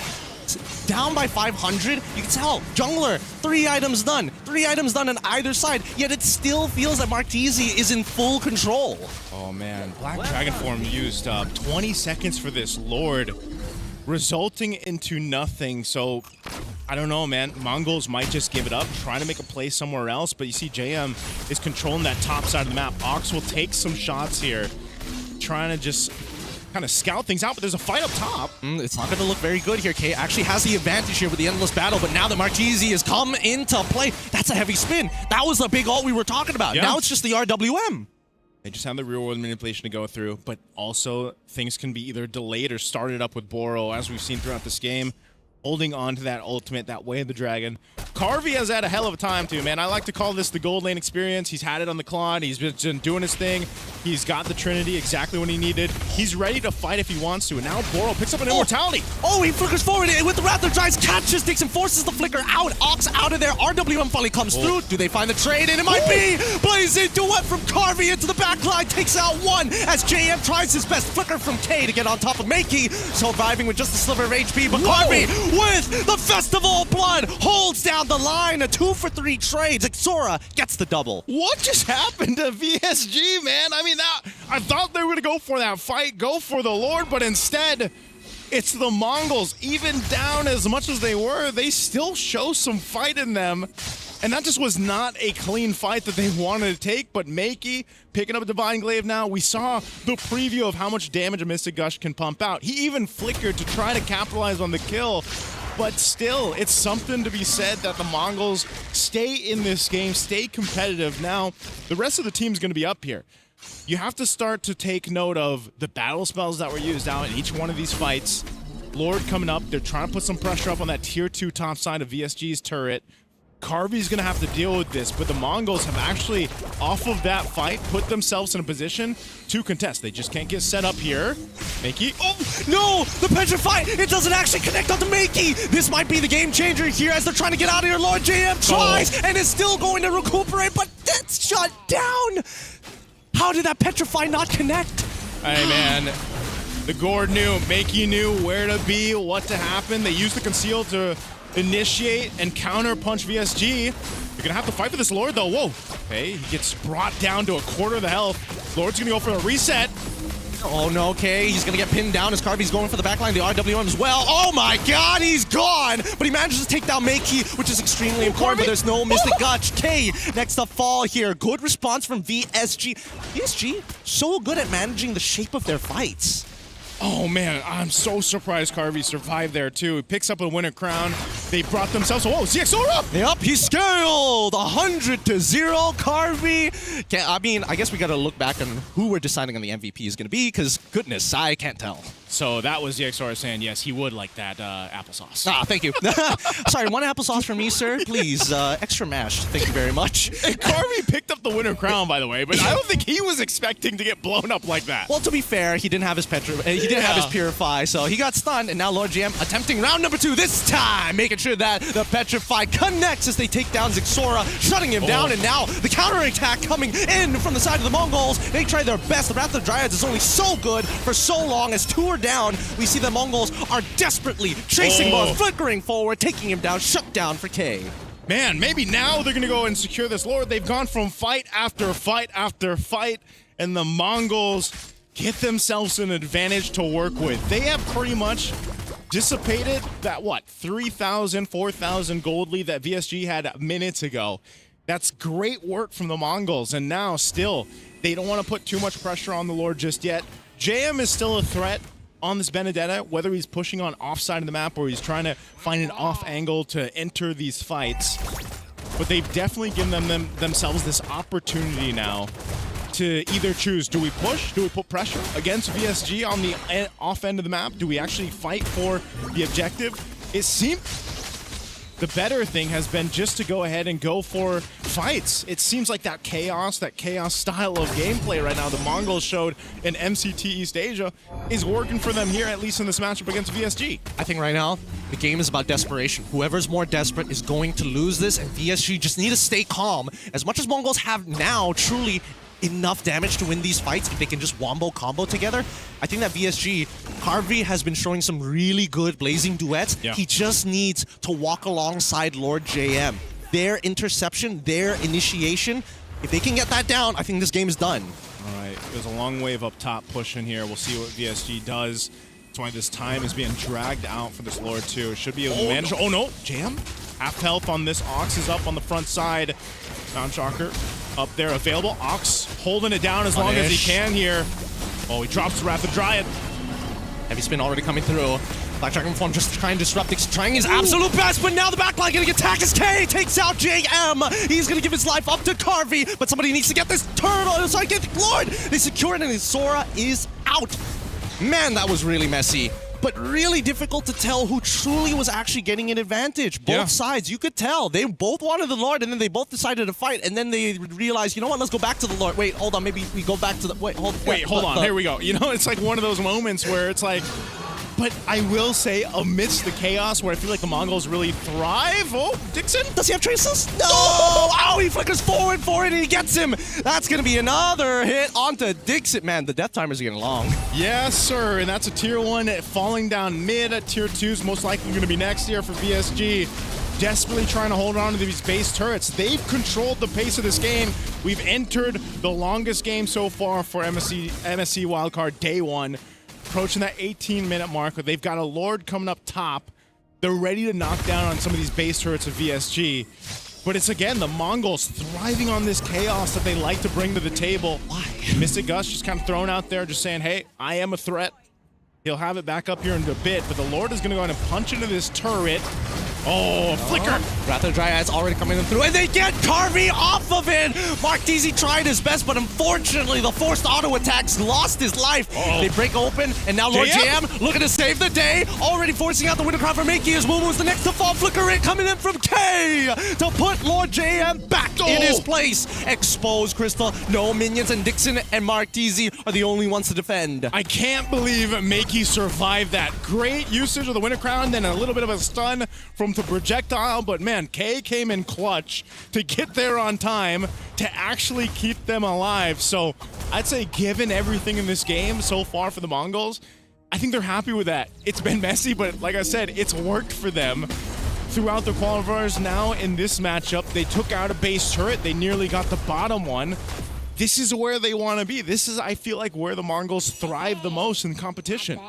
They've already downloaded the information that they need, and now VSG just can't do whatever they want. Yeah. Without their advantage, these picks become less valuable. Now that we're in the later stages of the game and a missing inhibitor on that top side, luckily the Lord is spawning on that side. Brother, you have to remember too, if our viewers out there missed the initial set into the game, Mumu got ganked. He died early on, and that's usually when teammates are like, all right, GG. they type GG right away. That would have been me. Yeah, he has it. Mumu has now been able to provide enough value throughout this late portion of the game with his Black Dragon form, with the Petrify. He's essentially caught up in terms of itemization. So he's in a good position now, too, and the Mongols has just been playing around that. So I think, you talk about how the Mongols have downloaded that style. VSG has to respond. Are they trying something new here on the bottom? Yep, they went for the conceal straight into the way of the drag. Oh, okay. Everybody's looking to get out of there. And Boro's like, it's okay, brother. It is my time. Yep. It's my time to go. Oh, man. Meanwhile, Mumu doing his thing. Why just being a distraction. I think he's just being a distraction. It'd be nice if he had that, if they decided to take the Lord, but you know what? He's still got the Petrify. I don't know. I feel like right now everybody's a little jumpy, Everybody's like pressing their buttons preemptively. Yeah. I think that Makey has to be the most patient. He needs to target out Martese until that heavy spin is gone. Once that heavy spin is gone, you start switching your targets. Oh man, it looks like VSG's not even going to contest this. They just want to go ahead and just turtle up into the base on the defense. They know they have a composition that should favor them in terms of base defense. They can fight around utilizing the real world manipulation. They've got an Electro Final Blow and a Blazing Duet, so they have everything they pretty much need to survive this next base push. The question is, will the Mongols even let them get that opportunity? Because, again, it's been a course of just throw everything at them, see what sets VSG off their game plan, and then kind of thrive from there. So Lord, and this is a tough one. This is an evolved Lord. It's going to be making its way up top there. We'll see how the Mongols play this around. They're going to go ahead and try to even out these waves a bit, push down that bottom, get the turrets at least opened up of VSG's base. So we could potentially still see a successful defense from VSG off of this. It's a matter of if the Mongols really lets them. And Immortality is going to come into play for JM. He's got to kind of be a distraction in his own right, but also has enough damage here. Oh man, JM, there's the Lord. They got to work on this, holding on to these turrets. Mumu's sitting up there up top. That top brush. Lord will be worked on, but the turrets are going to fall here in the mid. Seal going to be used. Mumu trying to make a move. Oh, he actually petrifies Martese here, but where is the Mystic Gush? Where is the full combination? And now the response from VSG, RWM, Electro Final Blow is out. This is an opportunity here. Makey still has his ult. It's just Carvey. When is he going to unleash his ult? When is he going to get into this fight? They can't seem to get the angle down. They're focusing all on that wave clear, and finally they find one into Mumu. Oh, VSG is going to be able to successfully defend, though. I'm not sure if that was the cleanest way to approach the base push with that Evolved Lord, but maybe for the Mongols, they got the base turrets down. They're happy with that for now. They sit on this lead at terms of map presence that they have, but VSG held strong. They kept it together, and they'll keep themselves into this game. I think that this game is really showing that the meta punishes your mistakes. That's why a lot of the players are so antsy, right? Yeah. They don't want to be the person that causes this team to go bad, especially with the lead that VSG initially had. I think this is going to be a crushing loss if they don't take it back. But Mongols, it's a different story. Yes, it's a bit of a feels bad in the early game, but there are things to learn from it and maybe adjust in their composition.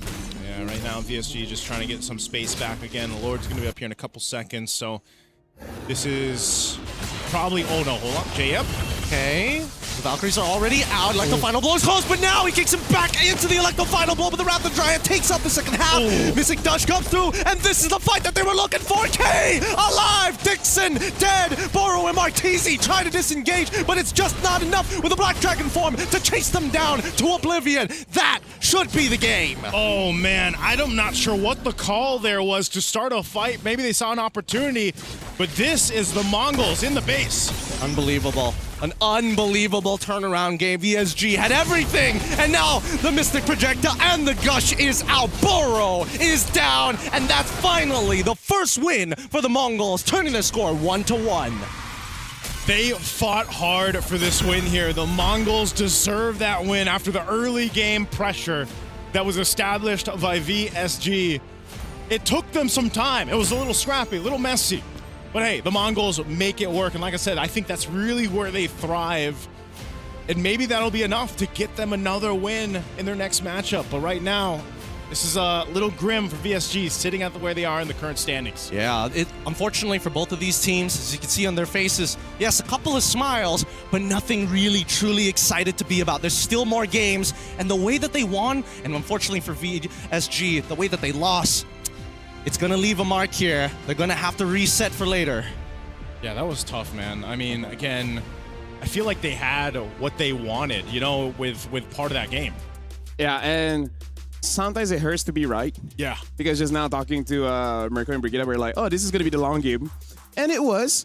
And in the pre-show, we did say that it feels like for the teams here, they're playing with desperation. And that's what we saw coming in from both teams. And that's the best way to describe that very last play, right? They saw an opportunity, but it's just one of those situations where if we make the decision fast enough, they won't be able to punish us. Unfortunately, that's not the case, right? They went in, some miss abilities, and then it's just like, yep, you're just vulnerable.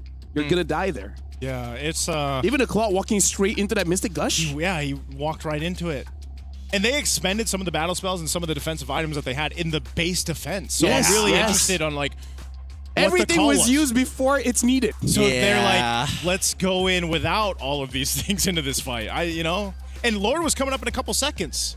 Well, that's the thing. I feel like that's why I don't want to say this is a matter of experience. It really just goes to show that there are high stakes in the game itself, right? This early game coming up for VSG, so good. Initially getting the first blood on that top side, immediately looking for the steal, and on top of that, Martese is really great at counter jungling with the rest of his team. I think that Zixora was always down, like almost trying to get a level above him, but in terms of raw gold, like Martese was doing phenomenally well.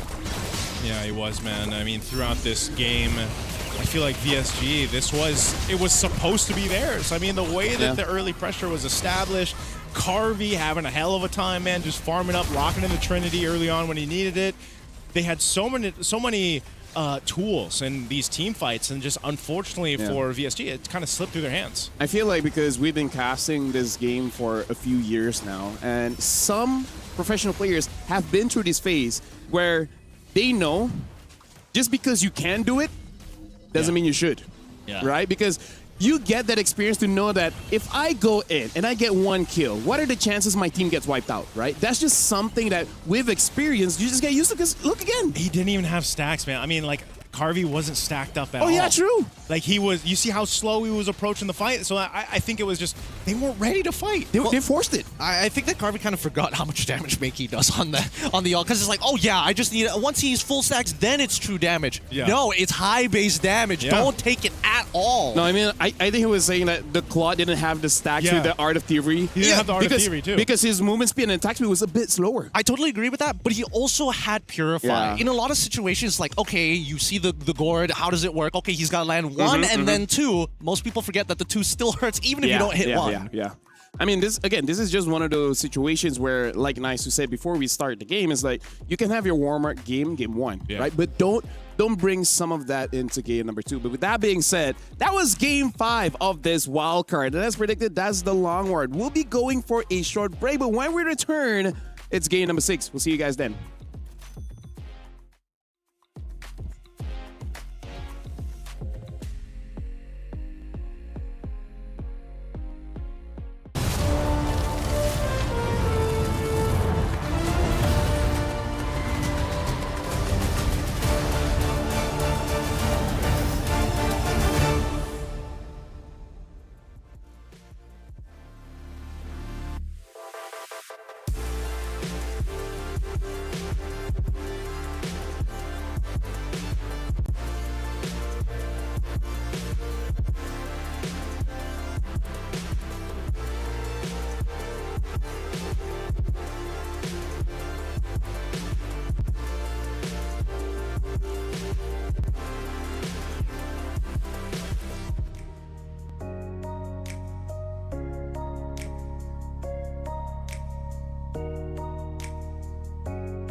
Hello to all my bang bangers. We have arrived here at EWC 26. This is MLBB Wildcard. My name is Afel. Alongside with me is Naisu as well as Gideon.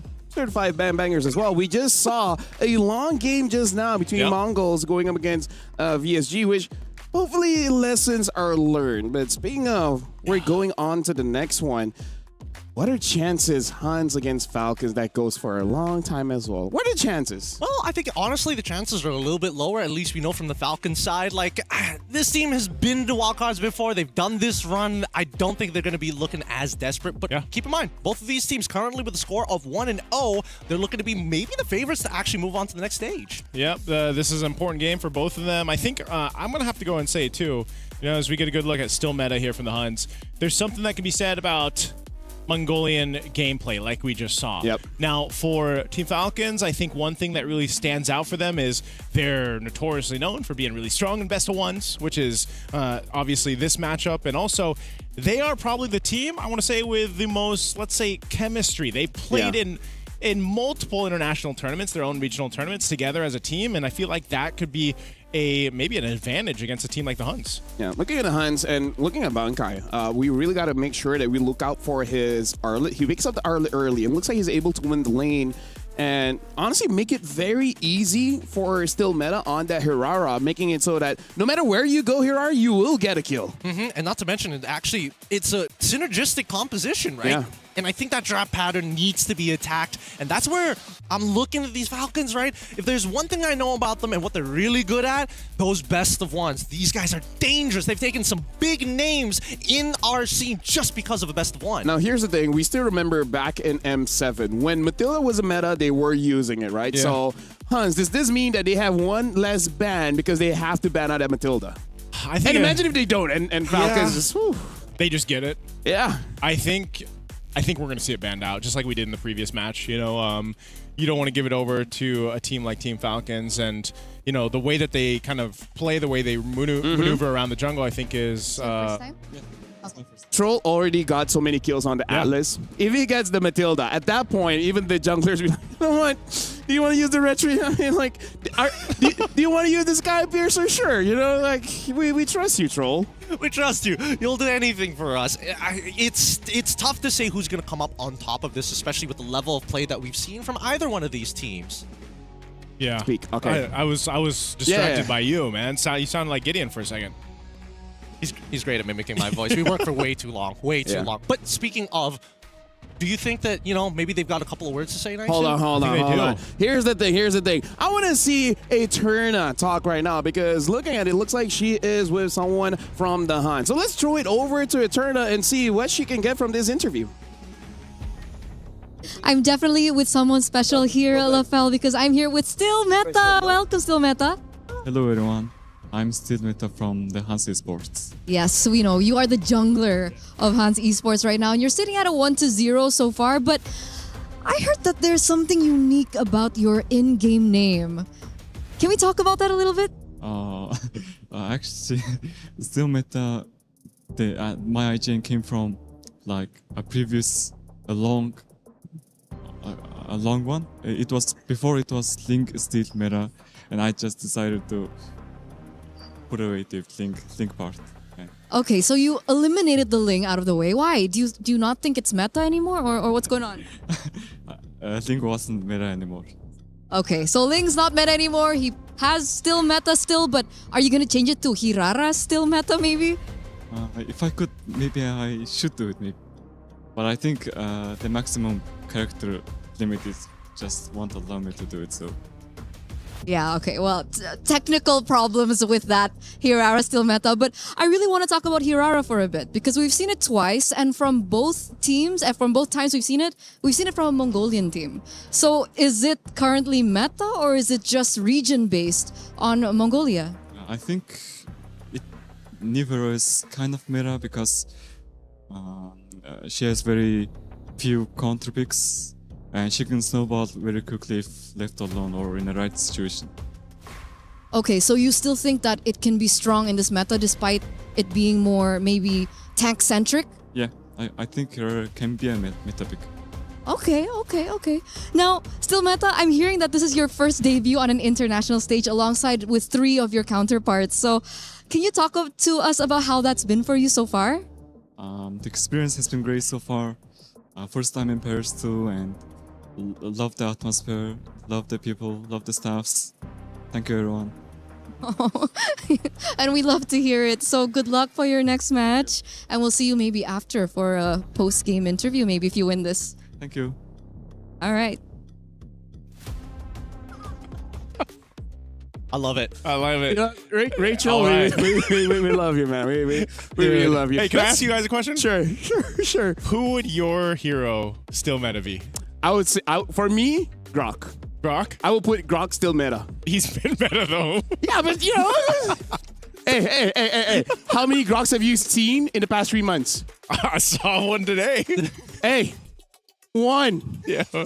One. Look, the data isn't necessarily behind you on this. By the way, let's just say how nice that the honesty is. Like, oh, would you put Hirara still meta? There's not enough characters. That's why I put Link. And the fact that he used Link still meta for a while, I was like, just remove the Link part. The Link part, not the still, not that you'll leave the meta or either one of those. Keep it 2 syllables. Nah, I think still meta. That is a prime example of what an esports player should be. Great on camera, has good personality, and very knows. humble. Very humble, yes. Not to mention that this is their first time in Paris itself. And a so very deep voice as well. Very. He does have a deep voice. Love the atmosphere. Oddly of the soft. staff. Oddly soft spoken. Soft but deep. Yeah. That's not what she said. We finally found it. That is a very difficult one. You know what? You deserve some kind of prize for that. We finally found one. We found some counterplay. Historic moment. In Paris. In Paris. All right, let's get into the draft here because as we were talking about Matilda, instantly the Huns are like, hell nah.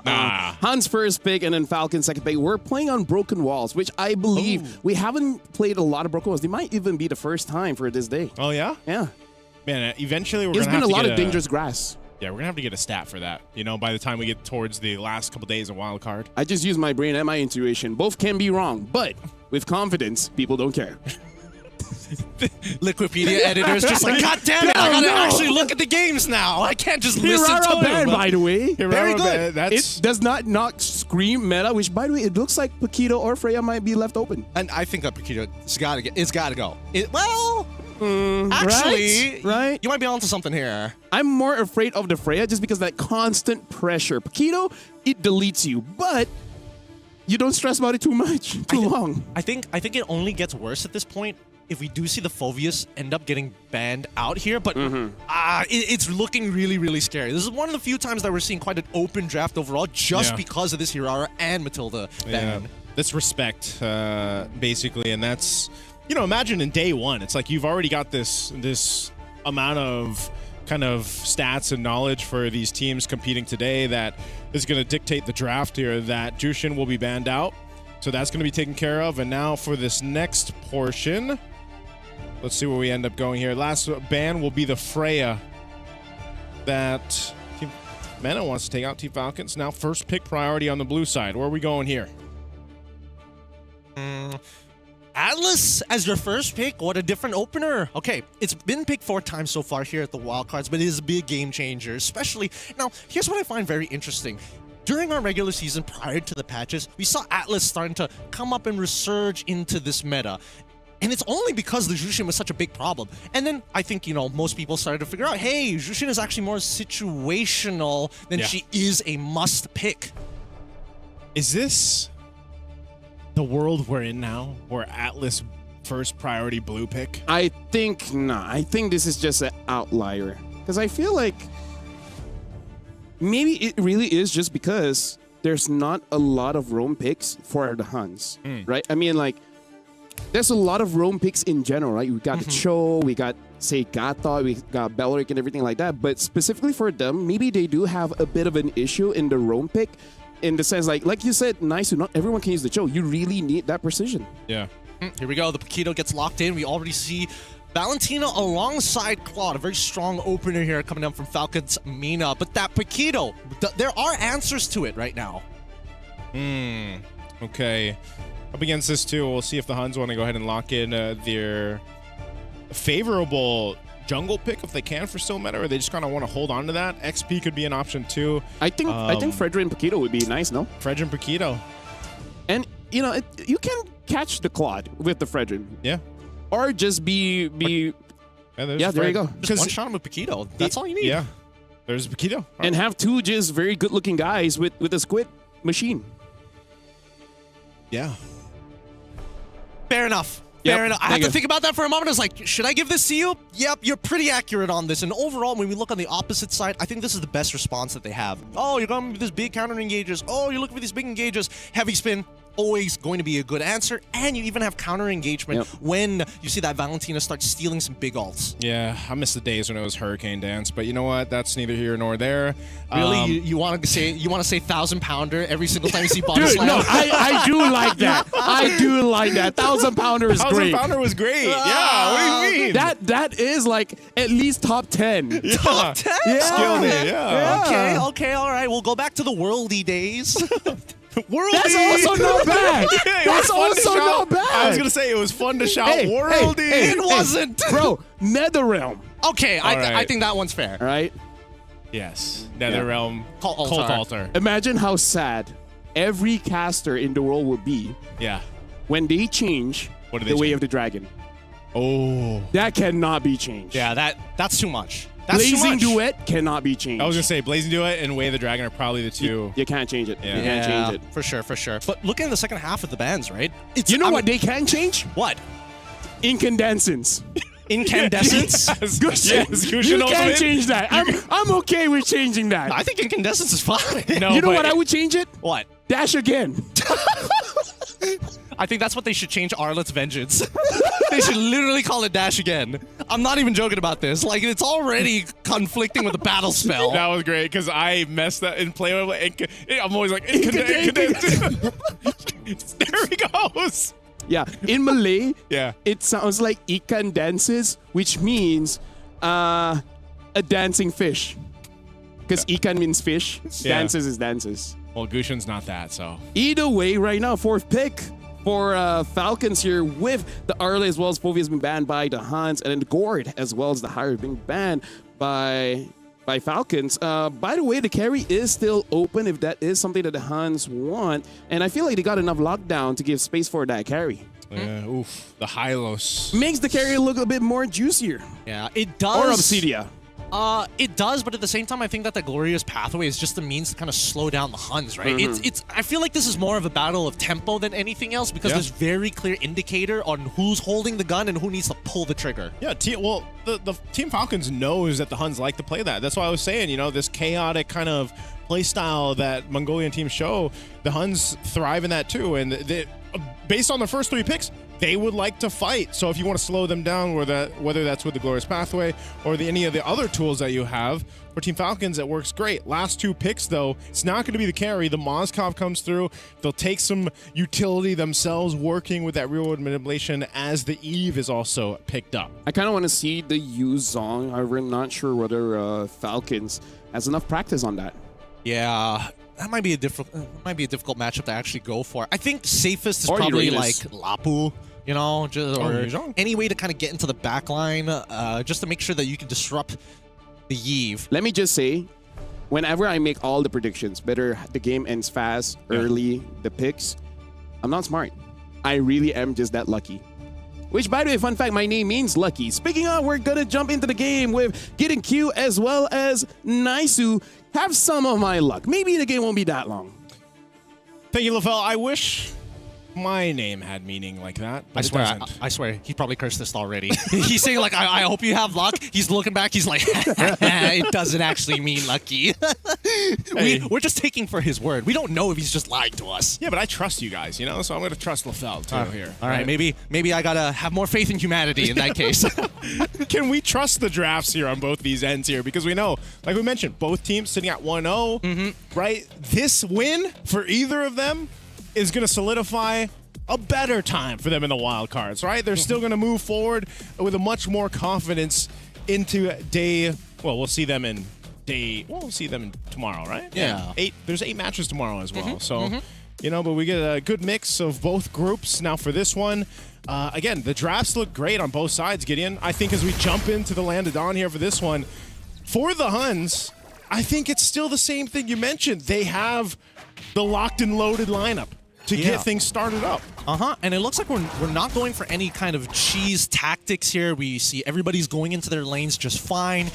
Not much of a leash anyways, but the starting positions for both sides is a little different. We see that Akai immediately goes to his small camp and then to his purple buff. Fredrin takes his orange, is going to take the small camp. I don't know if he's going to do the full clear or run immediately over to that purple, but it looks like he's going over there. And Falcons, they scouted this earlier. They know they've got Lithal Wanderer for free. Yeah, it's controlled. They'll lock that in. Good information from Troll there on this Hylos. And, you know, that's something to be said. A lot of these small things that, well, they seem small in the early game, these early rotations end up building into really your first big objective. That turtle, having some of these level 4s available more, you get some options that you can take even for the junglers here. So pretty just kind of steady in comparison to what we saw in the last matchup and the way things started with VSG, but this is kind of what we expect with these kind of compositions. Yeah, honestly, I'm waiting for a team that has found the cold, hard calculation of aggression, right? It's a very fine line of, like, I just need to get enough value to still be able to profit later down the line rather than committing to everything right now and having nothing for the future. And it's funny because that cold, calculated aggression can change in best of ones. Like the environment of a best of one in comparison to the best of 3, where, you know, where we saw like VSG in the last matchup, just make that play up in the XP lane. That can work in the best one, but hold on, Turtle. Talking about plays here, the Black Dragon form is already out to zone out Still Meta, and as well as Kenny, they should be able to get this, but big catch, and Still Meta is able to steal the very first turtle of the game. Petrifies it out, and Sanji does not connect on enough, as Boyette finds first blood, Fatal Links to catch onto 2, Troll, it manages to get 1, and Boyette gets the next. Well, amazing for Still Meta to get the turtle amidst all of that, but they lose 3 bodies over to Team Falcons, and that 2 of those went to Boyette here on the Akai, the jungler that we've been talking about that has just kind of risen in the ranks, and now you've got this advantage you can work on. You're going to get a little more tanky build up. You can see him still in the camp too over here against Still Meta, so he'll have a little bit of an advantage in terms of level, but also gold and XP and building into the items that he wants here. So this is a great start for the jungler of Team Falcons, but also the rest of the squad. It just seemed like the Huns went for that turtle fight. It didn't go their way, and they had the lack of the damage. Oh, look at this. Look at this. Still Meta making a very interesting call here. He noticed the rotational path from Boyette took a little bit longer than it should, so he now knows that the top side is actually wide open, and walking into it and they seeing that orange buff, they know that Akai is still by purple buff without actually having to see him on the map. Yeah, information given here. Nonetheless, though, you're still going to have Boyette go ahead and grab both his buffs. He's still going to maintain a bit of a lead in terms of XP against Still Meta, so this is why I was saying with these kind of compositions, the way they want to fight is just, all right, go back to your lanes, do your thing, set up for this next turtle. You got 30 seconds, and if they can make a play, they'll try to go for it. I do think that Huns honestly could have kept on invading on that top side, but right now it's a little hard to risk, and I think that Falcons are looking to find at least a bigger advantage before they start imposing their will on to them.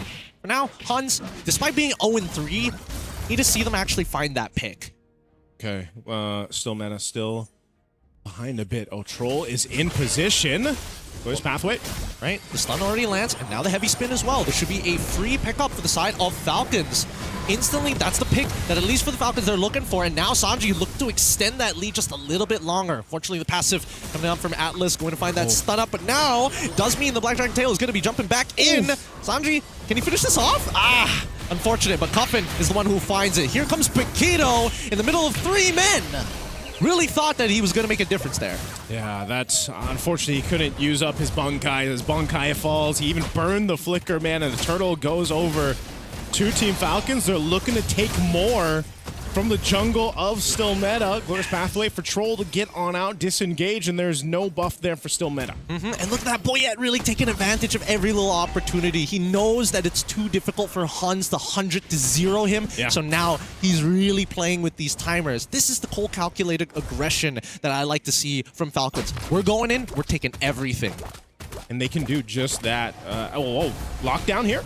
They got him. They found another pick onto Bankai. That's probably the worst target, but at the same time, super influential for someone like Sanji. Now he has control and the free tier 1 on bot side. I guess at this point, a target's a target. You know, for Team Falcons, you might as well convert something, make it happen. Like you mentioned for Sanji, he controls this lane. It's his space now. He can get that turret if he wants to, and he'll rotate up towards his top side now. Meanwhile, I'm still looking for the Huns. Where can they turn this over? I mean, Team Falcons hasn't done anything fancy. Look at this. They built themselves a 3,000 gold lead. They've got 7 kills in favor for them. They're starting to scale up, get some of these crucial items locked in too. They've set themselves up for cruising up to that first Lord after they control this turtle here. Last one in the game, which should be theirs. I'm not expecting the Huns to go for a fight, but if they decide to, if they actually decide to go for this fight, it might be on the whims of, can we get a multiple Fatal Link setup going? Do we have Yuki ready and locked and loaded to join this fight? And can Bankai even provide damage? This is what the Paquito's known for, but when you've been kind of stalled out, shut down in the early portion of the game, the damage for Bankai and this Paquito in general isn't going to be exactly online. Not to mention that it's also been nerfed as well. So it's like, as much as you want to like dominate the lane, he did that. Bankai was like, yeah, I'm winning in the lane. I died once. I guess nothing is happening anymore for the rest of this game. Right now, I think that Huns, their composition has all the tools, but the level of execution needs to be so high, right? Still meta needs to be able to catch multiple people. How is he going to do that? He needs the help of the rest of his team. And now Sanji, Black Dragon form gets out of there, petrified, triggers the Shot Residue, and now needs to get on out of there, but no! Pulled back by the Fatal Link, Spear Misery connects, and Sanji still surviving 2 Shot Residue procs. You gotta be joking me. That's the kind of lead that Sanji has here. That is not a interaction you expect the Yuzhong to survive. Sanji does it with the Shaw Essence procs, but man, talk about a commit from the Huns for a kill, and now here's the counterpunch. They're looking for it. Again, a stolen Fatal Links just to get rid of the Appraiser's Wrath. It's out now, and Sanji finds the kill. RWM now getting unleashed. The heavy spin says, no, I will not let you, but he manages to push one out. Yuki in trouble. He ends up dying for his sins. A 2-for-1 trade in favor of the Falcons. Oh man, finally the Huns are on the board, but man, at what cost is the question? They do keep Sano up top side, Team Falcons, kind of controlling that pressure that was coming through from Bankai, but hey, they're happy with it. They're going to continue to take everything. Kenny's in trouble. He falls. He's gone. That's why this glorious pathway so easy to utilize. But Boyette, unfortunately, getting the drop on himself, trading 1 for 1. A bit sad because it was a shutdown, but at the same time, Falcons are still 3.3k ahead. They have that advantage. I think when we have to start to kind of take note of where the Huns turn it around again is playing into a Moskov, having Yuki online, which he still needs plenty of time with, you know? I mean, taking a look at the items here, he's almost to the Trinity, right? You've got your Golden Staff and Corrosive Scythe already. I mean, even across from him, Sano, they're pretty much neck and neck, but the thing is Team Falcons, the rest of the guys are able to provide so much value in these early team fights, and they have ultimate control around objectives is what makes them such a threat. Oh, no wonder Sanji lived. They didn't. None of them had anti-heal. Yeah. So far, it's only just the glowing wand here. Dominance Ices. Well, and as I said, Bankai unlocking the Shinkai right as we talk about it. Right, like, hey guys, we need some anti-heal after that interaction. Like, I think this is the time. You know? We can't let Sanji dunk on us again. All right.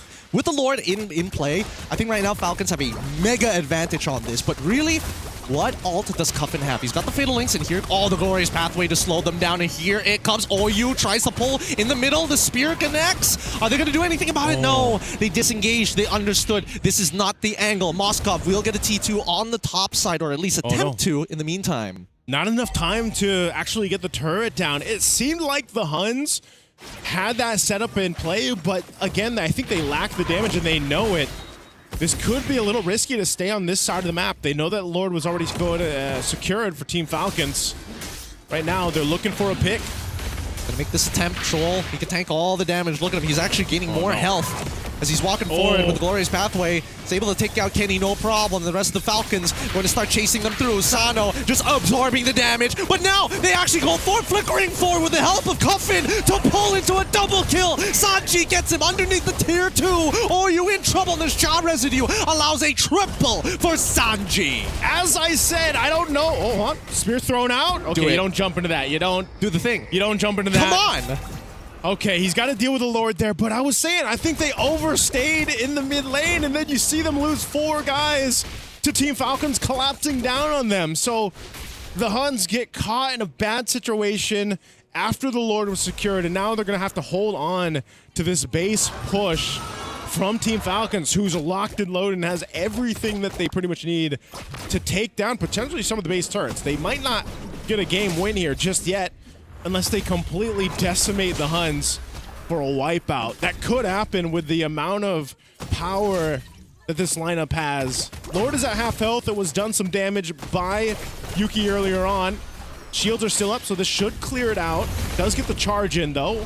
Shield still intact. Yeah, managed to kill it just before it triggers. A little weird with the animation, but that's totally fine. Oh, in all 5, the RWM comes out, and look at him. Troll just standing there. What are you going to do about it? Revitalize is keeping up, but the counter, RWM, and the Fatal Links on top of him. They're in trouble. They're too deep in the enemy base. Sanji able to break one. Petrified comes through. Kill still meta as Yuki takes Sanji back. Sakno, at the very least, able to at least get something. Kenny. Might get a little bit more. Almost gets it. Hey, Conceal. OU trying his best on top of Sano. All right, connects it. And now Yuki in the middle of the fight. Loses all of his HP, but is trying to survive. Boyet gets the trade, and now Cuffin just can only watch as his friend tries to Beyblade out of there.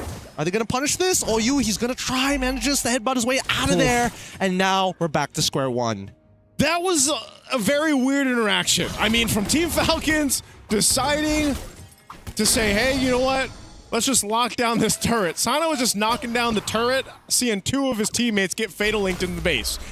And then he decided to go forward with the Blazing Duet, and then it forced a fight. Now, great for the Huns, because at least they get some gold in their pockets. Yes, they lost a base turret, but ultimately, they need what they can get to this point. They've got to get Yuki in a position to actually be able to fight back. This might even potentially make them a bit of a more threat against this Lord, unless they decide to just give it up, go for a pick. It seems like that's what they're going to go do here. OU, half health, trying to get away. They need to start the Lord right now. OU needs to go for the recall, and I think that they're not going to be able to participate for the upcoming fight unless we see Huns try to like poke and prod a little bit. But the big issue is that everybody's scared of Cuffin, right? At any moment of time, whatever engagements you have, they also have access to. Yeah, man, Cuffin just doing so much damage. 4-0 and 11, has own Fatal Links. This is going to be a Lord secured here for Team Falcons as they prep up, get ready. A couple defensive items picked up too. Chastised Pauldrons now for Sanji. Cuffin was locked in. You saw the Malefic Gun picked up now too for Sano, so he's got a little bit more range to work with here, but this could be the push-in now for Team Falcons to go ahead and end this game. Now, if they overstep a bit, make some questionable choices, there is a chance that the Huns keeps themselves into this game. Good defensive item here for Yuki too. Wind of Nature now available. He's going to definitely need that in this base defense, so they'll clear out what they can. That Lord is going to come down the mid lane for Team Falcons, who's sitting on a 6,000 gold lead at nearly the 14-minute mark. So Yuki holding down the mid. Cuffin, again, keep an eye on him. He's got his own Fatal Links. They look for it. Conceal's going to be used. Bottom turret's going to go down. A Black Dragon form comes through from Sanji. They're trying their best. They're looking for an opportunity to mistake.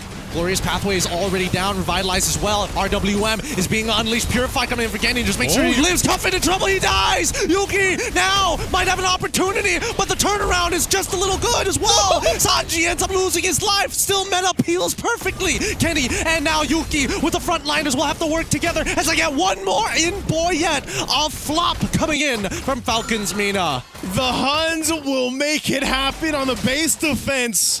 Yuki staying alive is so important for the Huns. And now they've got some momentum to work with. An orange buff going to Yuki. They're ready to take down at least the tier 1 in the mid lane here. But Team Falcons, 6,000 gold up earlier, now diminished down to 4.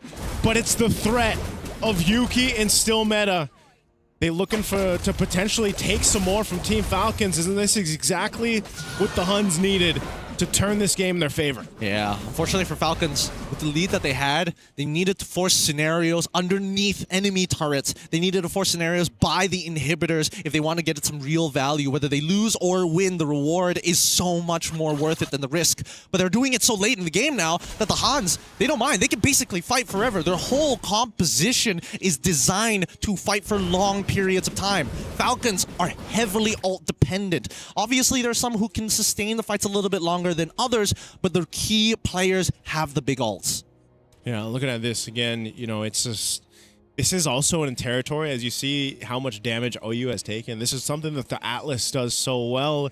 You know, you're able to go ahead and just be that tank, provide that vision, but have the threat of a Fatal Link. So, oh, they're gonna go. Okay, Glorious Pathway to try and slow them down, and now the Black Dragon form as well. Yuki is actually going for the recall in the middle of this as they found the interception. Kenny! They've got to stop it. They can't let Kenny keep getting caught by this again and again and again.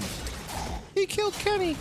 Right, it's one of those moments. Basically, he burned his flicker too, and now the Lord is up. And without Kenny, Team Falcons will easily go ahead and secure themselves this Lord, unless some miracle play is potential here for Yuki. But it looks like Lord's going to be secured easily. And now once again they find themselves on the fence. They got hold on to one base turret, man. Can they replicate what they did previously? I don't know. Really depends. Really depends. Kenny back from the dead already. Now they're going to have to defend this. I think they should. They've got the wave clear, right? They have the wave clear, yeah. They've got Bankai to slow down waves. They've got OU to slow down waves. They've got Kenny as well as Yuki as the main wave clearers. I think Falcons, Boyette, he's going to have to try and make a... Oh, okay. Now he can't make a play. He's literally lost all of his health. He's got the Guardian Helm, to be fair, so he's going to start healing up soon, but I don't think that's a very healthy amount. Oh, Lord's already going to be worked on. They're trying to hold on. Oh, the counterplay. Heavy spin to knock him the opposite direction. Great play from Boyette as the RWM comes out. They're looking to go for the end game, but no, the fight is still happening. Can somebody hit the base or something? Because what we're seeing right now is too much. Sano out of there, swaps items, and now Cuffin able to finish off the rest. Sano, please. Okay, loses his immortality. He's coming back up. The wave is there. Nobody hit the base. Oh, and it's a shutdown on Sano too, and the base is still up. Kenny and Yuki will be enough to clear out these waves with a quarter of health, but they've got enough.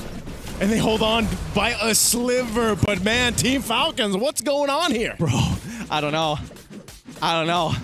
I'm feeling lucky to watch this game already, but so far, 21-11, we are getting a high kill count so far. Hey, I know we're the 30 gang here on the desk, but we didn't have to represent it with the current KDAs. Hey. That's a total of 32 kills overall this game. Are we the 30 gang? Hey, man, last game, how many kills were there? There's like 39 to 42, okay? I'd rather keep it to 30 gang than 40 gang. Eventually, we might still be here. Let's look at this replay here again. This is what we're talking about, though, man.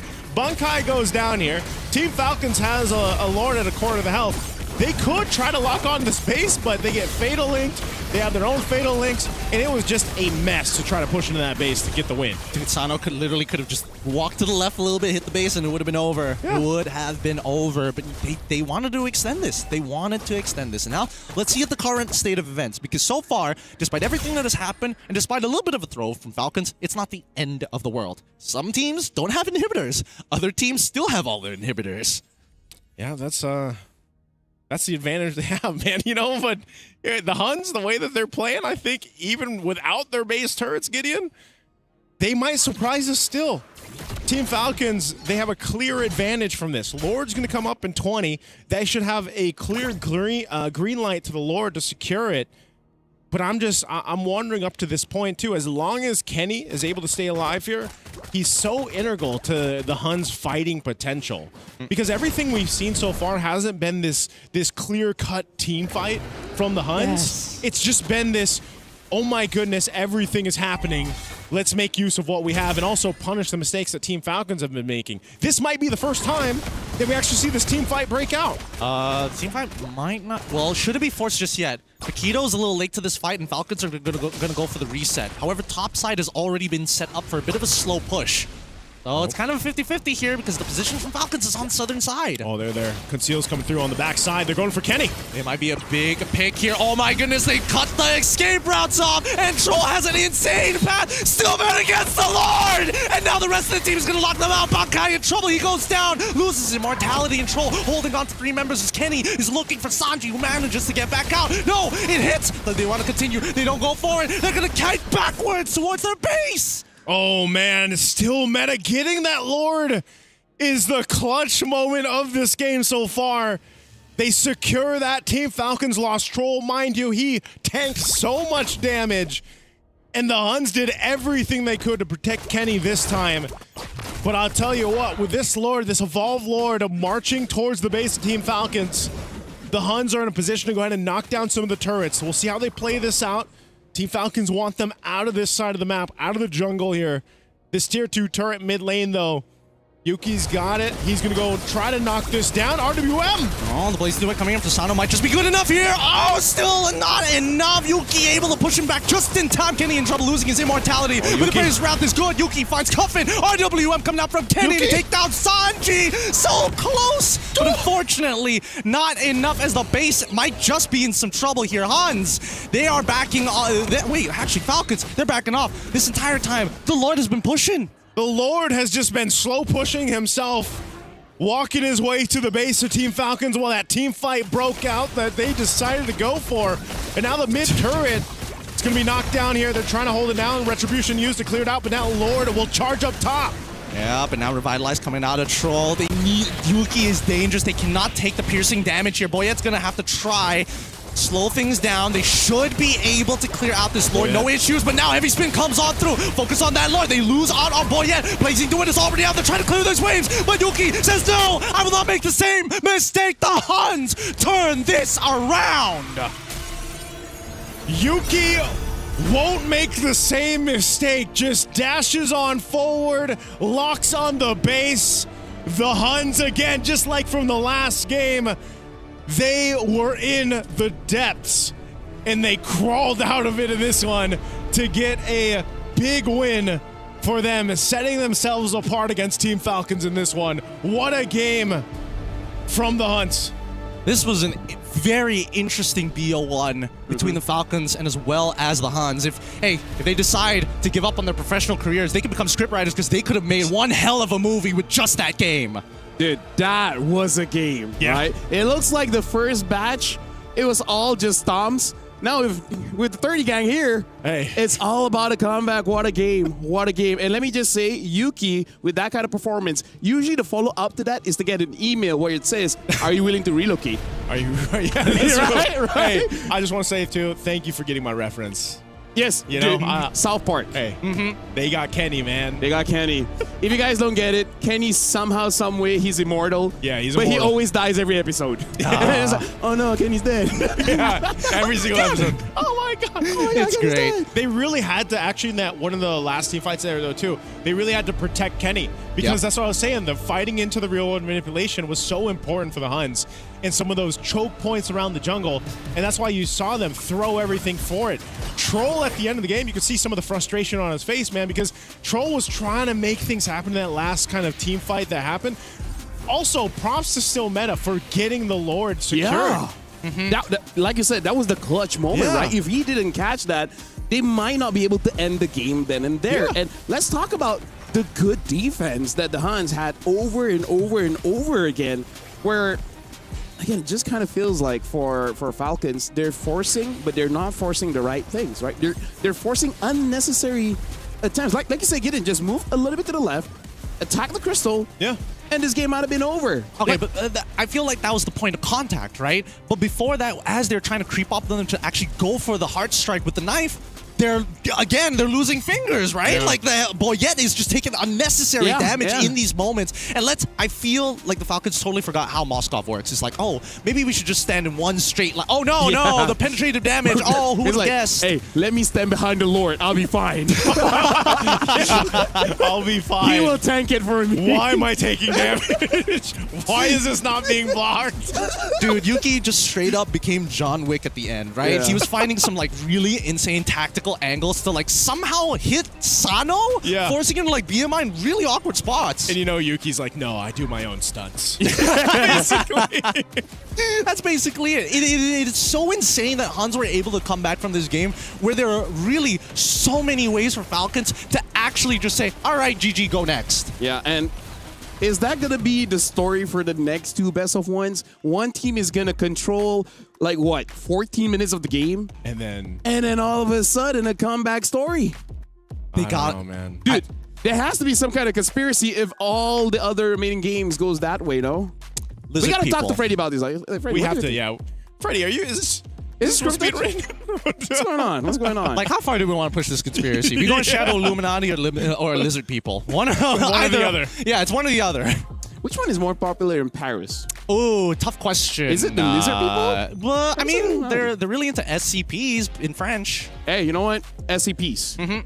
Either way, one of SCP 029. Oh, yeah, that's not bad. That's right. That's a not good bad. one. That's not bad. Yeah. That's a good one. That's a good one. We're all gonna agree here, and hopefully the audience, if they don't know about it, it's an Easter egg for them to figure out. But Yes. either ways, I don't know about you, but it feels like teams, when they look at the meta, and especially when they look at some of the bigger regions, I think they fail to see some of the conditions here, right? Because these games are dragging way too long. It's going into 11 minutes. We should be forcing the end game at 8. Well, with that being said, we will be going for a break. That's like our 6th best of 1. We're jumping into the 7th after this. So we're going for a break, but when we return, we'll see whether it's just going to be a whole comeback story the entire day. We'll see you guys after the break.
Now, what are the chances the next game will also be a comeback game?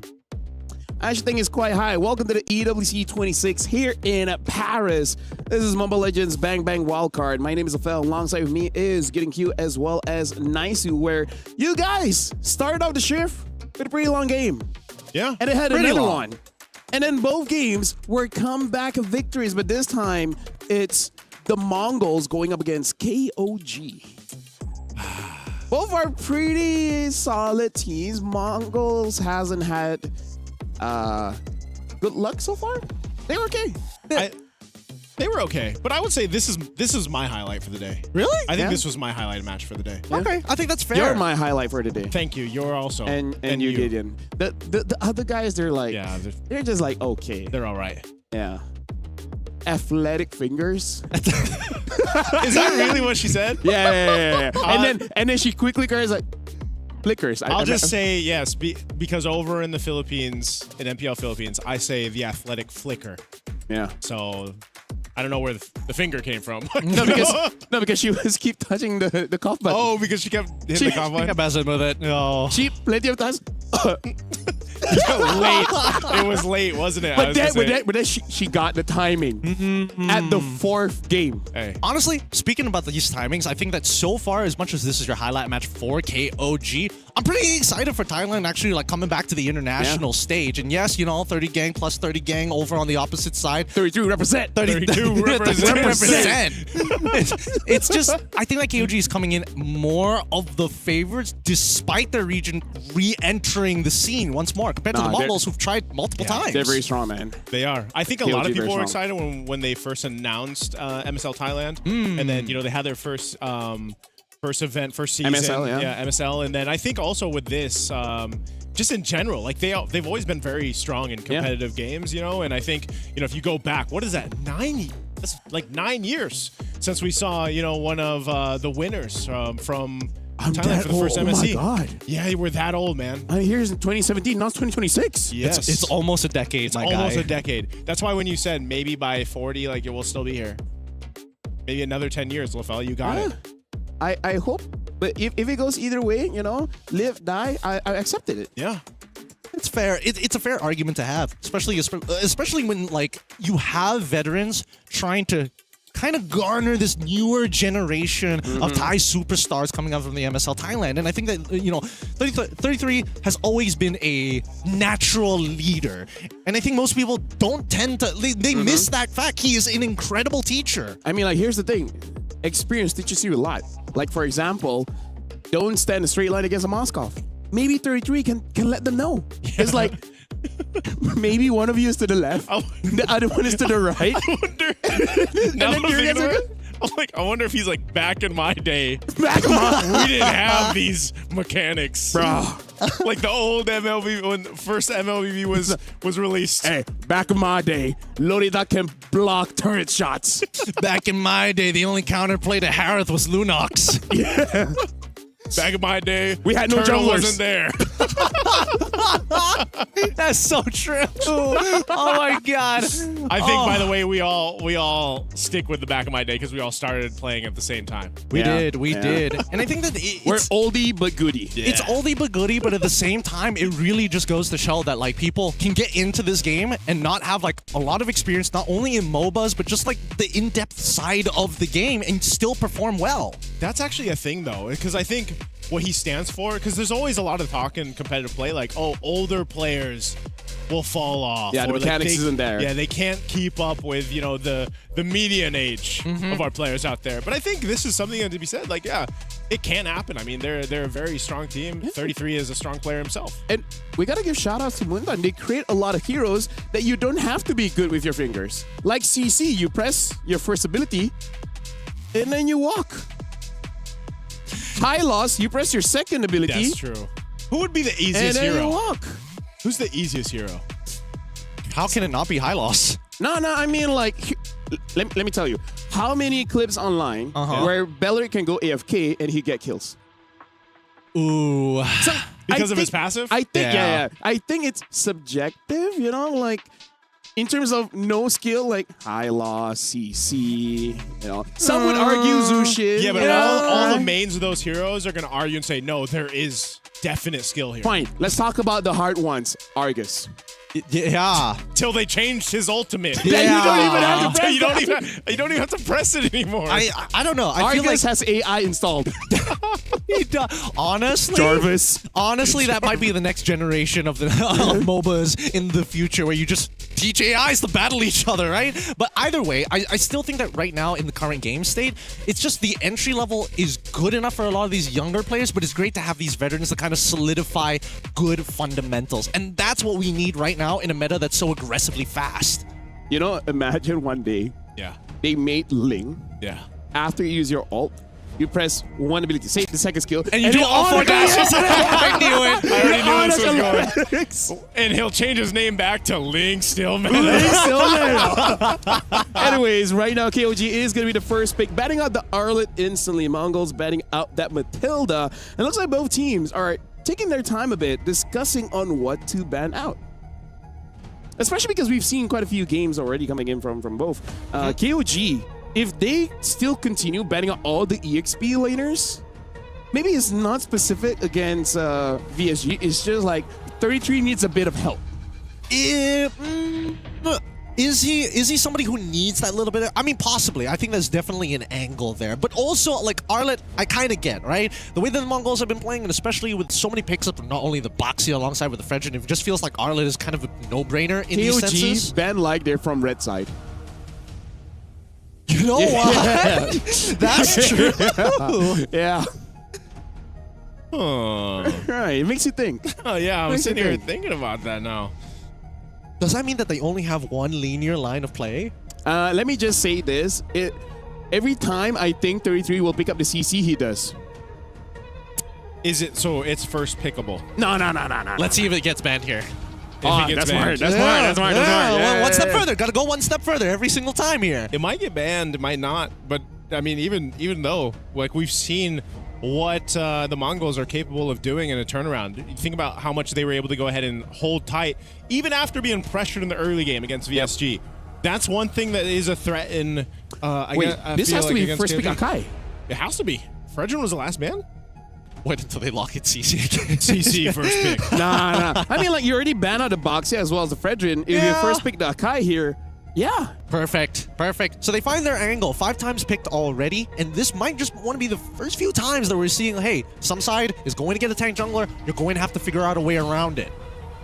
So now, in terms of counterplay, sometimes we see Eve Claude here. I would say Eve Claude, probably. Right? Like, that's the safest opener. Yep. Is there something else that we have to consider? I mean, they're showing Jushin here, but then Atlas is... Oh, wait, never mind. They pick up Atlas. This is a slightly different opening compared to the Eve Claude. Yes, it's like, again, they're generally safe openers, but definitely, you can see that the Mongols, they're going to be playing for team fight. Like, very clearly team fight. So KOG Eve Claude? I think... With the Akai, Eve is okay. Yeah. Could work. Eve is pretty good against the Zushin. And then Claude's just a cool guy. Claude's just the guy right now. He's the guy in the gold. Yeah. There's not much. He's the poster boy for marksman. Currently. Yeah, I think has to be. Oh, all right. I don't like the fact that teams are like, oh, we see Atlas, that just means we gotta go for the Valentine, because now it allows Mongols to actually double up on... Oh. Valentina Cho, though. Oh. Very interesting. What were they going to double up on? I thought they were just going to double up on, like, on just bigger and badder alts every single time, right? Just overload the Valentina every single time she tries to make an attempt with the Fatal Links. Yeah, I think it's just one of those cases, like you said, though. Once that you see that Atlas, some teams are just like, you know what, we'd like the Fatal Links too. Not a bad idea. It's kind of cool alt, you know? It's a sick alt. Yeah. But this is genuinely concerning, because with the way that both teams have kind of opened it up, and you can tell that KOG is like, yes, we are team fighting, but we also want to make sure that you have to take Purify, so we get the Cho first. Then Harith gets locked in on the opposite end, and now it's like, what do you do? Let's bring the question. KOG, do they ban out the Yi Sun Shin? That's one of the winners for Mongols. I think banning out the Yi Sun Shin is necessary. I think there's also an argument to also ban out the Phoveus.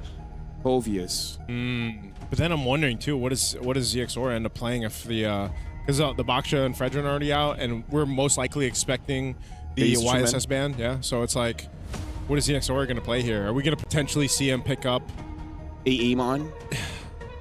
Might be a bit I hard. would say maybe that. Maybe is there still room for a Harley? You know. I'm gonna say what my mom always says. There's always room for Harley. Your My says that? mom has a very weird saying. just roll with it, you know. Okay. She's an OG as well. She plays as well. Yeah, yeah. Let's just say that. Yeah. I don't know. This is one of the weirder drafts I've seen. We see the Claude. We also see Yuzong also getting banned out here. More focused towards the EXP. Finally, the Phoveus gets banned out here.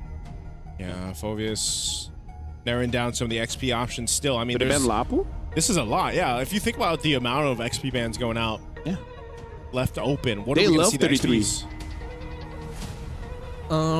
I'm thinking Lapu. I could see a world where they want to get rid of either a Terizla or an Alice. Yeah, I can see that as well. But especially against like the hat, it's already difficult to catch him when you already force him to go for the Purify. Now you just need another way to like get it out of him somehow. That's what we expected. Yeah, as we expected. Yeah, kind of narrows that choice for ZXOR. Again, there's a lot of bans here towards that XP and the jungle. Harara, they are going to run it back. Not bad, not bad. Here's what I don't like.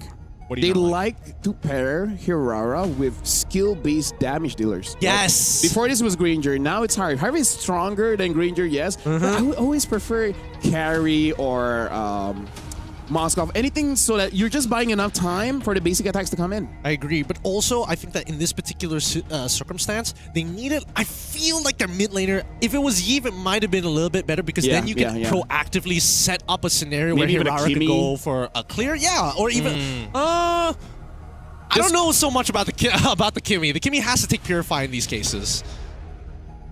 Okay, so now for KOG, what are they looking out for? KOG. Is it up. CCable? It still might be. I mean, think about the XP bans that are out. Oh, Sora. Sora's still there. Sora and the Moskov. This is so strange. This is really, really strange. The pattern was very odd. Yeah, they're like, okay, I feel like they already had an idea of what the composition already was, and they didn't have to adjust too much on the fly because they just really just doubled down. Hey, EXP laners, that's 4 out of the way, and then we also get rid of the Yishin Shin. It's pretty wild. It's pretty wild. And they go blind Sora. All right, last pick here, too, for the Mongols. Probably Lapu. Oh, Alice, even better. Yeah. Because I really feel like their composition would not do well against a diving tank. But with that being said, I am interested to see how Mongols is going to make this draft work. I have my doubts. So I want to see how it actually plays out. So now, Nice as well as Gideon. I don't want to give any kind of thoughts. I'm just going to give it over to you guys and all the best. Wait, is that too much? Hey, thank you. Thank you. We'd love to hear your thoughts, but we'll do our best here with this one. Again, it's me, Naisu, Gideon, to bring you our match 7. We're here, day 1 of the wild cards for MSC. We have 2 matches left for the day, including this one. So here we are, coming down to it. The Mongols, if you missed their previous game when they did play against VSG, they had a rough start to the game, but man, they held on. They turned the game over on its head, and they got the dub. And now for KOG, one of the favorites, I'd say, for the wild card, they're going to be facing up against the Mongols, who technically have some momentum, but we'll see this. Gideon, what do you think of the drafts here? Oh, I don't know. I've been thinking about it for a little while. As much as the order has been really, really strange, they have to have some kind of set play here. Because there's a lot of different tools on both sides that actually counter each other if used correctly. So I think it's about just baiting it out early on. Speaking about baiting it out early on, Nile taking way too much damage here and is going to be forced to use an early regeneration for the time being. And Mumu, I think for the laning phase, it should be totally fine. I am a little worried about the team fights later down the line. First turtle is where things are going to get interesting. You worried for the Mongols with their composition, or? Honestly, I'm worried about both sides. Like, I could see an angle where Mumu tries to go for like an alt flowing blood play and then just get pushed away by Kzen, or maybe even 30-30 if he's in the wrong angle. Oh, ZXOR just got the mobility there with the dashes. Oh, it's good.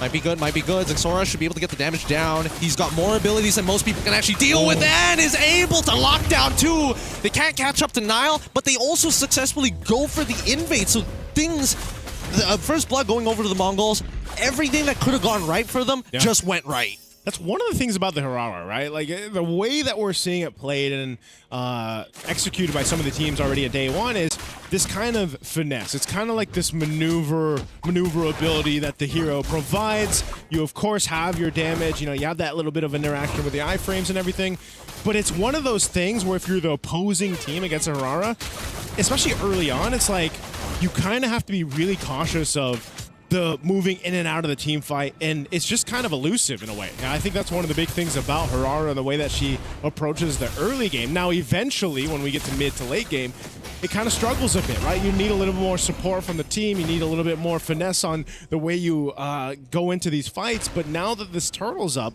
and Mongols have garnered themselves a very slight lead, we'll see if they're able to go in and secure this. Makey is holding on to that level 4, and he got the kill earlier on. Nile will take some damage here. ZXORA will start this turtle, but it looks like KOG wants to fight this one out. Yeah, I mean, the position isn't too great. Mumu's trying to get in there. Might want to consider popping it all sometime soon, but the heavy spin is already out, so he's just holding on to it. Spear connects.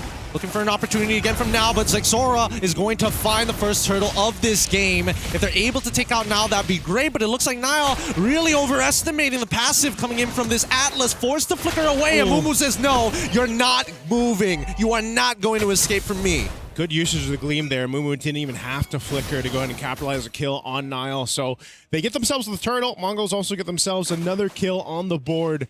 They garner themselves now 1,000+ gold up to this point in the early game. That's great for their composition that we were talking about. And now we'll see. We have to keep track of ZXORA where he decides to go. Look at the lead he has right now in terms of level advantage against Kaizen. Kaizen will go ahead and get his purple. Hits that level 5. ZXORA still going and farming up. Now you have to start to look where can KOG find a pick-off potential with Nile once he has the level 4 available to him, which should be shortly here. But right now it's trying to hold down the XP in the jungle. Yep, I think that unfortunately for the XP laner, that's kind of a dead lane. Nothing is happening there ever. KOG want to lead in to Payan and make sure that they can protect him as much as they possibly can. And so therefore, Mongols, the most reasonable strategy is, hey, you actually clear slower than me. I'm going to take your camps. And if I happen to kill you, I'm going to be able to convert that to a level lead. And so far, that level lead has been doing wonders for them. Now, the last problem that they have is the conversion. Yeah. Now that you have the lead, can you get something? And they find it in Killer Nile. They're looking to attack that mid lane as they've already invaded that top side. Let's see the bleed over. Man, that's just a lot of damage early on. Nile feeling it, too. 2 deaths now sitting here, just getting his level 4 pretty much. And now you're thinking, are we in a position to actually fight and follow up? All right, 33, he's already in it. They're trying to kill Ox here. Ox, does he have his ult? Yep, he's ready to go, and he looks for the counter engage with the fatal attempts with the fatal links, but fortunately doesn't get enough. Way of the Dragon comes on through as well as Makey is able to peel perfectly. And guess who gets a, oh no, unfortunately, unable to trade. I thought Bayan was going to at least steal an assist there, but it's going to be a 2-for-1 trade in favor of the Mongols. Man, ZXORA threading the needle, staying alive in the Hirara here. Able to kind of, again, that's what it is. He maneuvers through these fights, he pumps out his damage, he gets out. The rest of the team kind of follows through. That might have been even a better team fight if the spear would follow through from Payan, but still, he has to deal with K here up in that gold lane, and there's just nothing favorable happening right now for KOG.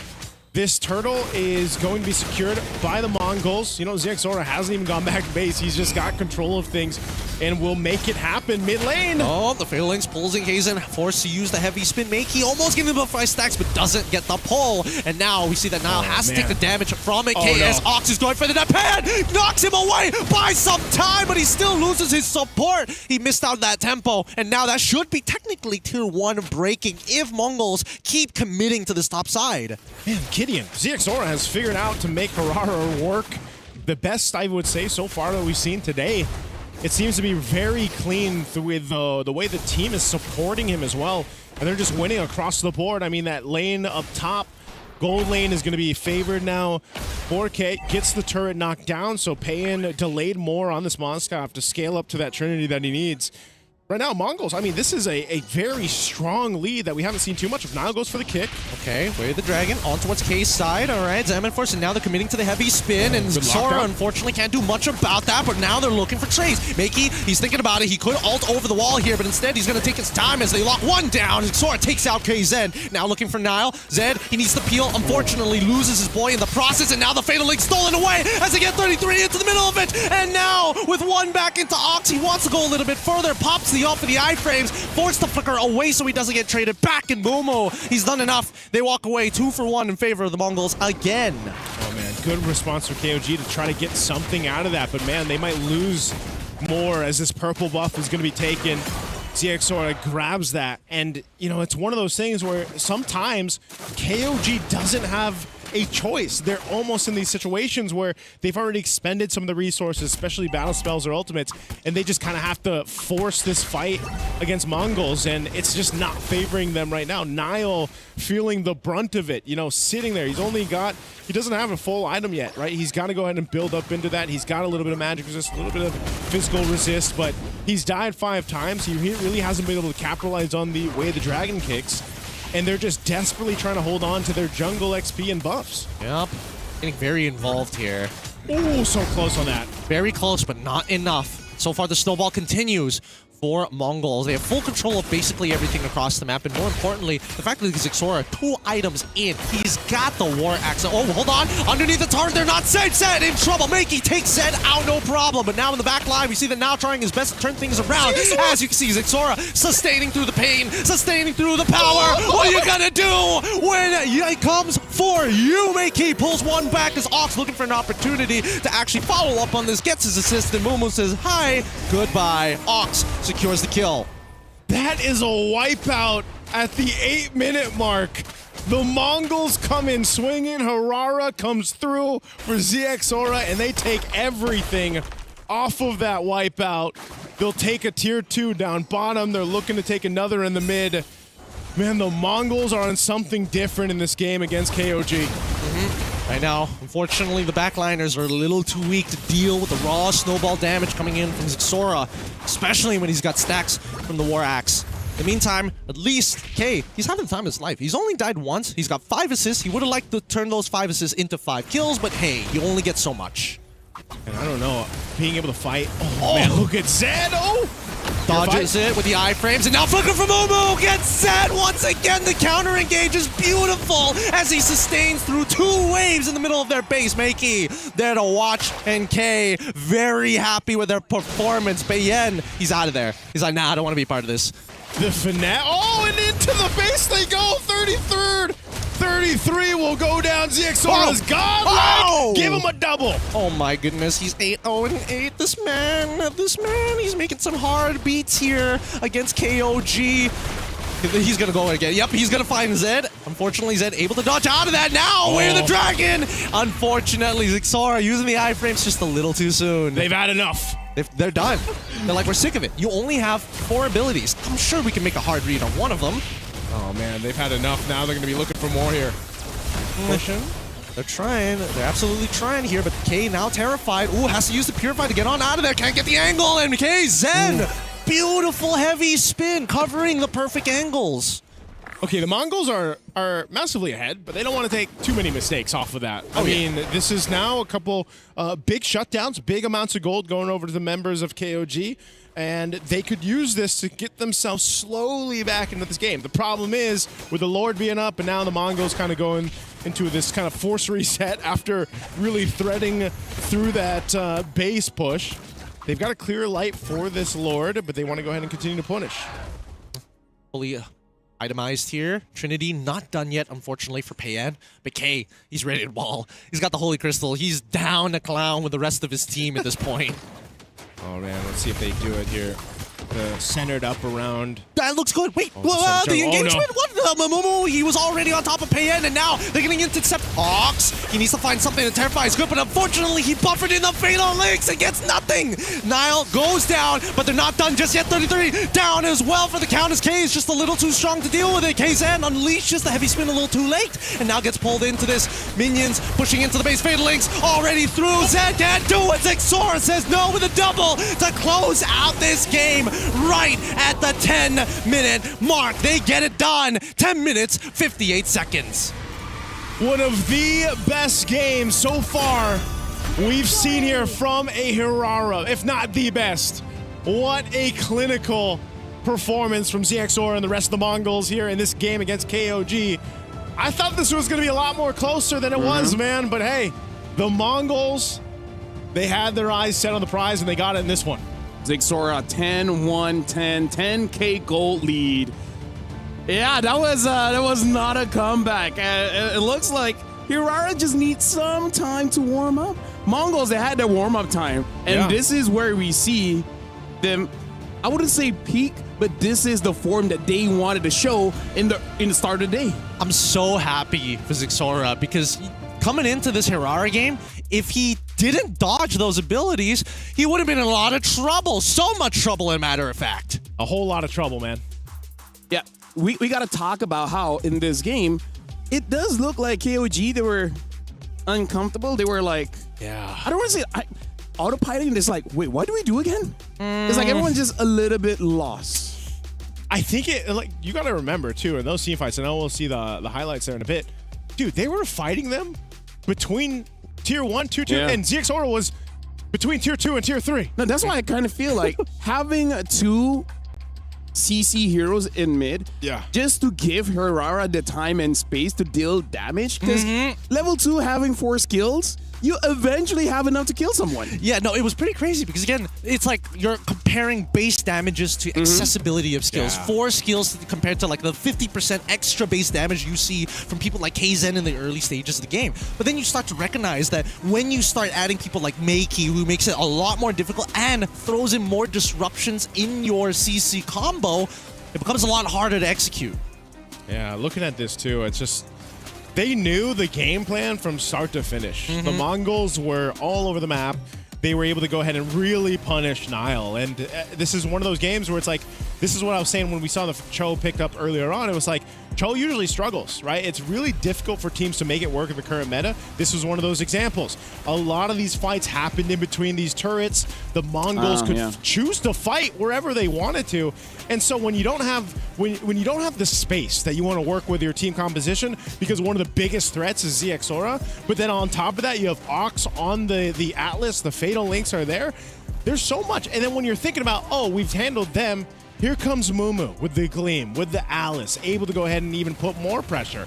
So this is just, again, a showcase of the entire game. And, I mean, they're in the base, taking out bodies. I mean, well, what can I say? What can I say? Most people are a little uncomfortable dealing with Hirara. Like, it's hard to tell how far she can gap close, if I'm being perfectly honest with you. But also, that iframe, it's similar like to Lancelot, right? With Thorn Rose. Yes, it does damage, but it's always shocking when you see the iframe happen, and guess what? They're still max HP, and you're trying to figure out what happened there. Yeah.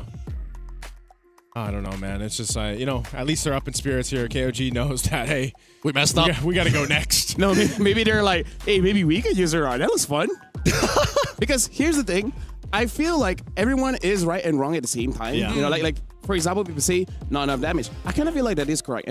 And people say like she has to play early game. That's also correct, but also kind of wrong. Because if we really break down the game, ZXOR tries to play the Hirara in the early game, but he never forced things out, right? He tries to get a safe trade and then nothing more than that. He doesn't like, okay, I got one, I'm going to go in again, I'm going to go in again. No, there's a finesse. Like I said, there's a finesse, and I feel like it's not a simple level 2 go in. There are, you know, different timings. Level 2, you do this. Level 6, you do this. Like, you need to micro-plan the game before the game starts. I totally get you. Because here, where we see the early game where they initially invade as the mid-trio, at level 2, you see that, hey, Akai suddenly hits level 3. At that point, most junglers would say, we need to back out. They actually decide to go back in further because they want to take advantage of not only the Hirara, but also the fact that they got the Zushin. Hey, I can go iframes, but I can also lock people down. So they just need to chain CC again and again and again. And then just keep bringing them back, you know? Using that flare, bringing them back to secure the kills for ZXORA. Reel him in. Just reel him in. Pulling it out every single time. It's nice because there's an Atlas there as well. And he's like a... Well, he's not... What'd you call him? Is it a squid armored or an armored octopus guy? Calamari. Let's talk... Well, then You he'd like be that fried. one? He would be fried though if he was calamari. I mean, well, he's I not mean- fried, brother. Yeah, He's well, frying. Hey, here's the thing. I'm looking at her and it looks like she is with Mongols. And so let's throw it over to her to see like what they have to say after that win. The resilience of the Mongols here come through once again. And congratulations, Zuxora. He said thank you. Oh, you want to talk in the mic? There you go. Thank you. Okay. So we want to talk to you about that victory because after your loss against FUT, you finally got back-to-back wins. How did you reset after that first loss? Бүтэж дараас нь яаж рекорд хийчих. Уусаа нэг олжчихсан ч гэсэн группээс хасдах болохоор тэгээд. Yeah, so he says the four teams are advancing out of 5, so only one loss shouldn't mean that big of a shouldn't be that big of a deal. Shouldn't be that big of Of an a issue. deal. Yeah. Okay. So we have that mentality. Where did that mentality come from? Maybe confidence because we have good confidence in this wild card. Okay, they have good confidence in this wild card. Now, who usually upbrings the team? Is it you? Do you usually motivate the rest of your team, or is there someone else behind the scenes? Maybe it's Coach Summer?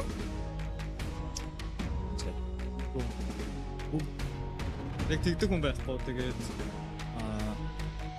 яг ингээ байдлаасаа юм уу тэгээд It's very situational. Everybody Okay. does their own things. So. Okay. Who's the most lively in the team? Yeah, Хоёлоо. it's two of us. Oh, it's two of you guys. All right. So I'm with the two most lively coming in from the Mongols. And, speaking of lively, again, we see another Hirara pick. The first time it wasn't as great, but you finally were able to make it work. And now I think she's standing at a 75% win rate. And again, it's coming from another Mongolian team. So is this a hero that's exclusively for you guys, or what did it come from? Could you talk to us more about the Hirara pick? Hirara болохоор яг эхний гейм дээр болохоор яатсан маань. Эхний гейм дээр нөгөө жоохон дасаагүй юм утсан дээрээ дасаагүй тэгээд скиллэж байгаа алдаад суурсан. Тэгээд ер нь бол Hirarаг би сайн пик гэж бодож байна. Okay, so he says the very first game that we lost, we were adapting to our phones to the hero itself. So we were adapting. That's why we lost. But we still think Hirara is a very strong pick. Okay, so we have a little bit of a mixed opinion here. I think some players think that Hirara is only strong in ranked. Do you agree with that? Or like, nah, she is strong? No, I don't agree with that. Okay. She's strong. She is strong. Okay. So maybe, do you have any tips to play the Hirara? Maybe for the rank public out there? You need to save your passive skill and just kite the enemy. kite them. Yeah. Okay. Kiting, and you need to save their passive. Is that right? Okay. So once again, congratulations with that victory. Do you have anything else you want to, share to the audience maybe? Thank you for supporting us. Yeah, we will make it to main stage. Yeah, thank you. Okay, and we're waiting for you guys to make it to the main stage. Once again, congratulations, because we're going to throw it over back to our casters because we do still have one more best of one. Thank you very much, Eterna, as well as Xora and Summer. Another tip, kind of a small thing. If you want to play Hirara, you can go to the settings and actually make the first skill and second skill bigger and closer, so that it's less time for you to this. Yeah. I bought the hero. I tried her and I said no, it's not for me. I'm just not good with two abilities. Man. I don't understand this. This is the dedicated show player, and he's just like, 2 buttons. That's too much for me. Too much for me. Try a Hirara roam. You know what? I haven't tried that. That doesn't sound like a half bad idea. Because it is an actual thing happening, and people are getting success. I should try it. Speaking of success, congratulations to Mongols for winning that one. We're going for a break. After this is going to be the final best of one here in the Wildcards for day one. Tomorrow we do have more 8 games, but for now, going to a break. We'll see you guys after the break.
Talk about having a short break, huh? Because now we're back here, EWC 26, Mobile Legends Bang Bang Wildcard. This will be the final best of one for today. FVT Esports going up against VSP.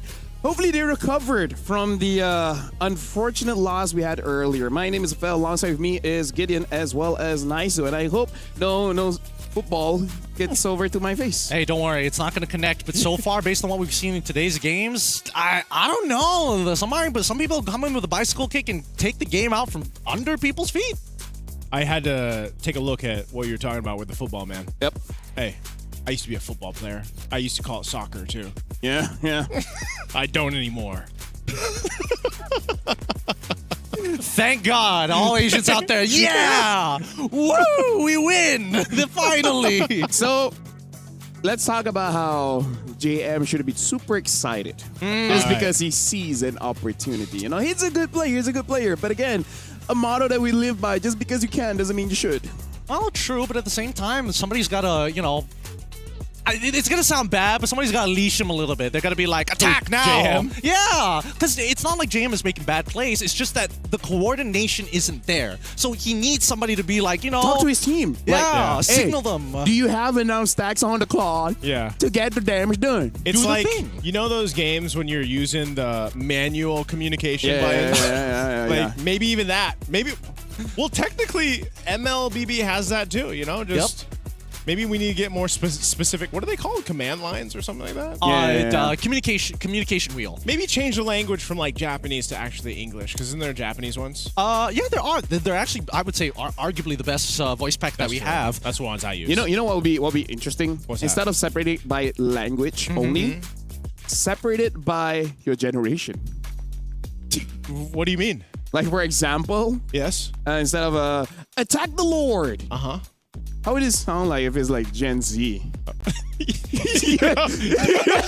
I don't even start. Yes, I want to. What is your Gen Z? Attack the Lord. I don't know. I think I need to feed the fire. No. Stop it. What is the Gen Z attack the Lord? It's not going to make you any younger, even if you do say it. I'm just going to put that out there as you think about it. Because so far, I mean, based on what we've seen from the younger generation of FPT. If you're signal to attack, right?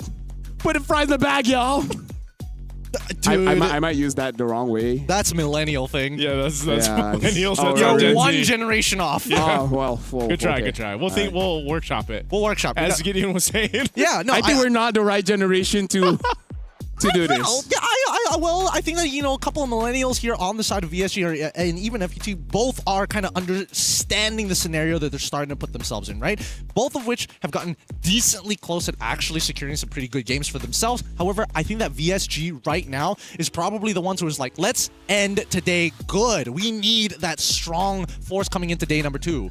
What I would like to see is VSG do what they did in the previous match, where they started off strong. And then stay that way. And clean up the mistakes, man. Like, you have to. At this point, again, day one's about to end, and already these things are falling into place for the wild card, right? This is why we talk about how important it is, how brutal it is for these best of ones.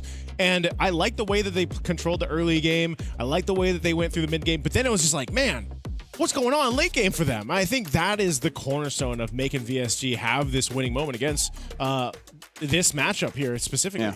Something that I would say a lot of casters have brought this upon when teams do this, which is they're being a bit undisciplined, right? And comes to the question, what do you mean by being undisciplined? Yeah. Meaning to say that you're not waiting for the rest of your team to have the cooldowns necessary for you to launch a coordinated attack. It looks like I'm ready, you guys better be ready when I go in. And then you go in, and then the team is like, we are not ready. This is not good positioning. This is not the good map placement, and we just don't have the item cooldowns. As I like to call it, some of the people out there will get this. It's very Leroy Jenkins. Yeah, very Leroy Jenkins. Very Leroy Jenkins. I love it. I love it. Because again, I think that a lot of teams actually experience this in many different ways, but the important thing is they have to talk to each other. If you're doing things without saying anything to people, the onus is on you to make sure that it works. Yeah.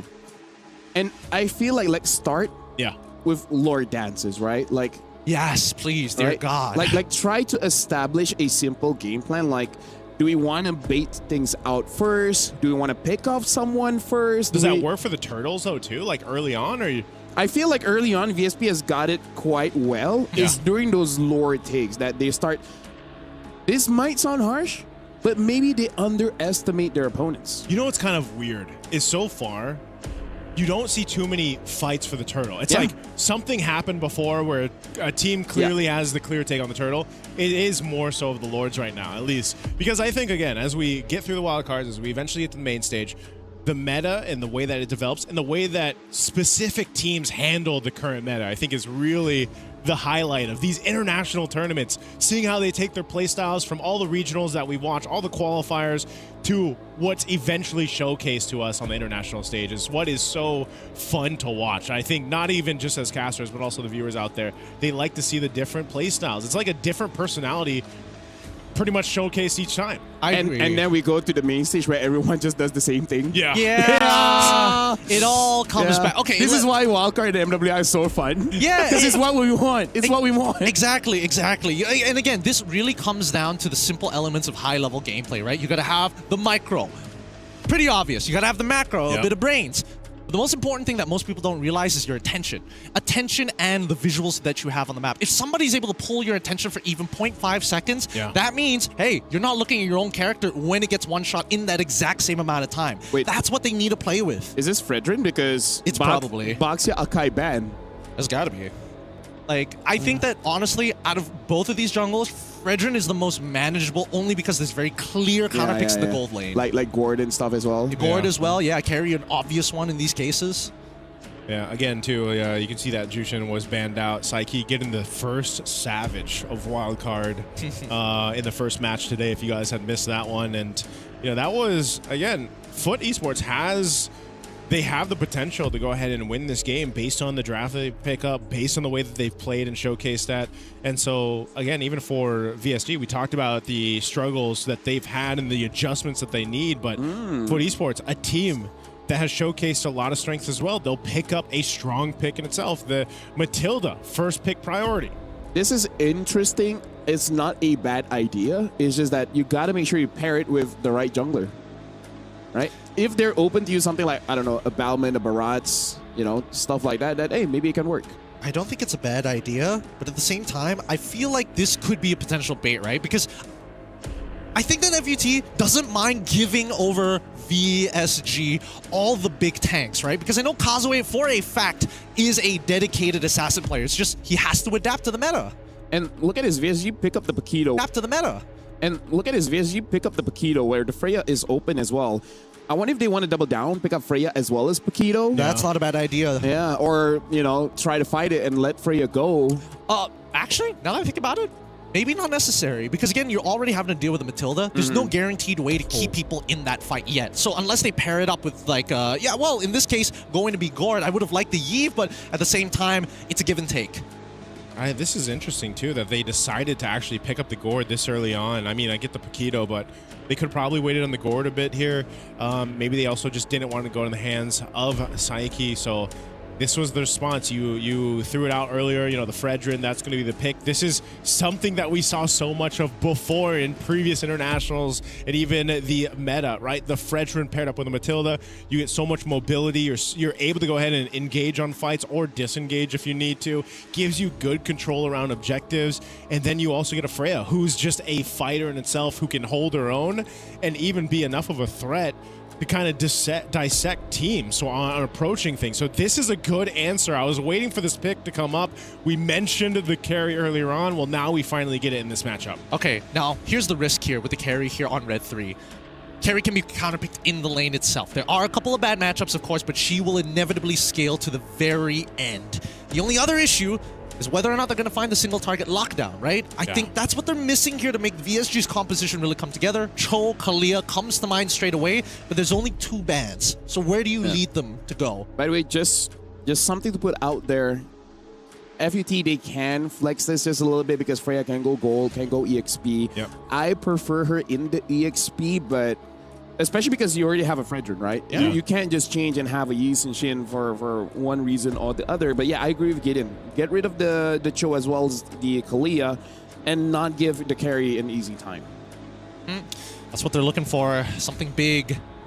Honestly, anything with big AoE style of engagements may not necessarily be as good. It's like, yeah, all right, sure, you buy some time, and they get away with Matilda, and then you still have a Freya to deal with. Yeah. Same problems are still going to be there.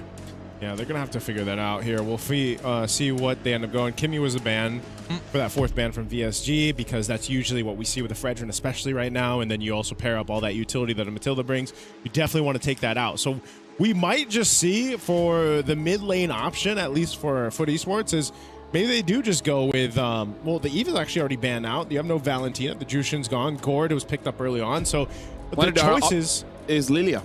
Lilia. If you want like continuous fighting, you know? Yeah, like continuous amount of damage here. I think we might see something new. I mean, there's Farsa potential. Farsa Ben is brand new. I would like to see Farsa. I was about to mention it, but I think VSG, they caught me on it really quick. Because again, there's only a few people who can actually outrange the Gord, and in this case, Farsa would have been the go-to. Maybe they want them to pick the Zetian. Yeah, Zetian is also another option. Like range-wise, you know what I mean? Like that's. I agree, but there's nothing to disengage from is the problem. Like by the time it comes out, you ult, it's too late. But also like late game, just having that information is kind of crucial. You know, having a Matilda. Stun. Yeah, right? Yeah. Like, you know where they are. Matilda can just bring someone with you, and then, hey, maybe you can catch a target. I suppose, but if that's the case, might as well play Yishin on the opposite side for VSG, right? Kaja. Now that's very interesting, but this does live Kalia as well as the Cho Open. But yeah, those Boro had a pretty good Cho game. Let's put it that way. He had a pretty good Cho game. Yeah. Like the loss wasn't his fault. I would say it wasn't his fault. Oh no. Oh no. Here, Red 4, most important pick. We got to see something here. I feel like it's okay to pick up the Cho and then let your jungler be the surprise factor, you know? Unless well, now that Atlas is kind of out of the question, then yeah, I think that's fair. That's fair. Minotaur. Okay. Actually, I like it. I'm a fan of Minotaur. Is it just for the neutral takes, just to be able to kind of like, hey, if you're gonna sit on the Lord and not fight us, this is where we're going to beat you? No, I think it's fight fire with fire. We have a hero that has Flash of the Oasis. We need one as well. Yeah. Right. This has the added advantage as well, where Freya jumps in, Fredrin jumps in, Minotaur free knocks up everyone. Gives enough time for the carry to do stuff. Because imagine how scary it is, carry paired up with a support that has Flash of the Oasis. Not only that, but you also have good, like, minor crowd controls with the Gord there, too. And the damage of the first ability has been increased, making it, you know, in the lane trees a bit better. It's a little bit better, but would you prefer that or Kalia? And I think that's this is the hard Minotaur. decision to make, man. Yeah. I think either way would have been fine. We do get to see the Moskov come out at the end of the day. And finally, the Lilia does come through. So again, we're building up towards this. These longer fights just work out a lot better for Foot. VSG come in, instantly kill. If they happen to kill the frontliners, then they move forward. If they don't, just back away. Yeah. So what does this mean for the last pick here for VSG? I'm thinking either Hirara or Suyo. Oh, yeah. I think it's Hirara. I think they see what we just saw from ZXORA. Oh, Hanzo. Ooh, that's nice. I'll take this other than the Hirara. At least we get to see something else. Yeah. Because now you can actually secure neutral objectives just a little bit easier, and the invades are actually kind of optimal for Hanzo. The question is mid lane going to have enough control? That's my problem. Let me just say, I feel like on paper, FUT, very nice draft, right? I really like this draft, but hey, you like the Gord, I like the Minotaur. I want to see what VSG can do with this draft, so get it as well as Naisu. Last game of the day. Have fun. And fun we shall have, LaFell. It's been one hell of a day to kick off MSC Wildcards. And this is actually capitalizing it even better. Now for the last game, we get some unique hero picks. The Hanzo. I'm not sure if I was expecting that or anybody watching around the world right now was expecting that. What do you think, Gideon? Is the Hanzo enough of a mix-up? Plus, I mean, even the Minotaur. Like, there's a lot of mix-up here for VSG. Yeah, the Minotaur I'm a little more, like, confused about because I thought a more straightforward plan would have made a lot more sense. But in this particular case, I think that the Hanzo has been very interestingly suited for the meta. And I would have said that about Yishin as well, right? Because it's a battle of not only information, but how many camps can you actually take away from your opponents. And Hanzo is just one of those heroes that are especially good at walking into your jungle, taking away your money and walking away. Oh, JM? He should be okay here, right? He's got Flicker, they got Flicker, he flickers, and then XG decides not to, but he loses out like a good chunk of EXP. Okay, very very dicey in the early game. At least no one died against VSG's strat, what we saw earlier on. But taking a look at the emblems too. Interesting. Look how much speed you have in the Hanzo, but also the Warcry emblem here to capitalize out on that. Now, Hanzo just went through some recent changes, like a bit of a... Would we call it a buff? It kind of was like a buff, right? Yeah, it definitely was a buff, right? He's able to now, be able to secure his own minions and neutral objectives if ever he wanted to. Yes, there is a little bit of a cap on it. Don't think about the numbers too much. It's still a good chunk with your retribution. But overall, I think really it's that goes for him. We need to see where he's going to try and initiate, because Matilda is always going to be a problem, right? Yeah. He does hit level 4 rather quickly from Arteezy, but again, that's to be expected, especially with the speed of this Hanzo ability to jungle. We'll see if he actually tries to make a play here on RX. They've got the setup potential here. Oh, yeah. Yeah, RX instantly having to flicker out. Again, that light wheel is dangerous in the laning matchups. Okay, meanwhile, might be some potential pressure by Foot Esports up top. Kazue is just going to go ahead and start the turtle. They've got a clear start for it. It looks like VSG will just give up the first turtle of the game as they look to try to capitalize down bot, but this is spotted out as well, so I don't think VSG is going to be able to convert anything down there. Yeah, good choice coming in from VSG. Unfortunately, didn't find the interception, and I think that's the important part. And look at this response coming in from Foot. One man on each of the side camps, stealing away resources and taking the wave at the same time. Oh, and they're going to be around the buff too. Oh, they take it away, I think. He gets on out of there. Oh, look, at least Marteezy was able to get his own buff here. A retribution trade, but still, you can tell that FUT is clearly in the driver's seat. And they are just taking control of his side of the map inside his jungle, so slowing Marteezy down a little bit. He's going to go ahead and rely on the rest of the team to go ahead and secure what he needs to. Boro still working up to that level 4. You can see, Blotz, he's already got the level 4 in the Matilda, so they've got pretty good control, I would say, in terms of early XP, early advantage, and even that objective. So what I want to know is, like we saw from previous Turtle, VSG gave it up. They wanted to try to make a play, it didn't happen. Oh man, they tried to throw everything. Man, very close, very close. XE trying his best to try and capitalize on it, but really not finding too much on it. I am worried that he does have Vengeance here, but Carvey. Well, let's see the dive. Okay, flickers a little early on. Circling Eagle gets him. Again, Blotz still taking again these big kills when honestly they should be passing it over to the people who need them, like RX specifically. Is it just the Wisp or like... It just happens, You can't control the Wisp, man. Yeah, it just happens. Now, XE getting... Wow, that was a surprising amount of damage coming out from Marteezy here just to try and set this up for Lord JM, but he gets canceled out! Well played, XE! Oh my god, he cancels out the jab! Oh man, what is a boxer and a ghost ninja to a Valkyrie, man? Whatever Hanzo is. What are you, a ghost ninja? He's ghost ninja. I think that's the best way to... that's probably the best way to figure it out. But now circling Eagle into the energy eruption, instantly taking Carvey down. That's how you do the dive. Oh man, right now Foot Esports just playing together as a team across the map. Great mechanics from XE. Again, I gotta say, the ability to stay alive in those situations are great for the team as a whole. Kazue is gonna go ahead and be able to secure this turtle. Second one now for Foot Esports. They have control throughout the early and now up to this portion of the game. Massive items being picked up, by the way, for them here. Flask of the Oasis for Blotsvet. LaFell was mentioning, how exactly was VSG actually going to get the information, considering that, you walk up and then all of a sudden you got 4 people collapsing on you. People like Boro, for an example, he can't afford to lose that all. He's that much of a game changer. Yeah. I think they're just using Marteezy. They're like, send in the ghost! Ghostbusters! Figure out who's in the bush! Who are you going to call? Anyone. Basically, under the turret. Okay, another attempt at the dive, but this time Lord JM trying his absolute best. The knockout strike is good, but unfortunately only connects onto 1. As you can see, Kazue intercepting the reinforcements before getting into the lane. Nicely done. Yeah, nicely done. Right now, Foot Esports is just putting on a show of team gameplay. This is why we talked about their combination of heroes, their composition, how good it is across the board. Look at this. Look, this is learning about power positions in the game.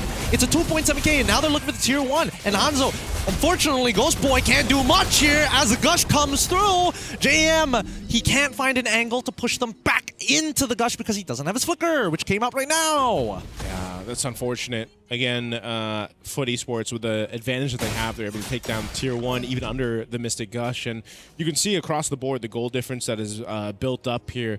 Martese just slightly ahead because he's a Hanzo versus a Fredrin. That's really nothing to talk about there. And it's just you see even Boro on the Minotaur. I'm glad to see the Minotaur come through. But against the Matilda, the amount of value that a Matilda brings to a composition just outweighs, it outscales what a Minotaur can do, at least for now. Maybe if they get to a late game, there's potential for Boro to make a big play, but it's just too much. You almost have too much mobility around these centerpieces, around these team fights, that VSG is left standing, and they don't really know what to do against it. Yeah, and that's why I kind of disagreed initially with the Minotaur pick. I think I would have liked Kalia a lot better because, again, it's like util base. You're able to help out your main win condition anyways.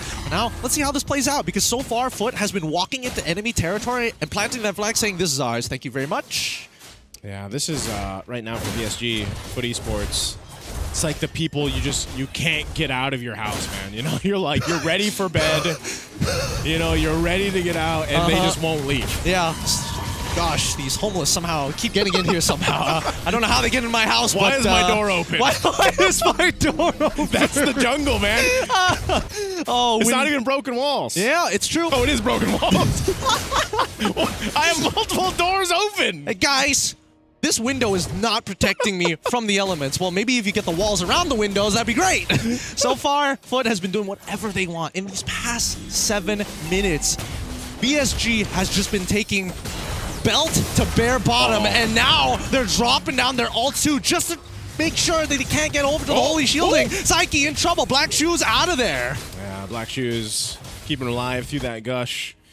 BSG losing the tier 2. Down in the mid, they lost it across the board. They still on base turrets. Martese, though, spotted out. He should be fine. Yeah, he gets away. Dude, Xe, he's playing as if he's Yuzong right now. It's just 2 quadrants of the map, that's mine.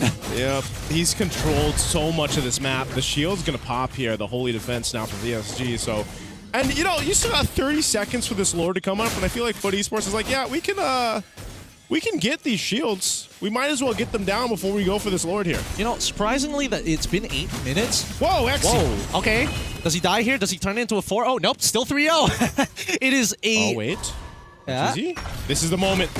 I mean, he's got Vengeance. He's going to pop it soon.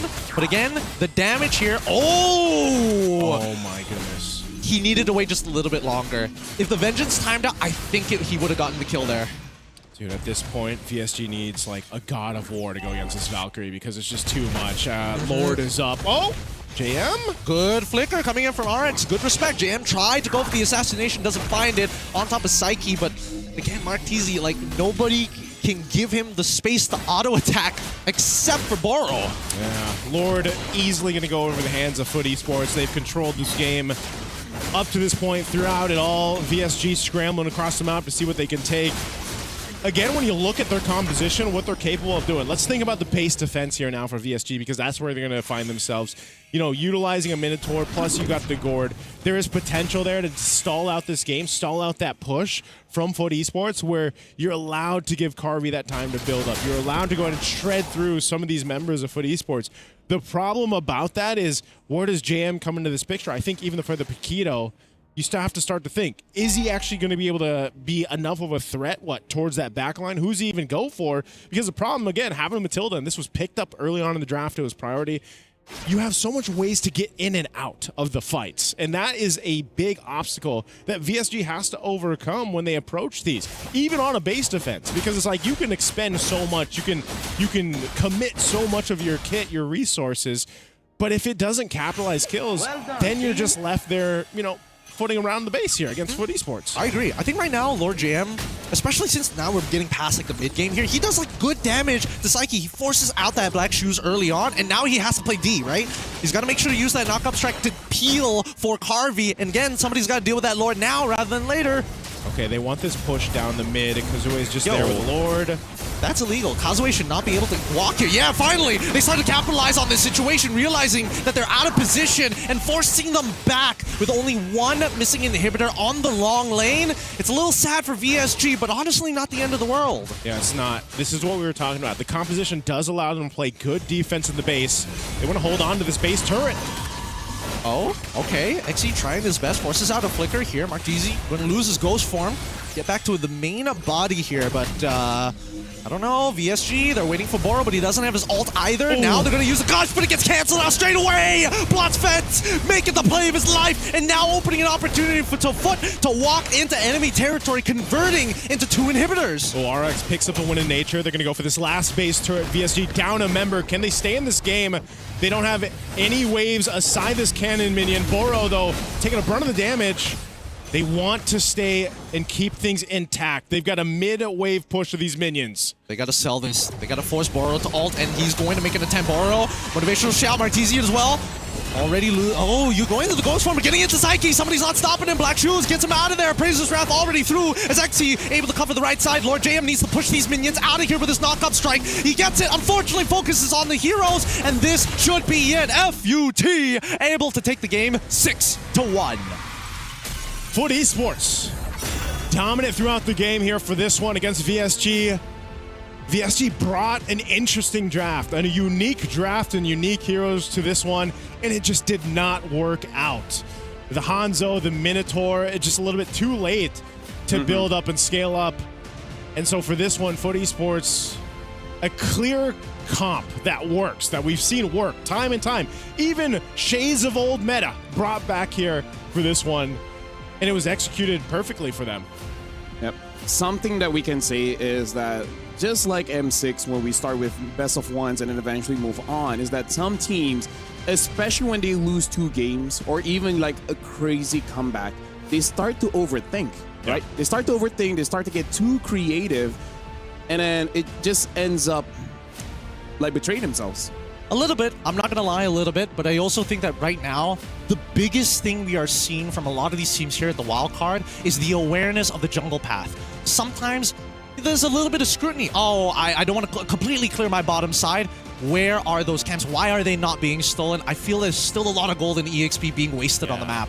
Yeah, that's why that jungle change or that kind of option to change things up in your path is so apparent from what we've seen even today. I mean, the way things kind of come into place early game is something that can be said.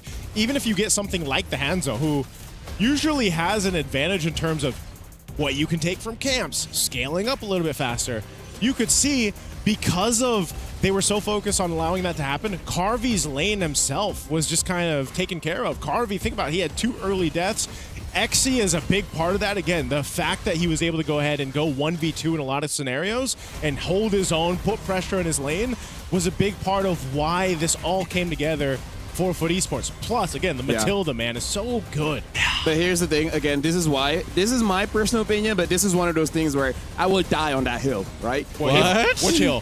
Which is, I'd rather go up against a Paquito than a Freya. Like, I might lose against both. Yeah. But I will feel more upset because Freya's just in my face and there's nothing I can do about it. Paquito, like a real boxer, he will hit you a few times and then he'll float like a butterfly, you know, like chill for a bit, get his cooldowns. Freya don't have no cooldowns. It's an illusion. Okay, I think that's a very fair argument here, right? It's and she can take vengeance because she has dashes. Yeah, like an quote-unquote infinite amount of dashes. But I get the idea. It's either you don't like being 100-0 or eventually slowly chipped away as you get chased down to your base. Both as sides a roamer, are correct. I rarely get 100-0, so it's like, it's not my problem. It's fine. And considering how Bloodfelt played this game on Matilda, like, it's a pretty good time to be a roamer right now. You've got some big impact to this game. I would just say being a roamer right now, and it has been the case for maybe the past year or so, has been rather better than it has been in the past, man. I've really enjoyed back in my being a roamer. days. Back in my days, there's no such thing as roaming boots. Yeah. Back in my days, they had to change our items so many times. That's from true. the mask, the wooden mask, right before Rip the the mask, it was the bulwark. The bulwark. Ah, yes, right? yes. And then the thing is, when we had a good item, everyone used it. Yeah. 5 masks, remember that? 5 masks. Uh-huh. You guys started it. Hey. That was kind of on y'all, to be Hey, fair. Hey, we think of some of the best things. Like 5 flame shots. Where you use the scale with distance. Yeah, the distance. Dude. As long as there's no more beating Diggy, I'm okay with that. Like, some of the things you guys make are pretty diabolical. But with that being said, I am interested to see whether we get to see at the end of the day here or at social media later on where we look at the scores to see how Group A is looking at. Because Group B, everyone's going to make it through. It's more about who you're going to face up against in the CGBS. Yeah. No, Cross group breakout stage. Yep, that's correct. That's correct. I'm gonna leave that to you. Well, we're going to be looking at the brackets just to see like what everything has shaped up for today. But before that, we will be throwing over to an interview with Eterna. So let's check that out. Eterna here with Bloodspat from Foot Esports. Wow, congratulations on another victory here in the best of ones. Bugün Best of One'da ikinci galibiyetinizi aldınız. Nasıl hissediyorsun diye soruyor. Abi güzel hissediyorum. Şu an çalıştığımızın emeğini aldığımızı hissediyorum. Gerçekten çok çalıştık zaten. Hani bir 2 aylık bir bootcamp sürecimiz oldu. Sabah akşam çalıştığımız için şu an onun ekmeğini yiyor olabiliriz yani şu an. Konuşamadım. Tamam değil mi? We were working for this tournament for like 2 months. We worked so hard for it and like we are happy to see it's growth up like and we can take the fruits of it. We definitely saw that. We definitely saw that in the back-to-back victory because the group that you're in currently is widely renowned as the group of death. Now, is the death Foot? Sizin grubunuz ölüm grubu olarak değerlendiriyordu. Buradaki ölüm siz misiniz? Diyebiliriz. Yeah, we can say that. Okay. It's looking really great so far. And we gotta ask you, what's the secret to this best of one? Best of One'larda bu kadar iyi ve rahat oynamanızın sırrı ne yani? Bir şey var mı diye soruyorum. Daha önceden Best of One oynamadık. Yani biz de burada öğreniyoruz açıkçası. Öyle diyebilirim. Actually, we didn't play Best of One until now. I can say we learned it with this tournament. Okay, so they're also new to it. So they're also trying to figure it out. But the way that they figured it out, it's looking good for them right now. 2-0 so far. And I think the panel earlier on had some discussions about the meta in the roaming position. Now, what are your thoughts on that? And were you surprised with the Minotaur pick earlier on? Can you ask again? Were you surprised with the Minotaur pick earlier on? Minotaur pick ile ilgili görünce şaşırdınız mı? Nasıl hissettiniz diye soruyor. Yani metada olmayan bir pick, evet. Kullanılmayan bir pick. Ama kolay olacağını hissettim. Yani Mino'yu gördükten sonra kolay olacağını hissettim yani. Çünkü metada değil. Like, you know, Mino is not in the meta. And when I say it, I said in myself, oh, we're gonna win this. Oh, okay. So he already was confident when he saw the Minotaur pick. Now, going back to that, what do you think about the meta for the roamer? Do you think it's flexible? Do you think there's certain picks that are good? Or what do you think about it? Şu anda roam metası hakkında ne düşünüyorsun burada oynanan karakter hakkında? Sence öyle flexible rahat mı yoksa birkaç karakter var ve sadece onlar mı oynanıyor? Şu an tank metası o kadar açık değil. Yani Matilda, Atlas, hani Chu. Yani böyle hızlı kahramanlar oynanıyor şu an. Tabii ileride değişebilir. Ama benim için iyi, rahat. Seviyorum ve sevdiğim çarlar metada diyebilirim yani. Until now, we were expecting a tank meta, but right now I can say the fast characters are more important on the tournament. Like his characters Atlas, Matilda, Chu. I love to play with these characters and I'm comfortable with it. Okay, so we're going to see more of those picks later on. And of course, before we let you go to get some rest for the day, we do want to ask you, tomorrow you are going to be facing Alpha 7 and KOG. Which do you think is the bigger threat to your team? Yarın Alpha 7 ve KOG'a karşı oynayacaksınız. Sizce sizin için hangisi daha büyük bir tehdit? Yani biz kendimize bakıyoruz, rakiplerimizi izlemiyoruz. Yani kendi maçlarımızdan şu an mesela analizleyeceğiz. Hani kendimize bakıyoruz. Yani rakiplerimize bir çekincemiz yok, bir korkumuz yok yani açıkçası. Actually, we are not afraid both of them. We will try to improve our game and focus our game. And what we're gonna do is we will improve. We will focusing to improve our game again. We will analyze our matches and we will be ready for the next day. All right, mentality of champions and mentality of survivors through the wild card. So once again, congratulations. Get some rest. Thank you so much for the translation as well, because we are going to throw it over back to our panel.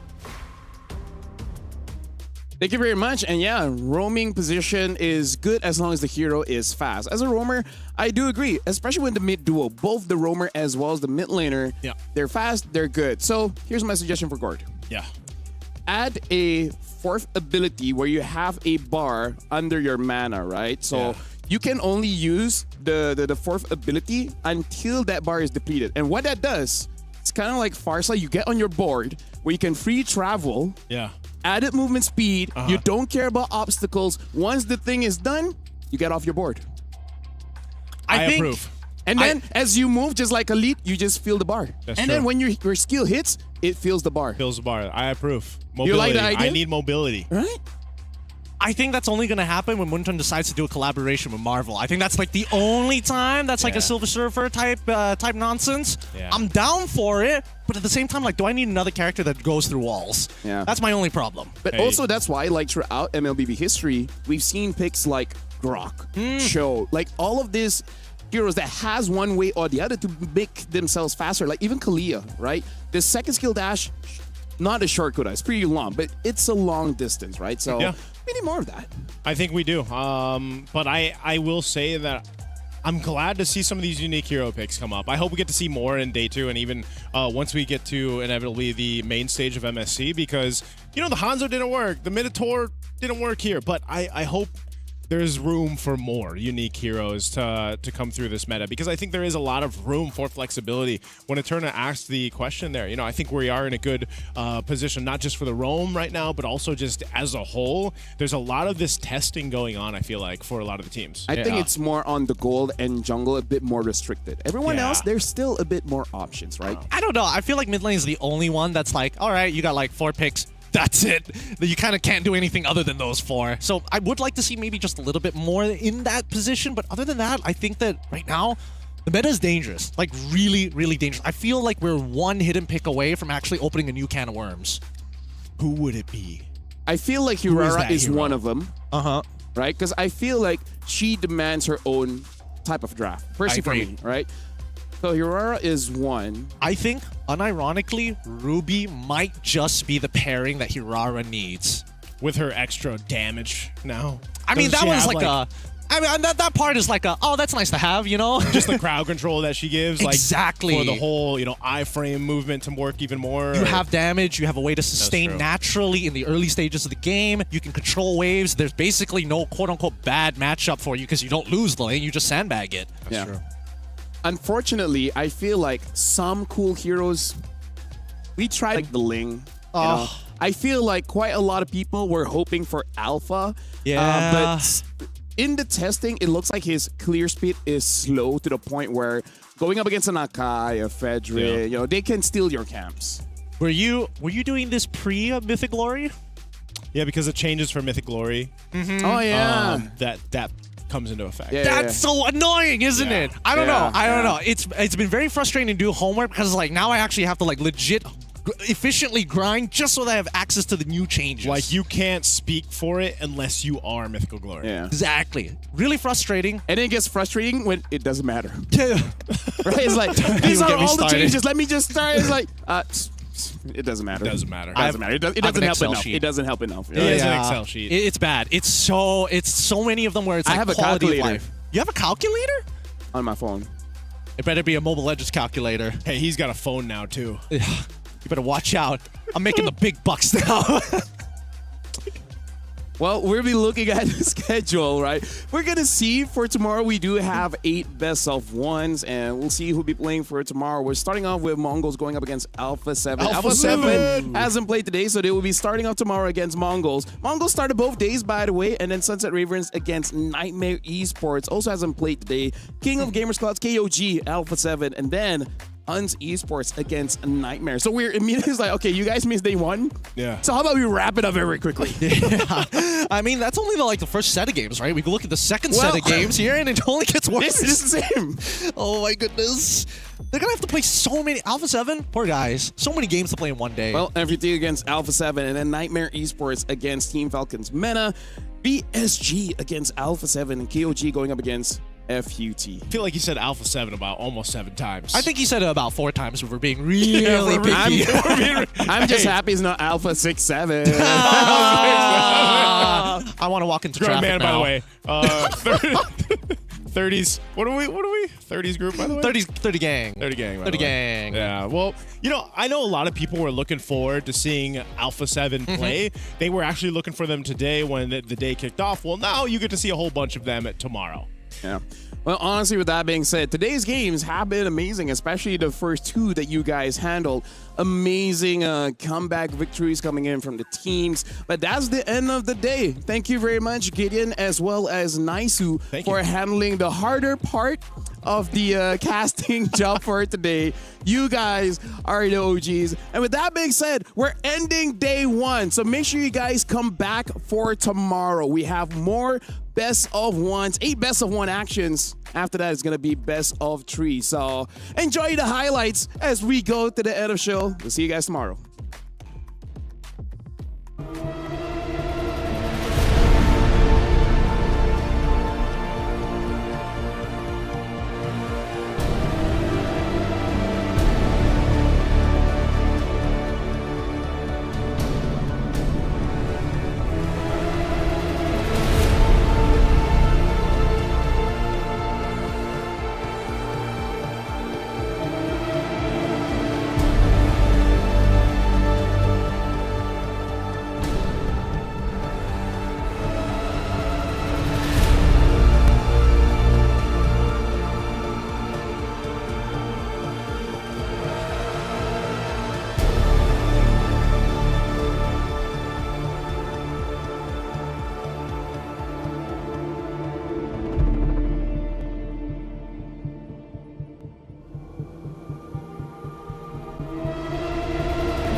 Not trapped at a desk in one singular posture for 12 hours a day.